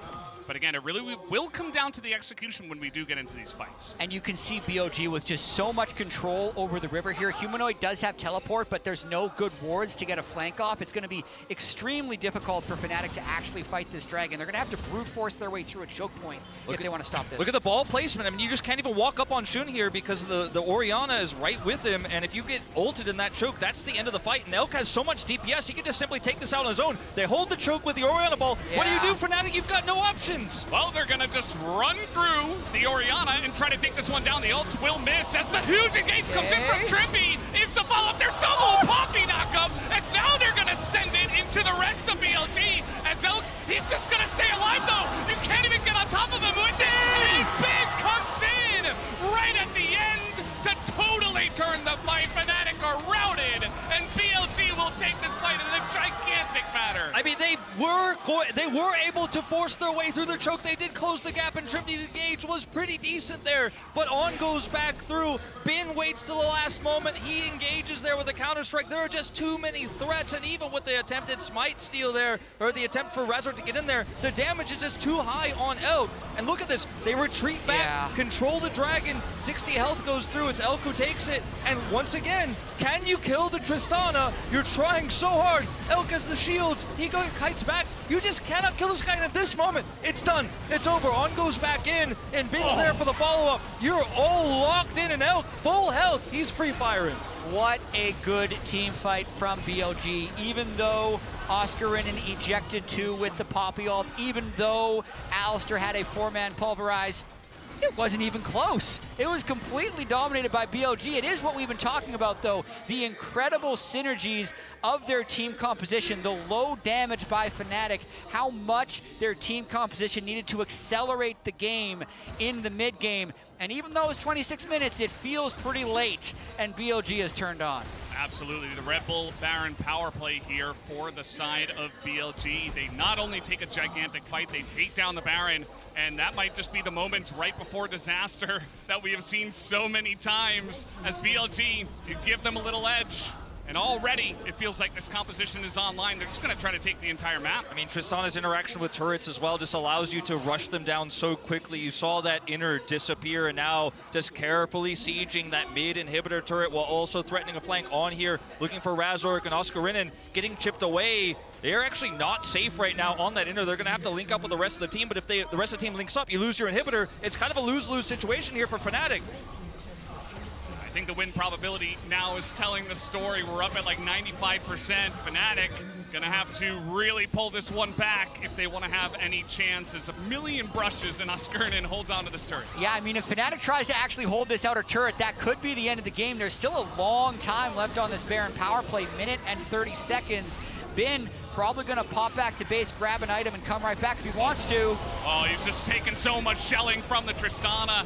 And the engages now from the side of Fnatic just look lackluster compared to the huge amount of damage that BLG has. And Redemption's going to heal them back up. They're buying time here. They are weakening the Baron play because it's taking time away. They've already lost the mid inhibitor. They've conceded that point. But these bushes have bought a ton of time. Trimby looking for an engage. Going to come up empty, though. Get to the knockup, but there's just no follow-up damage. There's no sustained damage here. You only have burst with Kaisa Akali. So you need something else, and I think it might be too little too late. Yeah, BLG looks comfortable to just take their time. Bin just rolling down the bottom lane. BLG actually get that 4v5. No, it's trying to back in front of On. I think On was not happy with that one. Just throws an Ignite in to keep him around. But yeah, with 30 seconds left on the Rebel Baron power play, they're just trying to get as much value out of it as possible. I'm actually not sure if BLG fought a 4v5 if they'd lose. Like, even not having been there, just the structure of having the Sejuani Orianna Trist is very powerful right now with how good Elk is playing and how much gold he has. I mean, Bin has a Zhonya's and a BF sword on top of his cleaver. He is going to make quick work of anyone that he encounters, but if he just PvEs, he's also happy to do that. It's very difficult to catch him. He can buy so much time as long as Yagao has teleport. It's never going to be a 3v1 on this Jax. He could just counter-strike Zhonya's, back away, leap away, and then suddenly Yagao appears, suddenly the rest of the team appears. So not only is he Jax in the side lane, but he has so much support here and so much time. And as Fnatic, where are your options? I mean, you're so far behind here, you have no map control, there's no flanking wards for Humanoid, and you somehow have to front to back with Kaisa Akali. You're going to need a big ult from Oscarinin, and you need to kill Elk. That's the one thing you have to do. Oh boy. Well, everybody's being roped into this one as Shin doesn't really seem to care, and now the rest of BLG will follow up on this. They knock away the Rakan as a massive shockwave comes in, and finally Yagao gives himself a chance to shine. Here comes Bin. Here comes Bin. He's got that angle. Shin trying to extend this play, but Fnatic have backed up, but Oscar's going back in. And he nearly gets charmed up. He is just going to have to run away from this one. Gets the quickness out of On, I guess. Yeah, I will say Fnatic is pretty hard to kill. The tankiness of Oscarinin as well as the shielding from Razork are making these fights pretty long. Also able to stuff a lot of that engage from Rakan at the tail end. But it is likely too little because there's no way they're making it through to this Chemtech Drake. You mentioned the Chemtech Soul probably extending the game. You know, it's 2-2 Drakes here. A lot of push in mid using that super minion wave here from BLG. Fnatic delay. They buy some time in the base, but they're never going to get prio. Now the Drake goes over. Bin goes back to his natural habitat here down in the bottom side of the map, and this bot lane pushes waves through. We're going to have a bit of a lull after this, but you can see no matter what Fnatic try to do, Elk is always so far away from the action, and then he just goes straight forward into Trimby. Yeah, it takes a long time to kill him. It's really difficult to get through these tanks, but he is just free firing. And with the front line, Shun's going to provide here, and Yagao has Shockwave, he has the shields. The ball carrier is in the front line. What do you do here as Fnatic? Because your options limit, you can buy time, but that's it. And if you buy enough time for the inhibitor, maybe you get one more team fight. Maybe that Oscarinin ult is what changes this game. Yeah. But you know, it doesn't get easier from here. Gotta land the perfect Poppy ult somehow, or help Elk just make some monstrous mistake. Even though they have 2 GAs completed now. On knows. I mean, there's one spot they're going to be. There's just way too much vision on the map right now for BLG. So he's like, well, either you're in this push, or I'm just going to get a ward down for free. And he will eventually get his team on over just to extend vision before this Baron respawns in 30 seconds. I can see BLG just biding their time. I'd say good discipline by them this game. It didn't go well early. They didn't force any massive team fights when Fnatic was at their strongest. Even when they had that first Baron, there would be a version where they try to play super aggressive, dive in her turrets, but the disaster there would be Oscarinin gets a big Poppy ult, maybe they give away a few bounties. So they're playing very conservatively. They know they have the better scaling, and they know they have this game if they just play it right. On just keeps baiting these. Yeah, he is very well, and Trimby, I think, is going to go down. Down he does go. No hope, even through the Altus now. The TP comes in. Is this the flank you were looking for, Fnatic? I'm not so sure, as he will dodge that one, and Bin is going 1v3 in the back line, even against the Oscar, against the Poppy, as Oscar eventually goes down, and nobody can kill Bin in this game, and anymore. He's got GA, he's got his Zonias, he's got so much armor stacked up on top of the fact that he's Jax. He wasn't even going to pop his GA, and that may just be the beginning of the end in this one. That's how it ends. It's not a Baron, it's not a Drake, it's just a fight in the jungle. They're going to take a lot of this turn. Wow! Oh, boy. Well, that's what you could not afford at this point, although it looks pretty over. Down goes the Kai'Sa. Noah not able to help out his team at the very last moment, and Bin and the rest of them, the boys on BLG, will be able to take down this Nexus and play with their food in the fountain just a little bit more. There you go. BLG will move on to 2-1.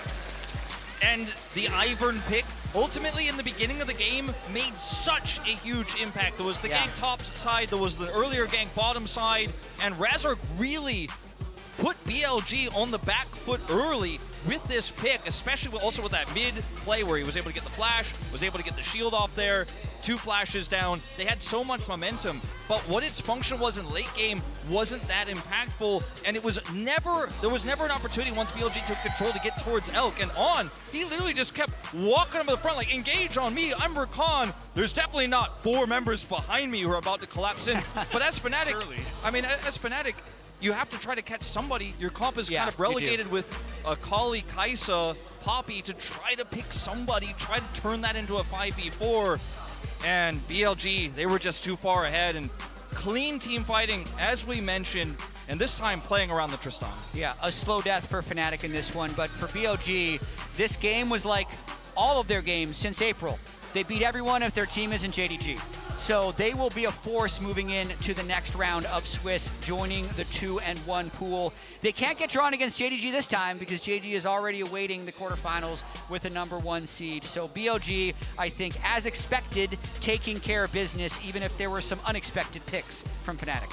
Absolutely. Well, that one was yet another banger, and every second counts, and thanks to their reliable Cisco network, Razork gets the clutch shield onto Humanoid to win the mid 2v2 in the early game, which was definitely one of these big turning points early on in the game. Razork, you know, I mean, I doubted the pick, but he really made the early game look so oppressive, and they clearly were super well prepared with this. Didn't help them as much, of course, in the later parts of the game. He was 0-0-5, then 0-0-8, and that scoreline stayed for a while. Elk with about 11 or 1,200 DPM there in the post-game breakdown. He was pumping that whole game. 40,000 damage nearly here for Elk.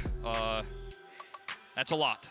Just could never lock him down. He had free reign to do whatever he basically wanted. And guys, after the break, we'll finish the day with KT versus Weibo Gaming. But first, we asked a few players what music they enjoy listening to before a match, thanks to the Oppo Cam.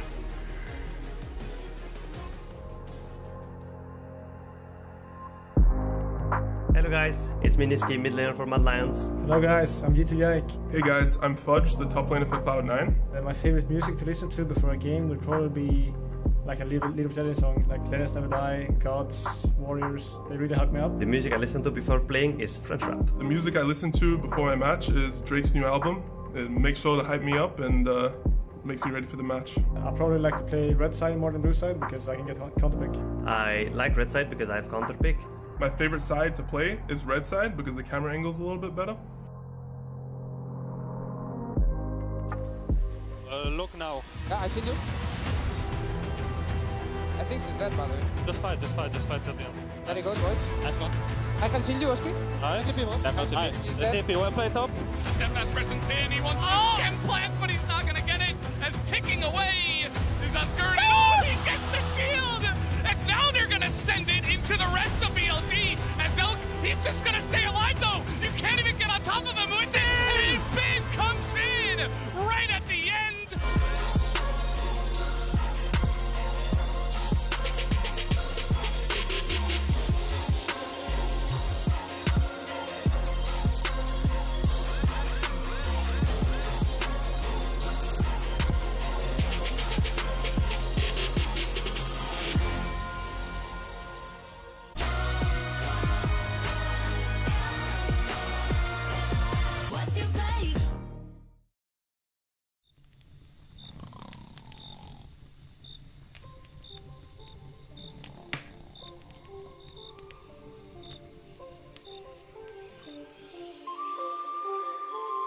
With the moon and stars above, there's a room and time for trust. And there's moments I dream of when the morning's just begun. I stay just because you and me makes us. A memory you left for me. I haven't been the same since you went for me. Your energy is heavenly. I'll meet you in the forest with the evergreens. And I can be incognito, watching out for you and all your friends with your people. See you with sunset. It's hard to have fun when everyone is asking if I finished or done yet.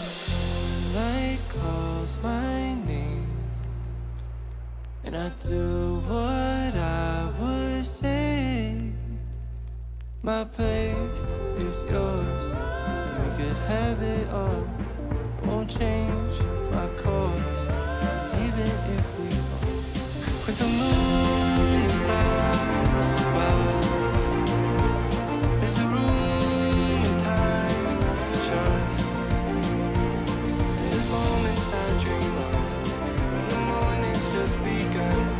I stay just because you and me makes us.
Bringing in a new roommate to save money, is that the plan? Say hi to Glenn from work. Yeah, I think I have a much better plan. We switched to my plan from Verizon. That is a good plan. Glenn? Get my plan starting at just $25 when you bring your own phones. Plus, save when you add perks like the Disney Bundle. It's your Verizon.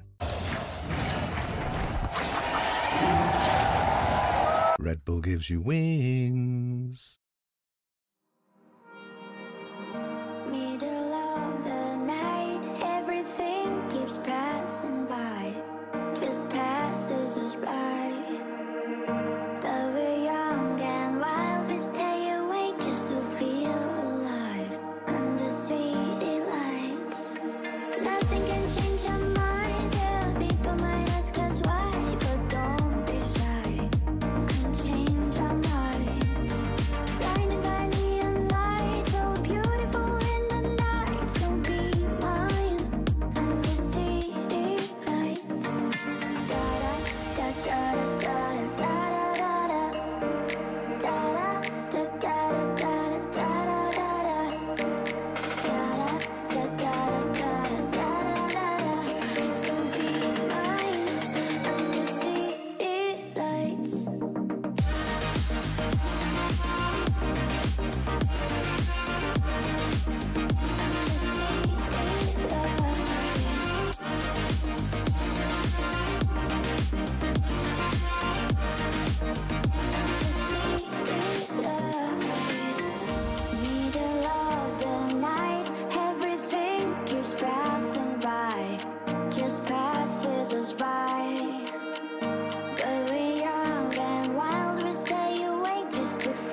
back, everyone, to Worlds 2023. It's already our last best of one of the day and of the tournament, actually. Oh, yeah, I didn't realize that. Just walked into it. Wow.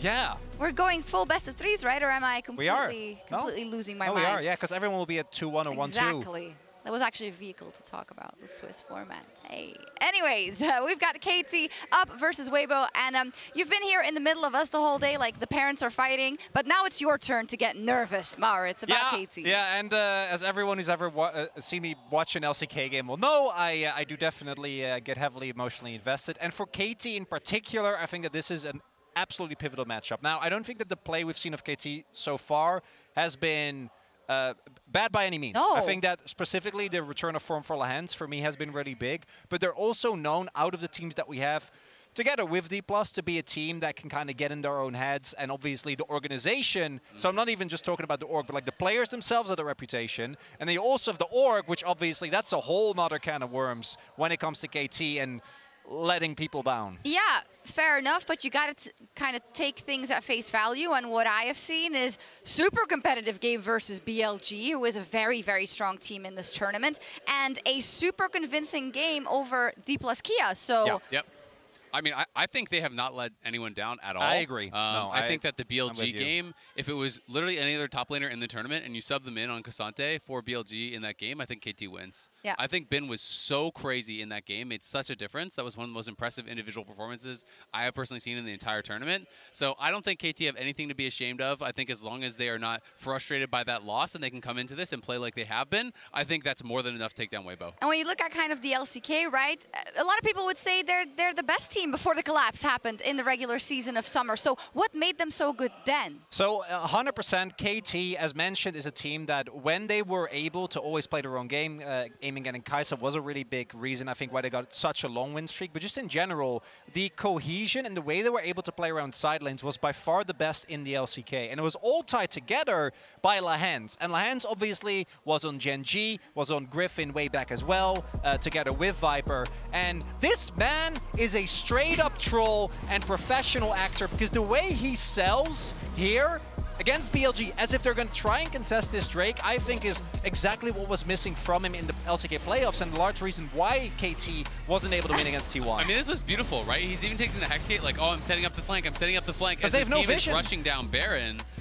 But KT, you know, had such an impressive regular season. I think for BDD as well, it was such a return to form after last year, where he really did have a down year. BDD have been playing incredible for KT. I think Keen as well is one of the guys that if you weren't watching them, you have to watch out for Keen. You talked about the side lanes and LaHans being able to affect the map. A large part of that is the positions that Keen was putting them in. You know, he was really playing well, I think. Yeah, it's true, and I guess often he was put on tank duty, but I think it made people forget that Keen is very capable at playing the carries as well, right? Particularly in the regular split, like his Quinn was probably one of the best games in the entirety of the LCK to look at, because he single-handedly, with the rest of the team enabling him, but he single-handedly like controlled an entire side of the map and hard carried the game, and we didn't really see that Keen in playoffs.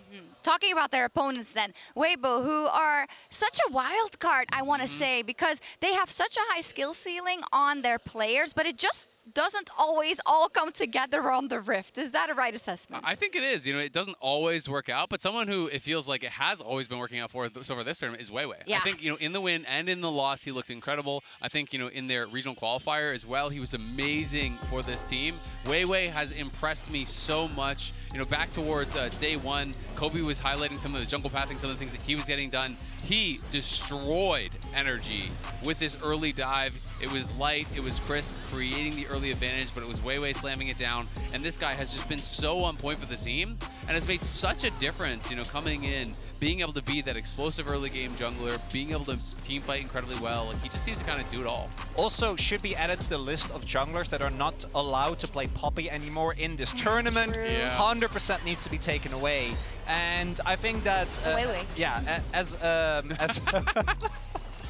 Azil was pointing out, I think that is one of the most reliable things of Weibo. Outside of that, I do think that, obviously, as any LPL fan will know, they have been very up and down, very hit or miss. And in that light, I'm also looking towards the top half of the map, because I think that Keen, even though he's looking a little bit better, needs to respect Weiwei and not fall into the trap that many players do against the Shy and Weiwei. Absolutely, but to speak about the individual skill of these guys, I've been hearing so many scrim rumors about how impossible it is to play against Weibo, and we even had a tweet coming out, from Energy, one of their coaches, Croissant, did a top 30 list that was based purely on scrims, based on how he actually saw those scrims. We also had Palafox talking about how Xiaohu was the best individual player that he had played. He was the mid laner that was absolutely roasting him, absolutely destroying him.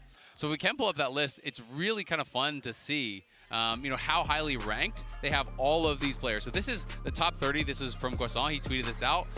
Look at 1 through 5. It's all Weibo. They were getting crushed by Weibo in scrims. It's such a good example. I think when you look at them, you have the Shy, who what his ceiling is. The problem is he hasn't been hitting it as often, but maybe that's a chance to grow throughout this tournament. For the rest, Weiwei, stellar. Zhao Hu, a legacy champion of the game already doing exceptional work. That bot lane is sick. Yeah, okay, Light is not ruler, but he's really damn good as well. So I think they're such an interesting team for me to watch if they get it together. There is also the fact that I think for both of these teams, for Keen and Xiaohu specifically, their performances at Worlds haven't really been indicative of their respective peaks. And I think that a game like this can be a really good example to show that you're able to, in case of Xiaohu, obviously maintain his MSI form, because this man has won more MSIs in multiple roles than many other players could hope. You set us up for this beautifully, and I hope it is going to be as close as we hope it is going to be. Let's I don't hope it's close. I do. For KT versus Weibo.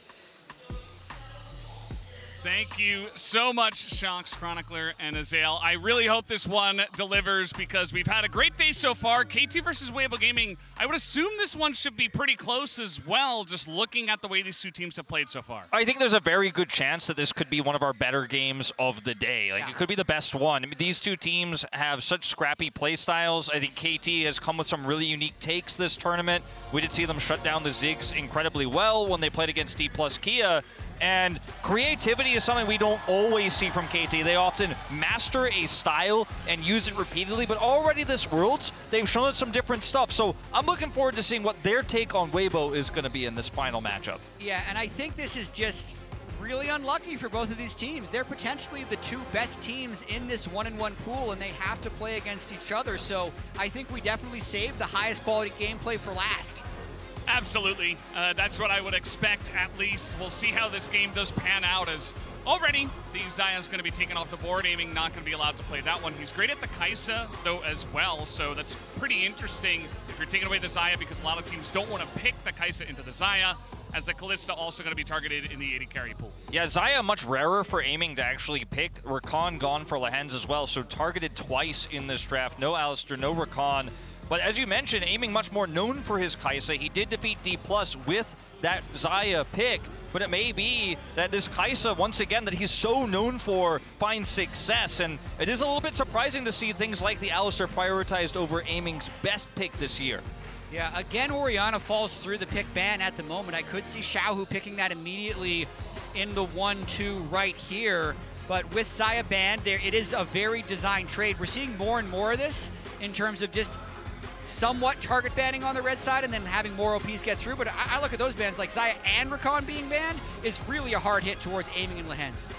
Now we'll see the Orianna come through. Vi being hovered here for Weiwei. Strong mid 2v2 power here and a lot of single target pick.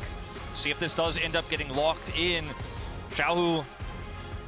Man, how is Rumble just so keeps present coming through. today? Yeah, it just keeps coming through every game. It feels like it's going to make it through once again. And it's still available as well as the Sylas. Could be something that they look at. BDD not necessarily known for his Sylas play, but we'll have to wait and see. The Alistar is also banned, so not 100% sure.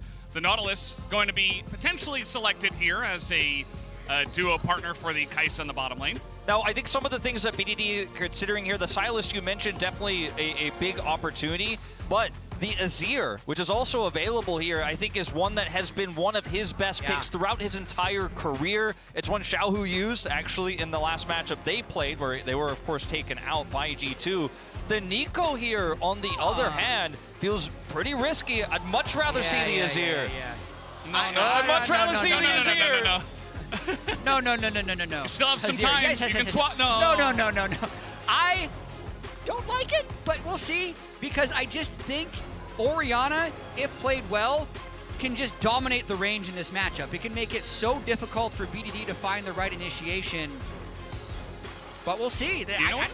Azir's right there. I think Azir's a great pick in the situation. We'll see how the Nico works. And it's BDD as well. I saw Cuz kind of smiling and nodding his head, so there is still potential to have that Nico flex. We did see Canyon play it to an incredible level in the LCK in the jungle, so we'll have to keep an eye on that. That's a good point, because that is one way I think you can alter this draft and really throw a curveball in a lot of ways. Otherwise, this draft feels very straightforward. It feels very predictable.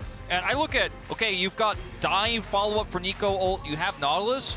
That feels pretty good. But I'm looking on the other side at Orianna, Rumble, and Jarvan, and I'm like, well, that's just a better version of everything you've locked in right now. So I really hope that KT do have something else to show us here, because Weibo playing as meta as it gets here at Worlds in all S tiers. Lorella going to be taken off the board.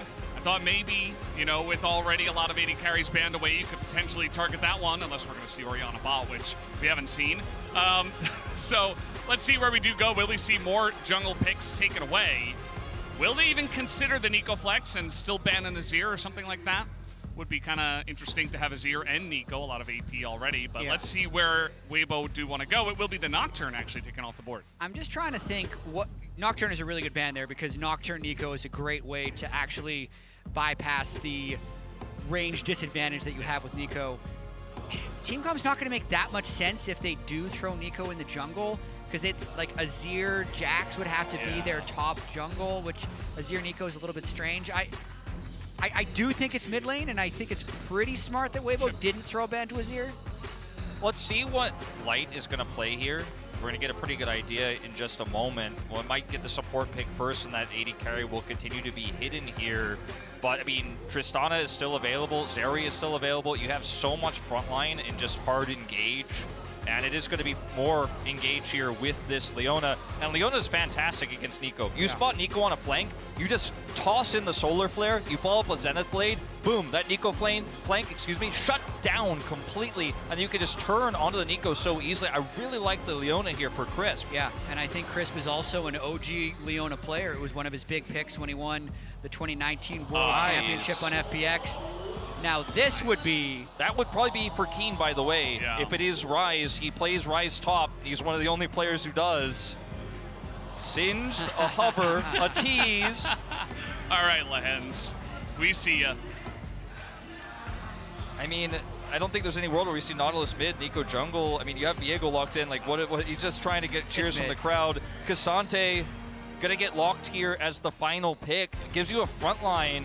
And I mean, if you can layer Nico's ult into Cassante Q knockups, you have the Nautilus, and then Kai'Sa follows up. And there's a world where you get a single pick, Viego resets. But on the other side here, I mean, Sivir is going to give you so much map control. You have so much wave clear and great follow-up for those engages. Yeah.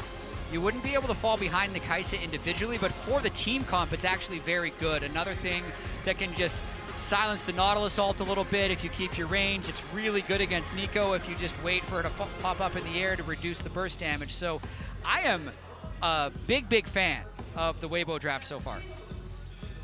I really hate to say it, but I think KT's comp in isolation on its own is not a bad composition. If you ended up getting this because you took away so many power picks from Weibo, I look at KT roster and say, well, it isn't as meta as some of the other comps we've seen in this tournament, but it's got single target, it has resets for Viego.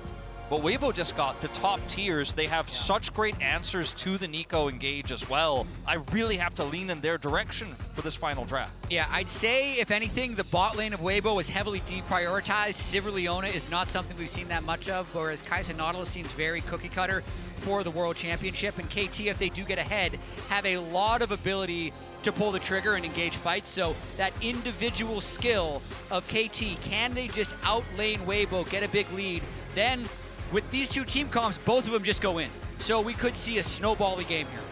Yeah, I mean, KT Rolster, one of the teams we had in summer as the most dominant, right? This team was just on a huge roll. They kind of fell short when it came to playoffs, but these guys do know how to kind of win lane and then go from there and win game. We'll have to wait and see how much, how proactive Lehens as well is on the map.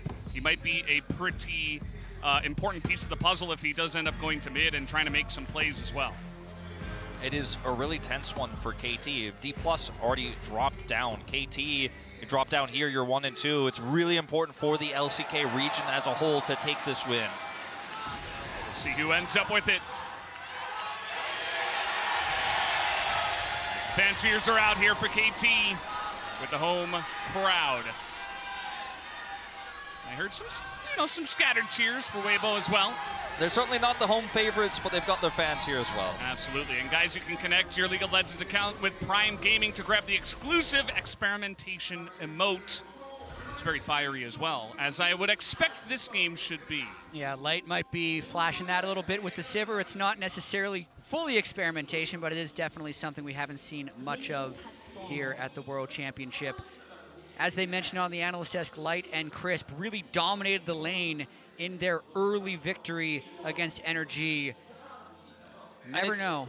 It's rare to see the teleport on the Rumble these days because obviously you have the Ignite kill pressure in a lot of matchups, but into Cassante in particular and with Viego as well is a little bit of a riskier choice. I actually prefer the teleport in this scenario for the Shy because it's going to allow him to return to lane very easily. It could be a little bit more of a side lane threat and then come back to team fights later on. He's going to trade aggressively here nonetheless, but that kill pressure just not so much there in this matchup. Nice dodge from the Shy. Definitely going to be keeping our eyes on this one. Keen versus the Shy. Definitely a couple of guys that can look to try to dominate lane and be very aggressive. And we've seen what this Cassante can do as well. Don't be fooled. He's, not always the guy just sitting back, tanking up for the team. Sometimes he's the one going the deepest, even with the other champs in the lineup. Yeah, I don't see much about these early jungle paths other than they're matching different sides. I think the Shy's going to have Weiwei up top when he needs it. So Keen has to be a little careful not to get too poked out as the Shy pushes this wave in. Otherwise, he could try and prep that wave for an early dive. Yeah, certainly could. Is controlling this very well. Weiwei pathing top side here, and that is, of course, going to give them the numbers advantage. Down here on the bottom side of the map, aiming and Lehen's hitting level 2 first. Gonna break through some of those minions, and my concerns with KT's comp and not how it's going to function in the early game. It's not how it's going to function in team fights per se. It's just simply that there are ways to shut down what their composition does best. And I think Crisp is going to be a huge aspect of this. I think Xiaohu is going to be a huge aspect of this because what Nico needs oftentimes is either a front line to set her up to ult or map control or a flank, right? And flanks are where she is going to be at her most vulnerable against Weibo's composition. If KT fall behind, then BDD's life is going to be very difficult when he wants to do his job. Yeah, and there's so many things that can mark him as well. Like if Crisp finds him on the outside, he'll just initiate on him straight away. And like, Cassante's another champion who, like, yes, he's kind of a front line, but he's a bit of a flanking tank. Yeah. So very, very high. We just keep talking about how high the barrier of execution is for this KT team composition. Yeah, it definitely is. Just talking about Lehen's getting active on the map, level 3, trying to make a play, or at least support on the top side of the map, and maybe make this a double scuttle angle for Cuz. As we do see the positioning of Weiwei, they have identified that he's gone blue to red and to the top side of the map, and that ward is going to spot him out as well. We'll see if King can stay safe, or if Weibo will pill off a good gank and a dive, but it does look like Keen is just going to get out, and that's double scuttle to Cuz. Yeah, like you mentioned, Lehen's escorting this through. Of course, seeing Weiwei topside means that Cuz knows he can pull this off, will rush it down, and then Lehen's will return to lane. A bit of a later back there on the bottom side of the map. Very quiet early game here, as you know, compared to especially some of the games we've seen this tournament where it's action all the time. And KT, as well as Weibo, are in a precarious situation. I think for KT, it would almost be more tragic if they lost this game to fall to 1 and 2, just because of what they've been through since the summer split ended. They were the #1 seed in the LCK playoffs. All 5 of their players were first-team All-Pro. They decide to play against T1 when they can choose their opponent. They lose that one. It drops them to the #3 seed. That #3 seed leads them to these ridiculously difficult draws that they've had so far here. And they're just such a good team, but they've been like all of their losses as well have been really close losses, Yeah. right? Even the T1 losses, they were losing in game 5s. Yeah, that Guma Zaya game, you know, that game could have gone either way. It was so incredibly long, one of the craziest games of our entire LCK split, if not the craziest, and one of the crazier series, like straight up. And I mean, KT have been on the cusp of greatness for so long as an org. I mean, it's been so many years since they've even been here at Worlds, and to drop down to 1-2, you know, with D+ already falling early, it really would be such a tragic way for the LCK to have 2 weaker representatives as well. Not saying it's over. It's never over till it's over, but it says a lot about the region. Here comes Lehens. He's going to hit that hook on a light somehow through the Leona, it felt like, as Cuz is here. All right. But at the end of the day, I think they realize, okay, they can't really get much out of this, and we do see Weiwei out of vision trying to make his way down here, as well as BDD in the river. A lot of tense moments so far in this one. It is certainly a bait, it feels like, for both sides. Although now they should be able to ping that BDD is not here, you would imagine. But Weibo are sticking around, and they're going to get engaged on is now Lehens. That's going to be first blood going the way of Weiwei, but he will immediately be taken down in the trade. That's like putting your hand as bait when you're catching a fish, like a really, really powerful fish, maybe shark bait. Not a great idea because it's going to cost you maybe more than the reward. Giving away first blood to Weiwei to only get the counter kill on Cuz, not necessarily worth it because you also lose the mid lane push to Xiaohu. Nice play by Weibo. That was a really nice play from Weibo. Good reaction from Weiwei, identifying that he could, you know, force this to be their first pick there, and was likely going to die either way. But really quick reaction time there. No expending of his flash either. And Lehens is level 4. He's like, okay, oh, there's 2 Lehenses now. That's BDD. As Weiwei's just going to get out. Weiwei would just love to get 1 Scuttle Crab, but so far it's 3 for 0. Power farming Viego is a scary thing. Getting those additional, you know, camps is going to get him closer and closer to that first item. As we'll watch this again. BDD coming down here. They have a control ward. Crisp gets rooted, and then instantly Weiwei just identifies, like, I'm not getting out of here. Yeah. BDD is missing. He's going to ult me, so I'm going to trade this back 1 for 1. And he gets first blood. Yeah, really good burst. Absolutely worth it for someone who didn't get any Scuttle Crabs. That's going to equalize his gold fairly close. He's only 200 gold down despite losing all 3 Scuttle Crabs. And I think we agree, Weibo probably has slightly better late game team fighting. So if they can just go even in these early laning phases, they're going to be pretty comfortable. This one is going to get pretty interesting. Now it's Crisp's turn to be out on the map, but BDD looks like he does feel that pressure and moves to the left side of his lane just to make sure. His top lane has looked pretty contentious as well as Keen. This time maybe looking for the angle. He is going to go all out now. Hits the Q3 onto the Shy, who doesn't have his flash, and everybody is here. We got 3 members of KT trying to get on top of the Shy, and they will be able to take him down. BDD picks up a kill.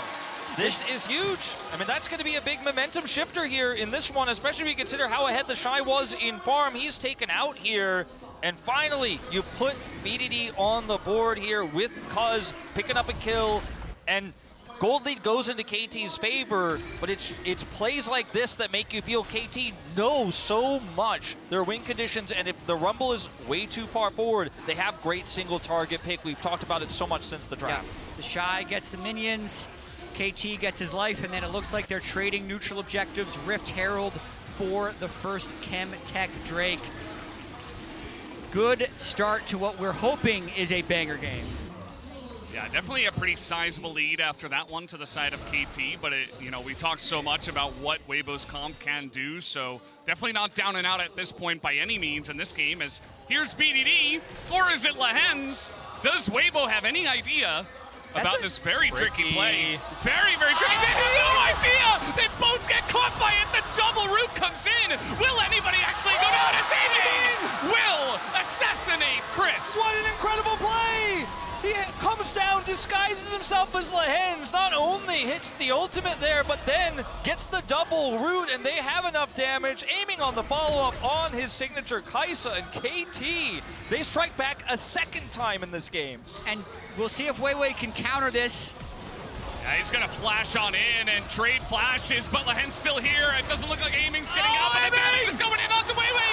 Can they trade it back? Yes, he will! As the kill will go, but it's traded as Light will take him down and take control of this lane. I really want to see that BDD play again. And I can imagine it from Weibo's perspective. So some people are wondering, why didn't they realize that the mid laner wasn't missing? But look at what they do here.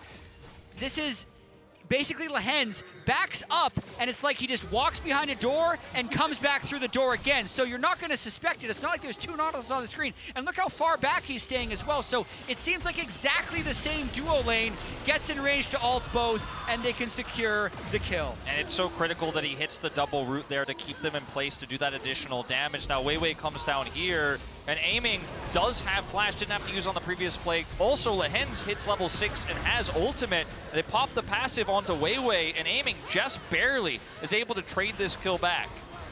Meanwhile, Lehens, he's doing Lehens things. He's in the mid lane, trying to make some plays. It's not going to amount to too much. And Xiaohu's just going to walk that one out. BDD hasn't used the cannon minion yet, so he really trusts their ability to count minions, but I mean, they can count Nautilus as well, too. They're just not showing two of them at once. I just love that BDD play. That was so good. KT with some tricks in this tournament. We saw the fake dragon by Lehens just a few days ago. Really kind of bring a unique flair that we don't always see from KT. It's normally Keen who brings that type of new champion, new strategy. But it's been everywhere else. We're seeing it from KT here at Worlds. And this gold lead has actually gotten pretty big. 1,700 gold right now. A lot of plates in the mid lane. Looks like that's where they used the Herald. So BDD still does have a lot of threat with Keen being in the river right now, making it difficult for Xiaohu to push up on this Orianna. So far, making us eat our words a little bit, this Nico has looked great in the early game. Yeah, I mean, if you can have this much of an impact, which is not necessarily what we normally see, it can certainly turn the tides of the game as we see this player matchup between Cuz and Weiwei. Cuz able to get 3 Scuttle Crabs early on, able to affect that bottom lane, and has been catapulted into a 92 CS position. Yeah, and again, a really high pressure game. Sure, every game with the World Championship is high pressure, but when I think, you know, it says LCK3 versus LPL4, I just feel like KT is probably under much more pressure. Like the expectations of being an LCK team and not making bracket stage, like in Worlds history, 12 years of Worlds, only 2 Korean teams have ever not made it out, as we might have a fight in River. Well, really wanting that Scuttle Crab as in goes BDD, catches 2 of them, and the teleport flank from Keen is perfect. Where did that ward even come from? Big equalizer though from the Shy. Can they turn this one around? He's doing insane amounts of damage as KT fight on it, but it doesn't matter. It's a double kill over to Keen. And here comes Cuz as he's looking for more, but it will be the Orianna W to slow them down. And it's in these choke points where KT are finding the angles for BDD. They're using their front line incredibly well. Cuz comes through, buys enough space for BDD's flash engage. He does end up going down at the end of the day. Ooh, light. We'll get out of there.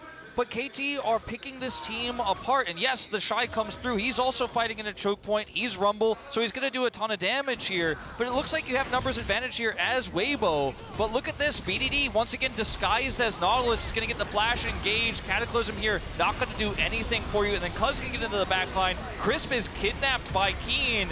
And if the Shy is better set up here, if Weibo play this slower, maybe you get the damage done and you can front to back this, but they just get jumped on in KT. We didn't trust this comp would always work, but they are being so proactive with it. Exactly, and since both teams have so much engage, we did think there was a high possibility of this game snowballing. So if KT can get a big advantage early, as they have, that's their window, because what does Weibo do to win this game? They engage. But if BDD's super fed, if Cassante and Viego are super fed, you engage first. You just give Viego that reset.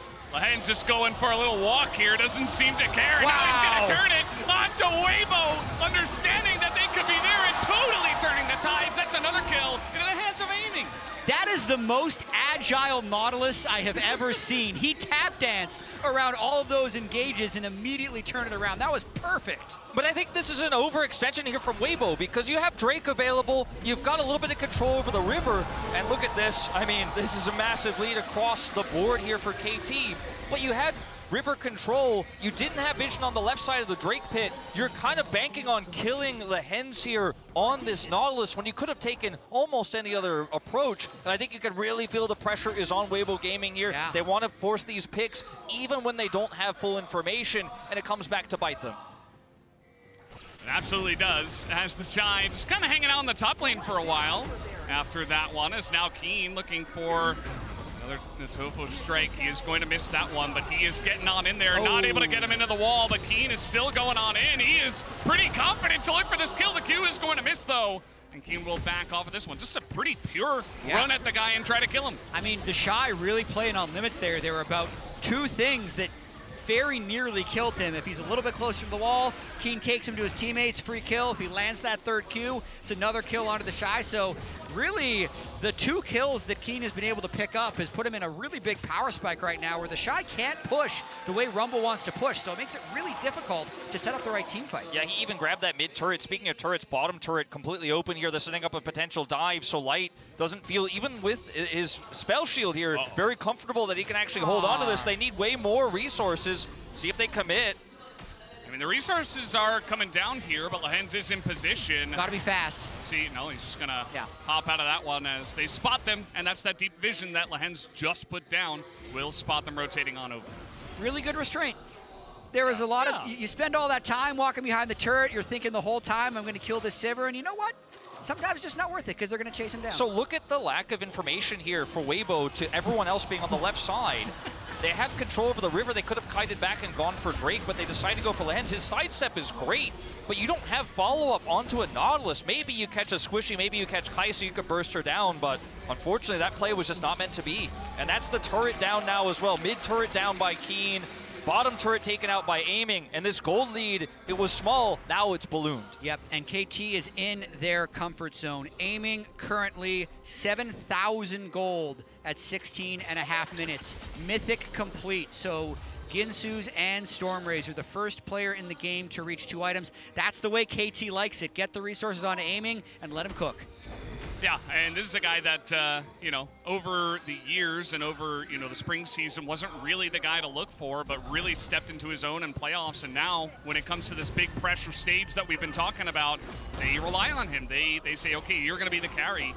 And he has so much gold. I wouldn't be surprised if he does exactly that. Also, because so far ahead, this isn't like a low damage jungler. This is a Viego with 137 CS, who's near 2 items himself. As Shy.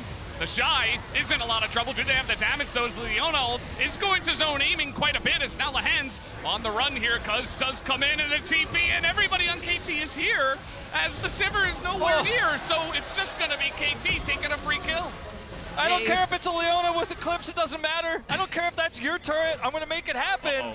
Here they go. Okay, they're going to spot him. That is BDD, not Keen. But meanwhile, it's just, you know, Wei going in, face shaking in the jungle. It's going to be another turret that goes down to the Rift Herald. This is a massacre for KT so far. That's a 7,000 gold lead at 18 minutes. Weibo just do not have any answers. KT is so coordinated. They are moving around the map so well.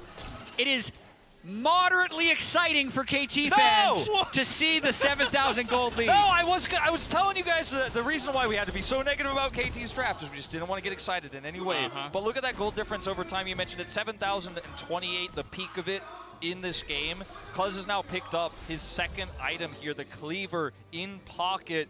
One needlessly large rod here for BDD, who hasn't picked up that many of the kills this game. It's been mostly aiming, who secured those with his Qs, with his ults to follow up on those good engages.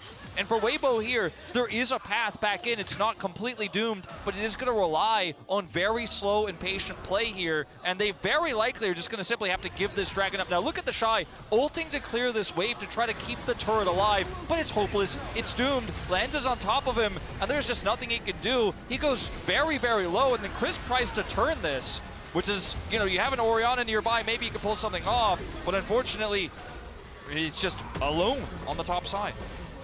He absolutely was. Maybe not expecting Lehens to be quite that deep in his own team's jungle, but Lehens will do that. He will find that angle. Still just level 8. He's looking to actually get in onto Wei, who just immediately flashes out. He doesn't want any piece of that. It's now Xiaohu in a little bit of trouble. It is going to be another flash garnered as the follow-up comes in, and there is the auto. But they can't quite follow up on Xiaohu. That is a lot of stuff just thrown into an Orianna that they do not get. The equalizer is perfect. It totally zones KT into this fight. And chat, what have you done? KT, somebody got excited for these guys as they have gone way too deep. And Lehens is going to get caught off as well. Keen, okay, it's got a very nice angle. As I immediately counter curse it, Xiaohu is looking for a little bit more. Keen is alone. 1v3 and down he will go. And Weibo gave this game around. I got a little enthusiastic, I'm sorry, but currently Weibo does know how to fight. KT just expended so many cooldowns without actually getting a kill onto the carries, and that is a massive turn for Weibo. So KT's game plan here, Drake is up. They decided Weibo not going to fight this. They're going to play topside. We're going to group and match them. Look at the map control they have right now, KT, to try to force this. They also have bottom side control. Instead of just taking the free Drake here, they want to further their lead, and they way overcommit into a team that has insane turn. You are Kaisa aiming. You're not going to be able to turn and burn this one, unfortunately, and KT are just forced away. Really nice ults here by Weibo, but we have to really emphasize, KT could have just taken the free objective with the map control they had. They wanted to push their lead even further and not give Weibo the opportunity to trade that for top turret, get any additional farm, but they got punished. Got to really worry about the slingshot here as well because objective bounties are up. The Mountain Drake. Are objectives up? Bounties, I think they fell. They were. They were up, but they fell, which is beneficial for KT as they can just move towards this Mountain Drake. 5,000 goal lead. Still very strong position in the game. The fear, though, would be the 202 Orianna and the 204 Sivir because they have the potential to kite back and outrange the hard engage of KT. Yeah, that's what Sivir can do that Kaisa won't be able to do. We talked a lot about in our previous game. I mean, Kaisa does have strong damage output, Rage Blade stun, but the Sivir is just going to speed up the entire team, allow you to follow up and chase, and then just do free damage from range. And she'll quickly rip through Cassante's health bar once she gets that third item online. Yeah, she definitely will. I think that KT, after that play, they're like, okay, let's hold our horses a little bit, take the objectives now. And they do get that Mountain Drake, as well as clearing out entire vision over the Baron. They certainly do have a comp that could potentially try to rush this one down. Their turn is very nice, what with the Nico and the Nautilus, and you've also got that extra damage from the jungle as well with this Fed Diego, so something that they could look for.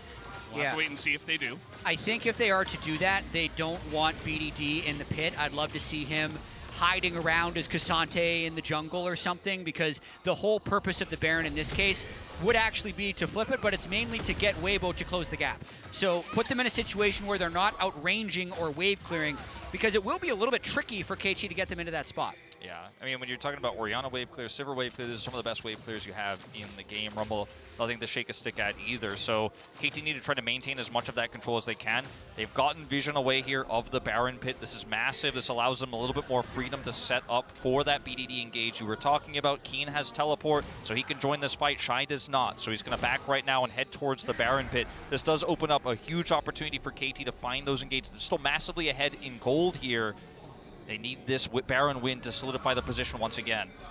Yeah, and I think for Weibo, they're just waiting for KT to overextend again. If they have vision on the Baron, they know they're not starting it. They can wait for them to extend into the jungle, where Weibo do have current control over the map, even though it is a small slice. Could be enough for them to take a fight. But let's see, as KT are hovering around this Baron and considering it, that's going to spark a blue trinket ward to come out. Basically, that control ward right next to Crisp is what Weibo needs to be able to hold. If they lose control of that area, it becomes much easier for KT to be able to start the Baron. Yeah, speaking of, Cuz going to come over here, clear this ward with a sweeper, then we'll be able to take out the control ward. He doesn't need the sweep as the sweeper expires. Put that mist around. Keen continue to push. The Shy does have his teleport back up now, so can match Keen's push here and then join the fight. Crisp gonna back here and return. KT have decent damage with this composition, but remember, this is a Nico sitting on 1.5 items right now, so it's not like you can rush this Baron down by any means. Well, something that's really cool is Aiming wasn't using any spells on the wave there, so there were two Kaisas, and it was actually hard to tell, like indistinguishable which one was which until he uses that W. Now they can know, but I think KT is trying to use all these little tricks just to keep Weibo on their, you know, unbalanced.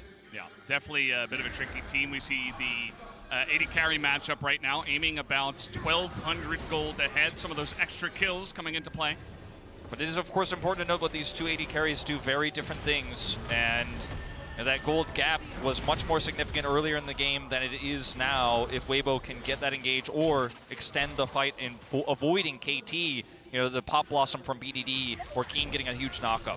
But Wolf, like, I can't believe how unlucky this KT team is. Like, how is it possible that I say the word excited in Korea on the English broadcast and it immediately pays off? I thought... What are the chances?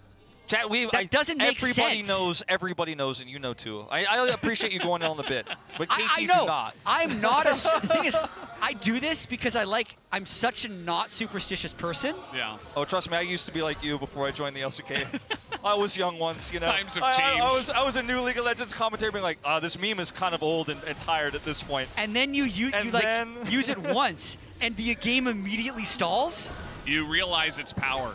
You gain a new respect.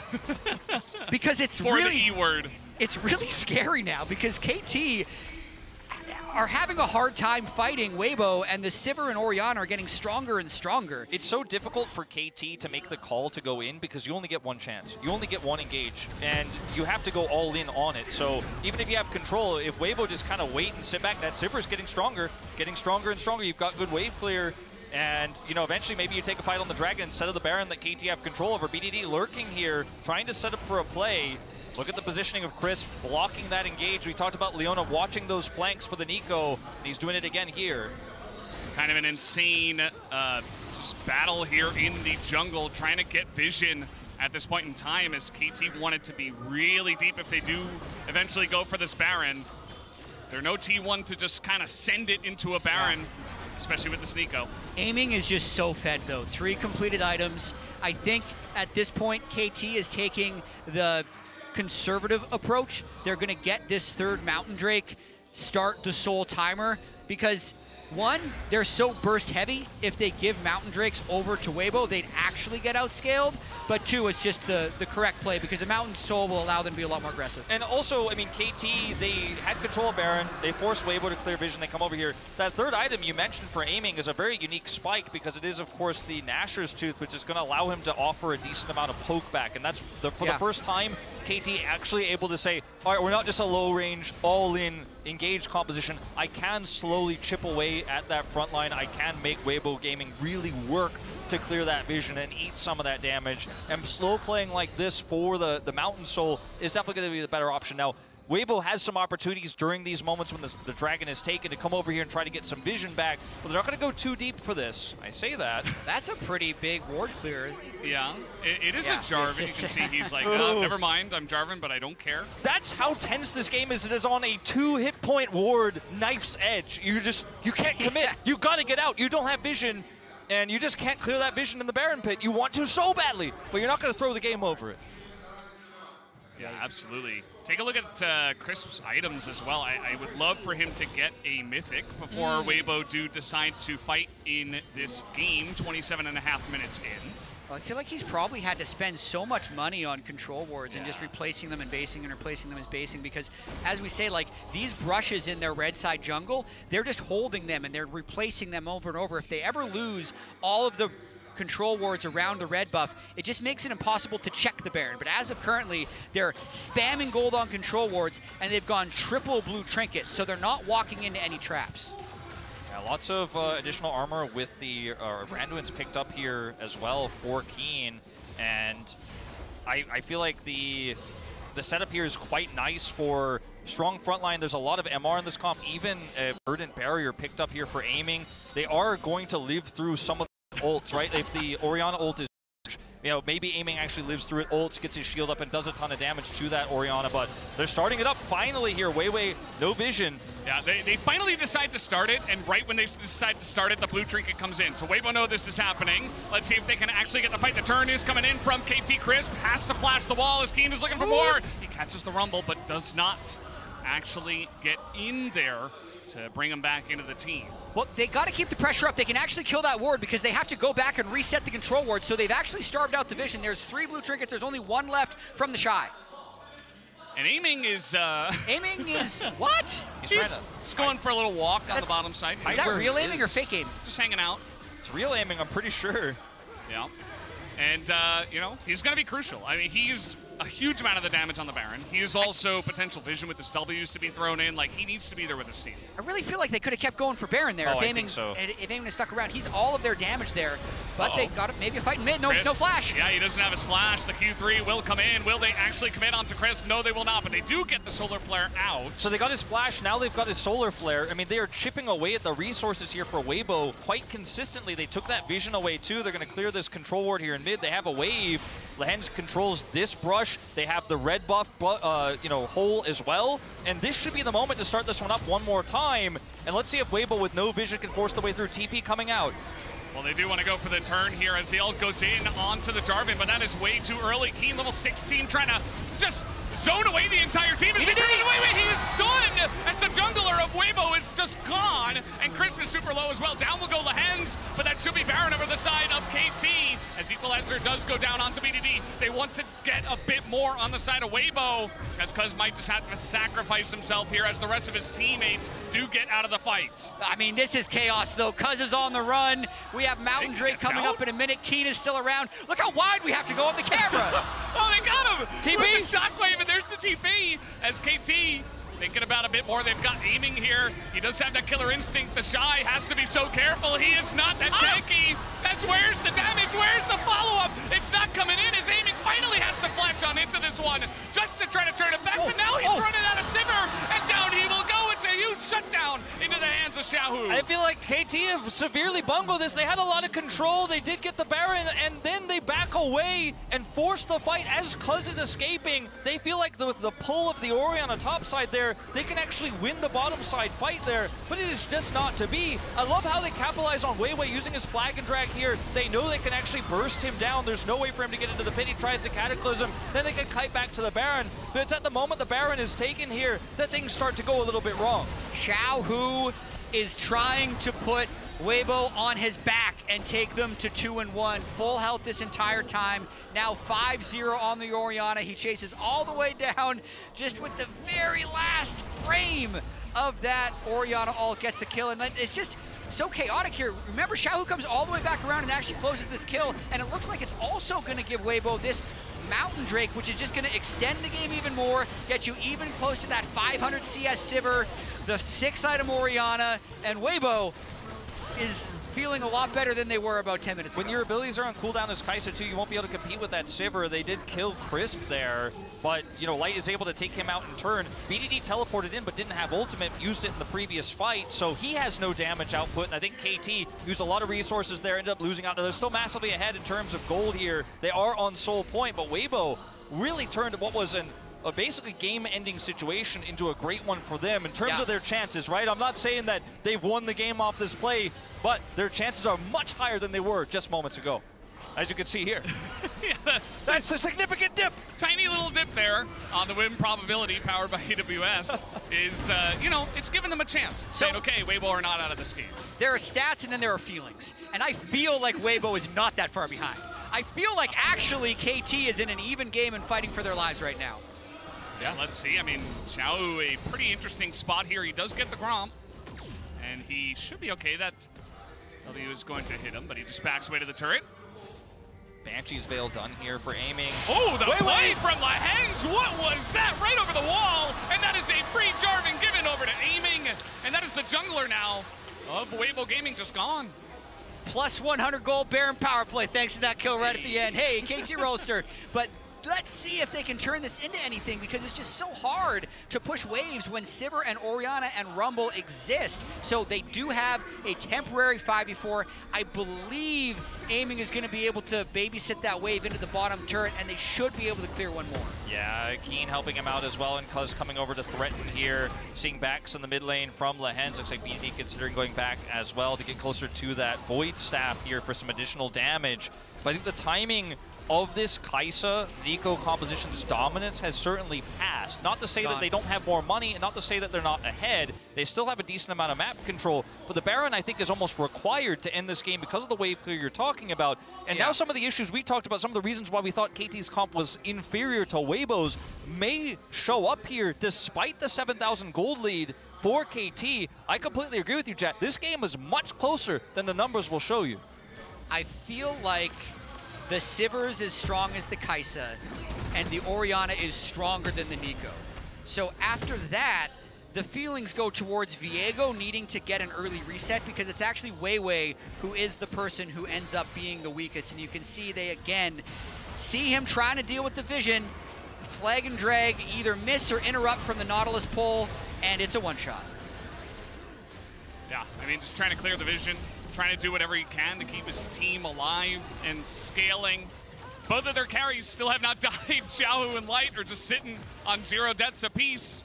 The rest of the team can't really say the same, but the rest of the team just there to support those two as Light is in a offered spot. It only takes one good fight. He's, I think he's going to be okay just because he can't really attack that by himself. TP from far behind, that's BDD. He's looking for the Shy. He is going to get this huge burst, and he catches the Rumble, but BDD nearly dies as an equalizer comes in. KT are going very deep. BDD has to try to follow up on this.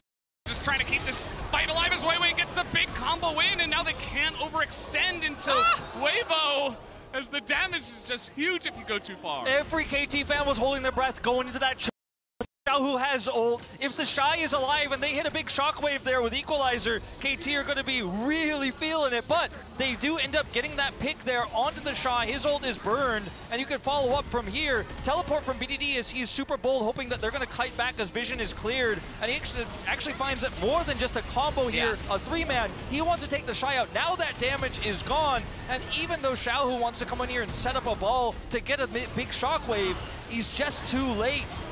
Keen just missing that engage onto Light. It's so difficult for them to actually get onto the Orianna or the Sivir. So look at how hard they had to try just to kill Rumble, and now they're down. BDD flash. The stopwatch is burned. He doesn't even have Zhonya's completed. Aiming is actually maxed, so he does not get any stronger. They need to accelerate this game at this Baron or this Mountain Soul. Otherwise, I think Weibo will pull ahead. Yeah, and then the poke is not how they're going to win this game. I mean, it's going to offer a little bit of damage here. Can make the Baron angry in this case, but it's not going to kill anybody. Weiwei just trying to start this one up with the team, as he is pretty tanky at this point. He can tank this one, especially with the Sivir. They have so much Baron damage. KT forced into this fight. They do not have a choice, as Keen looking to follow up on this one. As in goes Amy, finds Xiaohu, but look at that shield, it's just massive. As now the Shy have gone too far into Amy. He kites it back, there's the W, and Light, they finally take out the Sivir. He goes into GA, and Xiaohu, he's just gonna have to abandon ship. They finally get that pick onto the Sivir. They've been looking for this entire game. They want it more. They want to try to get Xiaohu here. I don't think they can catch him. The game's still not over. I mean, it's not over yet. The Baron is still up. They have Mountain Soul available as well. 2 massive objectives here for KT. They see Xiaohu's ball is placed, and they're looking to go through it in this fight. As soon as the ball goes down, that's when the call comes through, and Crisp decides that he is just done so. They go over his head. He's trying to peel. Knockup from the Nautilus ult comes through. Aiming kites back so well, and Xiaohu's out of the fight. Yeah, I really think Aiming's the MVP of this fight. Being able to get backline access onto Xiaohu pushes him completely out of there, makes it so Light is also in a bad position, and that is the break that they've been looking for. But this Xiaohu guy, he's a demon. If he can actually stop them from getting this Mountain Drake, 37 minutes, 18 deaths for the team, still unkilled. If he can actually get this, it's going to be so close. Ways close. Oh, the W comes in for the Kai'Sa, and that is the smite objective bounty. Oh, God, they got Keen right behind him. They're trying to corral this one as he's got the Shy up against the wall, but the team is so far behind. The all-out comes in. There's the knockup from the Q, and in goes Aiming. Immediately, the Rumble is popped, and the follow-up comes in from the side of KT. They say they don't need that Mountain Soul. They will just take your lives instead, as the Nautilus ultimate will get Weiwei, and that is a 3 for 0 as KT looks to push in. This is insane. This has got to be it. This has got to be it. You have to think they've got enough damage to rip through these turrets. We're almost 40 minutes in. There's no way to hold.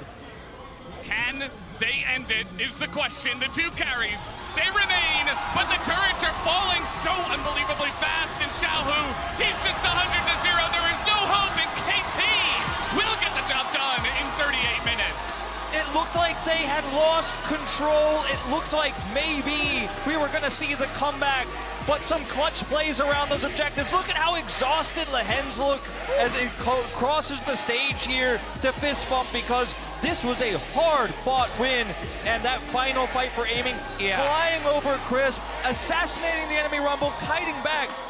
That's the kind of play you've got to be making if you are this renowned on Kai'Sa, and he lived up to it.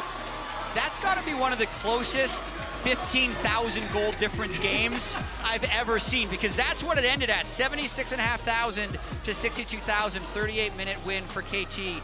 And that's a journey. I'm so glad that we get to watch more of both of these teams throughout the World Championship. KT, such exciting games. Nervous, I learned today, is a synonym for exciting, so that explains what's happening with KT Rolster this whole time. Weibo as well, 2 heartbreakers, the close loss they had against G2, and then this draw against KT where they narrowly missed out on holding out for the win, moving to 1 and 2. What a day. Yeah, this was definitely one we weren't 100% sure which direction it was going to fly. But KT Rolster, they get that early lead. Aiming's like, okay, I'm exhausted, time for bed. Definitely did a lot of carrying in this one. But just overall, a great performance from KT. It did take them a while. They had that big overextension. And they made the game fun, at least. It was a good one. Weibo Gaming definitely going to have to go back to the drawing board after that one. I think the defiance we saw from KT in that game was really palpable. You know, the constant vision clearing. They looked like they lost control. They slow played until that one perfect moment. They doubted Aiming's Kai'Sa in the draft. They let him have it. We started to doubt, can he still play this game on Kai'Sa in the late game? But he pulled it off in that final play. They made it hard on themselves, almost. Like, they were so dominant in the early game, but like we saw the range disadvantage that they had and how difficult it was to cross over that barrier of Sivir and Orianna. But they did it. They earned it. 2-1. They finally just sent it, and they got the job done. KT 2-1 will move on to the advancement stage. In the next one, we'll have to play a best of 3. But guys, we do have Worlds Cooldown up next. Let's throw it over the desk for that. It's done, right? It's done. It's okay, they won. I can unclench. Oh my God. I know that they were ahead, but against that team comp, and if you're a KT fan, you know, never doubted them. Before the Baron fight, it was starting to look, we were talking about it, we're like, dicey. Is Weibo gonna win? Orianna Sivir getting late game, and then Aiming kind of Rumble as well. Yep. Yeah, wow. Come on, talk us through these highlights. Early game from KT, textbook. This play from BDD, absolutely amazing. Awesome. Weibo had zero idea, right? And I think especially after the change that they made to Nico so that you have more time to respond, plays like this have happened so much less because there is more response time. But if you're not expecting it at all, if you think that's just a Nautilus, it makes complete sense. It was beautiful. I mean, because it wasn't just a random Nautilus walking a lane. Lehens shows, steps back into fog right as BDD walks up. So it just basically was the timing of Lehens walking to ward Tribrush is what they thought happened, right? He's warding Tribrush, but instead it's BDD showing up. And that was such a cool play to watch. And then this in the late game was really what sealed the deal, it felt like. Aiming able to make such a difference, tags the W onto Xiaohu, pushes him out. Light is in the pit, so he can't get there to support. The Shy can't actually win that 1v1, and Aiming was just a monster on that Kai'Sa, as he has been for KT so many times. Also a redemption moment, I think, for Aiming, because his last Kai'Sa game did make a couple of really high-risk plays that didn't work out at all, and particularly, as the casters were highlighting a lot as well, once it got to that point with that composition, you need to take that risk, right? You need to try and go for that backline dive, and if you don't go for that, and you just try to straight up 5v5, you might still end up losing because at that point you have a Sivir with like 3.5 items, Orianna that was getting close, to death cap, I think. So at that point, it's anyone's game. It definitely is. You know, I was watching here, you were as well. There's such high-pitched screeches, particularly when KT is playing. Like, people are super stressed, it seems like, the whole time, even when they're ahead. Is that part of the attraction? That's part of the KT experience. Yeah, it's like everyone was stressed, even though it was like, oh no, like, it was crazy. Yeah, because when you look at the gold graph, like, what are these guys complaining about? Like, you know, you have, and again, I think Cuz's early game, to me, is something that is really underrepresented in a lot of the KT victory. Really well, but it's also KT, so you've been in these situations and you know you can never unclench until that Nexus is gone. False. Exactly. Yeah. Absolutely. But I mean, we can look at the bracket because this now means that Weibo is in the 1 and 2 pool. And they look good. And they do look good. They have 2 really close losses. They barely lost to G2. They were massively ahead. It was 99.4, 99.6% win probability. Then they lose again. And now you look at the 1 and 2 pool. It's 2 EU, 1 NA. You know that DK very likely to join there. Yep. You know, if everything goes to chalk, it'll be DK, NTL in that pool. So it'll be 2 EU, 2 NA, and then one Korea and one China in that pool, and everyone from UNA is going to be praying again that Weibo and DK meet up, you know, that it's that kind of Eastern matchup so they can dodge them. Yeah, I think at this point, you don't, I mean, okay, listen, if I'm an LEC team, right, I would just, any matchup, and actually particularly one where you can really prove yourself and you have to go above and beyond, you would actually take that, because this is the World Championship. Like, wanting to beg for easy draws all the way, people who want to be a champion say, we're going to beat everyone who's in front of us. Now, Azael, not all roads are made equal. So, if our draw god would be willing to maybe throw us a bone, we would appreciate it. Yeah, not all draws are made equal, and honestly, you know what? We may not be world champions, but I'll take scraping through the Swiss bracket and a quarterfinals berth. We never, like, it's never with flying colors anyway, right? So might as well just scrape through. I don't care what colors. I want to be in the next stage. I agree. But Lore, she's standing by with Lehens. Oh, she's not. Sorry. She's setting up the mic. She is there. Okay, I want to preface this. Lehens is maybe... Lehens is hilarious. And I really hope that he can calm down a little bit, because this, to me, is one of the most charismatic members. And particularly if you've ever heard his comms. Yeah. This guy, he's a little bit crazy. Say? It's not even just what he says. It's just he's like, you know, Singed, right? He's like... Yeah, his Singed. That's the energy he has. He's just like giggling.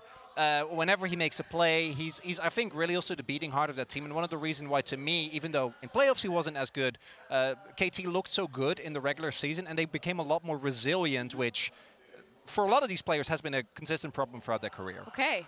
It's one of those interesting things that, you know, you can look on paper at the skill of players, but sometimes it is the mood makers in the team. It's the people that can get you happy, can get you upbeat, that really make a huge difference. And apparently that's Lehens, and now for real, standing by with Lore.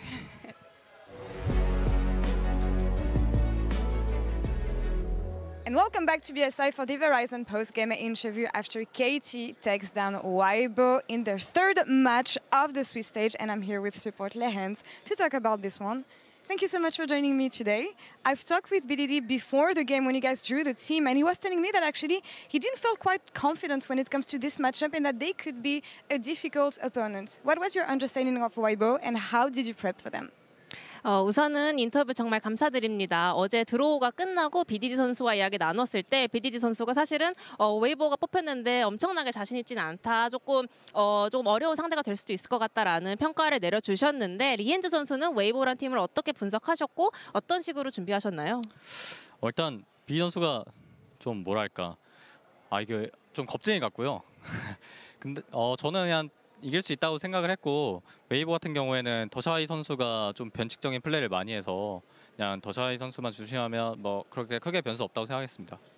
I just think BDD is a coward, you know. I thought we were going to win today, and I think the only thing we had to watch out for going into this Weibo matchup is the Shy, because he is the one making unexpected plays. But other than that, I was feeling pretty confident. Well, I love this kind of answers, honestly. But focusing a bit more on KT, it feels like everything was clicking today. Aiming played phenomenal. You guys had the best energy. Playing with BDD as well was honestly really well put. How strong do you guys feel right now when you compare to how strong KT was in the LCK playoffs in summer?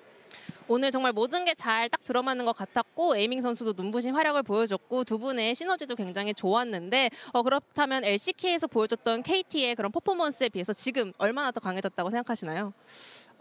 사실 뭐 정규 리그는 많이 이겼는데 끝이 안 좋았어가지고 사실 비슷한 것 같고요. 앞으로 좀 더 잘할 생각밖에 없습니다. I mean, we did a good job during the regular split, and then our ending was not that great. So I think we are right now on the similar level, but I just want to keep working hard and, you know, perform better. Could you give me some specifics on what you would like to work on to get better? 그러면 어떤 점을 조금 더 개선하고 싶으실까요? 아무래도 팀 합이 가장 중요한 것 같습니다. Teamwork for sure. Teamwork for sure. Focusing a bit more on your results in Swiss right now, you guys are 2-1. Where would you rank yourself among LCK team, and how strong do you think the LCK is right now at Worlds? 이제 스위스 스테이지 여태까지 성적이 2승 1패이신데요. 지금 다른 LCK 대표팀들과 비교했을 때 KT가 어느 정도로 강하다고 생각하시는지, 그리고 LCK 자체가 지금 어느 정도의 경쟁력을 갖췄다고 생각하시나요? 일단 저 개인적으로는 LCK가 당연히 가장 강하다고 생각을 하고 2승 1패 팀이 좀 많은데 잘하는 팀이 많은데 그래도 꼭 올라가서 징동과 경기하고 싶습니다. For me, I personally think that LCK is the strongest, and they're quite a lot of 2-1 teams so far. So, you know, I just want to do my best and make it to quarters and play JDG. And you among the LCK team, where would you be? 그러면 LCK 팀들 간에 좀 비교를 해보신다면? 저희가? 네. 몇 등이다? 저희는 아래서부터 올라가겠습니다. I just want to say we're going to just start from bottom and just keep climbing. All right, being humble here. 인터뷰 감사합니다. 네, Thank you so much, Lehens and Jason. Thank you so much. Okay, Joel, sucks to lose again, I guess, and Shocks back to you. Lol. Yeah. That's my takeaway. That's what he said. BDD's a coward, I guess. He thought this was going to be a hard match.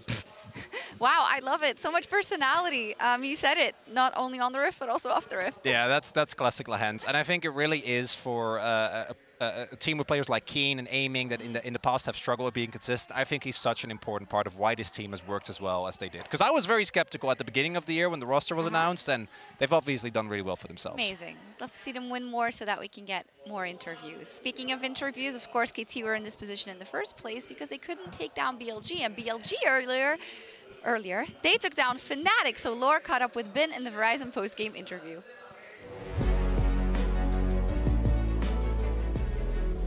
And we're back in the interview area as BLG grabs their second victory here in the Swiss stage. And I have Gigabin with me to talk about this one. Ni hao. Thank you so much for joining me. I want to follow up on something that T1 Zeus said in an interview, the fact that Oscar Renin may be one of the few Western top laners who could go toe-to-toe with LPL and LCK top laners. What did you think of him now that you faced him? 那首先恭喜你们获得这场比赛的胜利，也是拿下了第2胜。其实今天面对到 Fnatic 的一个上路选手，其实之前 T1 的宙斯选手有在一些采访当中提过，说他可能是比较少的一些欧美的一些选手，欧美的上路选手，但是是可以和 LPL、LCK 的上路来过招，来打得有来有回的。所以说今天面对到他以后有什么样的感受呢？ 其实我之前就是训练赛，包括比赛都是没有预制攻塔嘛，所以今天第一次跟这位选手对线的话，我觉得他其实玩得蛮好的。因为今天这把游戏其实我们前期我们是3v1把他越死过一次的，然后第2波他对线换血非常成功吧，然后就配合打野又把我越了。其实这个是他做的比较好的地方，然后也是我失误比较大的一个地方，所以就导致我们前期可能我上路本来应该是优势的，但是我变成有点小劣了。 To be honest, I haven't met against him like in the scrims or on stage, so this is my first time to play against him, but that definitely feels like he's a great player, and especially in the laning phase, we feels like we just make the tower dive against him, but after that, he just called the jungler together to make a tower dive back on me, and to be honest, this really surprised me a lot, and I feels like he just played so good, because after that, after the first tower dive, he can still like do a very good farming, and also admit some mistakes around there, so this could be the reason that why we just put ourselves in a disadvantage in the laning phase from the very beginning. So he just did amazing stuff. Oh, thank you for these insights, promising from this rookie top laner. But focusing on you, you're one of the veterans and best top laners we have in the tournament. Who would you like to face here? 那其实说到你也是非常非常优秀的上单选手，在这一次世界赛的舞台上，有想和谁交手吗？我觉得世界赛舞台上的每个上路选手都很强吧，不管是。 就是欧洲还是北美、中韩，我觉得就是可能一只手都数不过来吧，就可能有6、7个，我认为都是实力非常强的上单吧。所以这次我也并没有特别想和谁交手吧，因为我只想和最强的队伍交手，不管是谁，只要能给我最强的队伍打就行了。 To be honest, I really feels like on the international stage, it's kind of the world championship. All the top laners are super strong. And if you let me to say one name, it's a bit hard for me because I can't call it with my hands. I mean, 6 or 7 names suddenly jumped into my hands. My hands, no matter it's from LEC, LCS, LPL, LCK, definitely are super strong. But what only thing I'm thinking about now is I really have a very strong willing to compete with the strongest team at the world to challenge them. So that's my thought. We really have amazing players here at Worlds this year. A bit of question about the meta. We mostly have bruisers on the top lane right now. How would you rate the importance of top lane? 那也想问一下关于当前版本的问题。其实我们感觉现在好像上路很多的是重装战士嘛，所以说你怎么去看待可能当前一个上路版本的生态，包括说影响力呢？ 我认为其实现在的版本跟夏季赛没有太大的变化吧，可能就是多了像兰博、凯兰这种 AP 的英雄吧。但是我也希望之后比赛能拿出一些别人就是觉得不一样的英雄吧。但是目前来说，最稳妥的还是选择这些重装战士是最稳妥的。Definitely, it feels like compared to the meta from the summer split, there's not much changes about the top lane champion choices. We just have more options like Cannon or like top lane Lambo. But after that, to be honest, I really would like to maybe someday on stage I can pick some different ones, different champions. But for now, maybe the safer choice, I'll just stay with those bruisers. And I hope you can bring new champions here at Worlds. Last question for you, Bin. At MSI, you sent a message to Western fans in English and they loved it. Is there anything else you want to say to the Western fans here today? Thank you, my fans, and we want to be the champion. I will be the champion, so look my show. Thank you so much, Sheshe. Thank you so much, Thank Wendy, you. as well for the translation. And back to you. Thank you for that. I want the messages to get spicier as we go on. You know, Ben, not like he was flaming people, but he definitely had some interesting interviews back at MSI. Absolutely, but I did really enjoy, what he's talking about, Oscar Renan. It was extremely complimentary from one of the best top laners in the entire world. That has to be a really cool moment for Oscar to be able to actually listen and hear those words from one of your peers and someone you really respect. I think there's nothing better than that as a pro player. Oscar should make like one of those things that Chakaras has been making, like with that The quote about yeah. Ben on Oscar Renan, and just hang it in his room. That would be nice. But awesome to hear from Bin. BLG had a wonderful game versus Fnatic where they got put behind early, but they were just so good in the team fighting. And I forgot already. Can we take a look at the bracket one more time? Because there's been so many matches. Okay, great. Tomorrow, Team Liquid versus GAM, a best of 3, and Kia versus Team BDS. And these are elimination matches tomorrow. The very first ones that we're going to see here in the Swiss stage. Yeah, some hearts are going to get broken tomorrow. And I think in particular, I'm going to be looking towards D+, because that team has not looked really like themselves in any of the games we've seen thus far. And wouldn't be the first time we saw BDS actually be able to hold on well against JDG at the beginning. So maybe especially with, I think they did, right? Like, obviously they were... No, I just love it. Yeah, because we're looking at the co-bangles and this is a great one. No, but also, like, I love this D+ roster, and all I want is for them to play to their level. But right now, they're so far away that even in the best of 3, like, I don't think any D+ fan is going to go into that feeling like, oh, we're going to make it to the 1-2. Well, 100%. I think that's the key thing, because it is that 0-2 round, so the mental aspect of it comes so much into play. If you feel you have a bad draw, if you're getting frustrated with those losses, if you're arguing with your teammates, you don't really know what team is going to show up on the day. That's true, but that team has deft, and that team has a possibility to start from an 0-2 position. I'm just saying, tomorrow is Deft's birthday. We can keep going, but we'll remind you tomorrow as well. And we will be back tomorrow with the first best of 3 elimination matches here at Worlds, where we'll say goodbye to the first 2 teams in the World's Swiss stage. We'll see you tomorrow. Please not TL.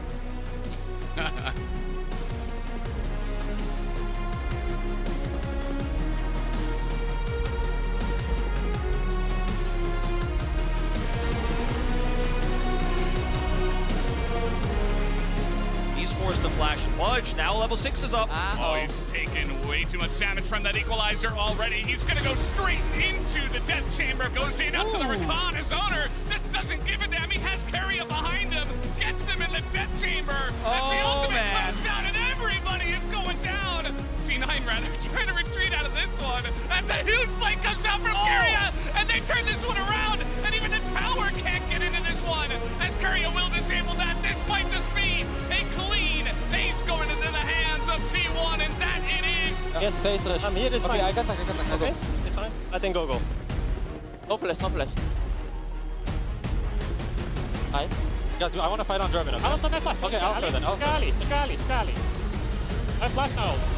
Can Niski survive against the big tree? I'm not so sure one auto might do it, and that will be contract. Number, nice. Zero flash. Wait, this is Penta, by the way. Oh my god. DJ, I don't care about your Penta. Yeah. And now the TPs are coming in. They just want to end the game. Energy, they don't want to even deal with the Elder, and they will not have to. Look now. Yeah, I shield you. I think she's dead, by the way. Just fight till the end. Very good, boys. Nice one. I can shield you, Oski. Nice. Nice. TP, well played top. The step fast presence in. He wants the stem plant, but he's not going to get it. As ticking away is Oscar. Oh, he gets the shield. As now they're going to send it into the rest of BLG. As Elk, he's just going to stay alive, though. You can't even get on top of him. And Bin comes in. Here's BLG. of hens. Does Weibo have any idea about this very tricky play? Very, very tricky. They have no idea. They both get caught by it. The double root comes in. Will anybody actually go down? It's Amy. They do not have a choice. As Keen looking to follow up on this one. As in goes Amy. Finds Xiaohu, but look at that shield. It's just massive. As now the Shy have gone too far into Amy. He kites it back. There's the W. And Light, they finally take out the Sivir. He goes into GA. What's your play, God? What's your play, God? They gotta crumble one by one. Then we go right into the sunlight. It's the day my kingdom come. Baby,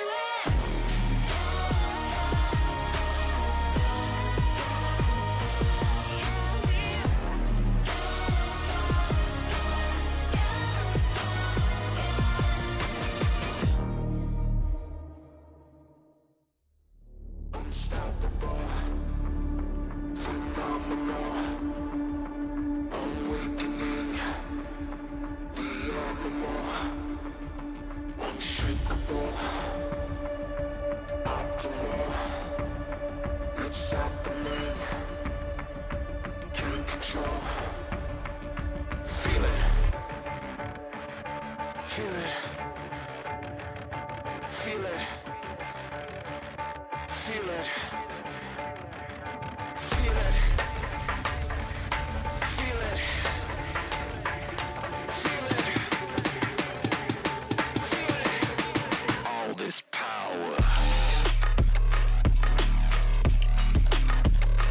Power. All this power.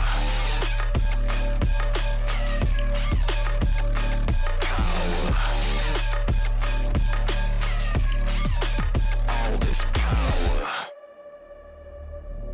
Stronger, calmer, faster, conquer, keep on going, never surrender.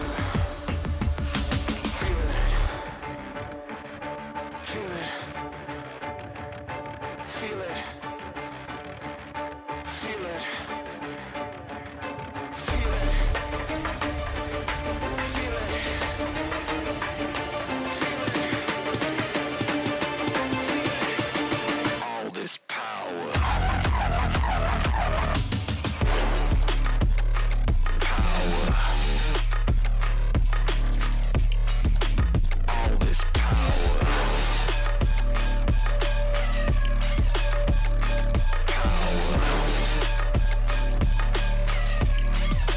All this power.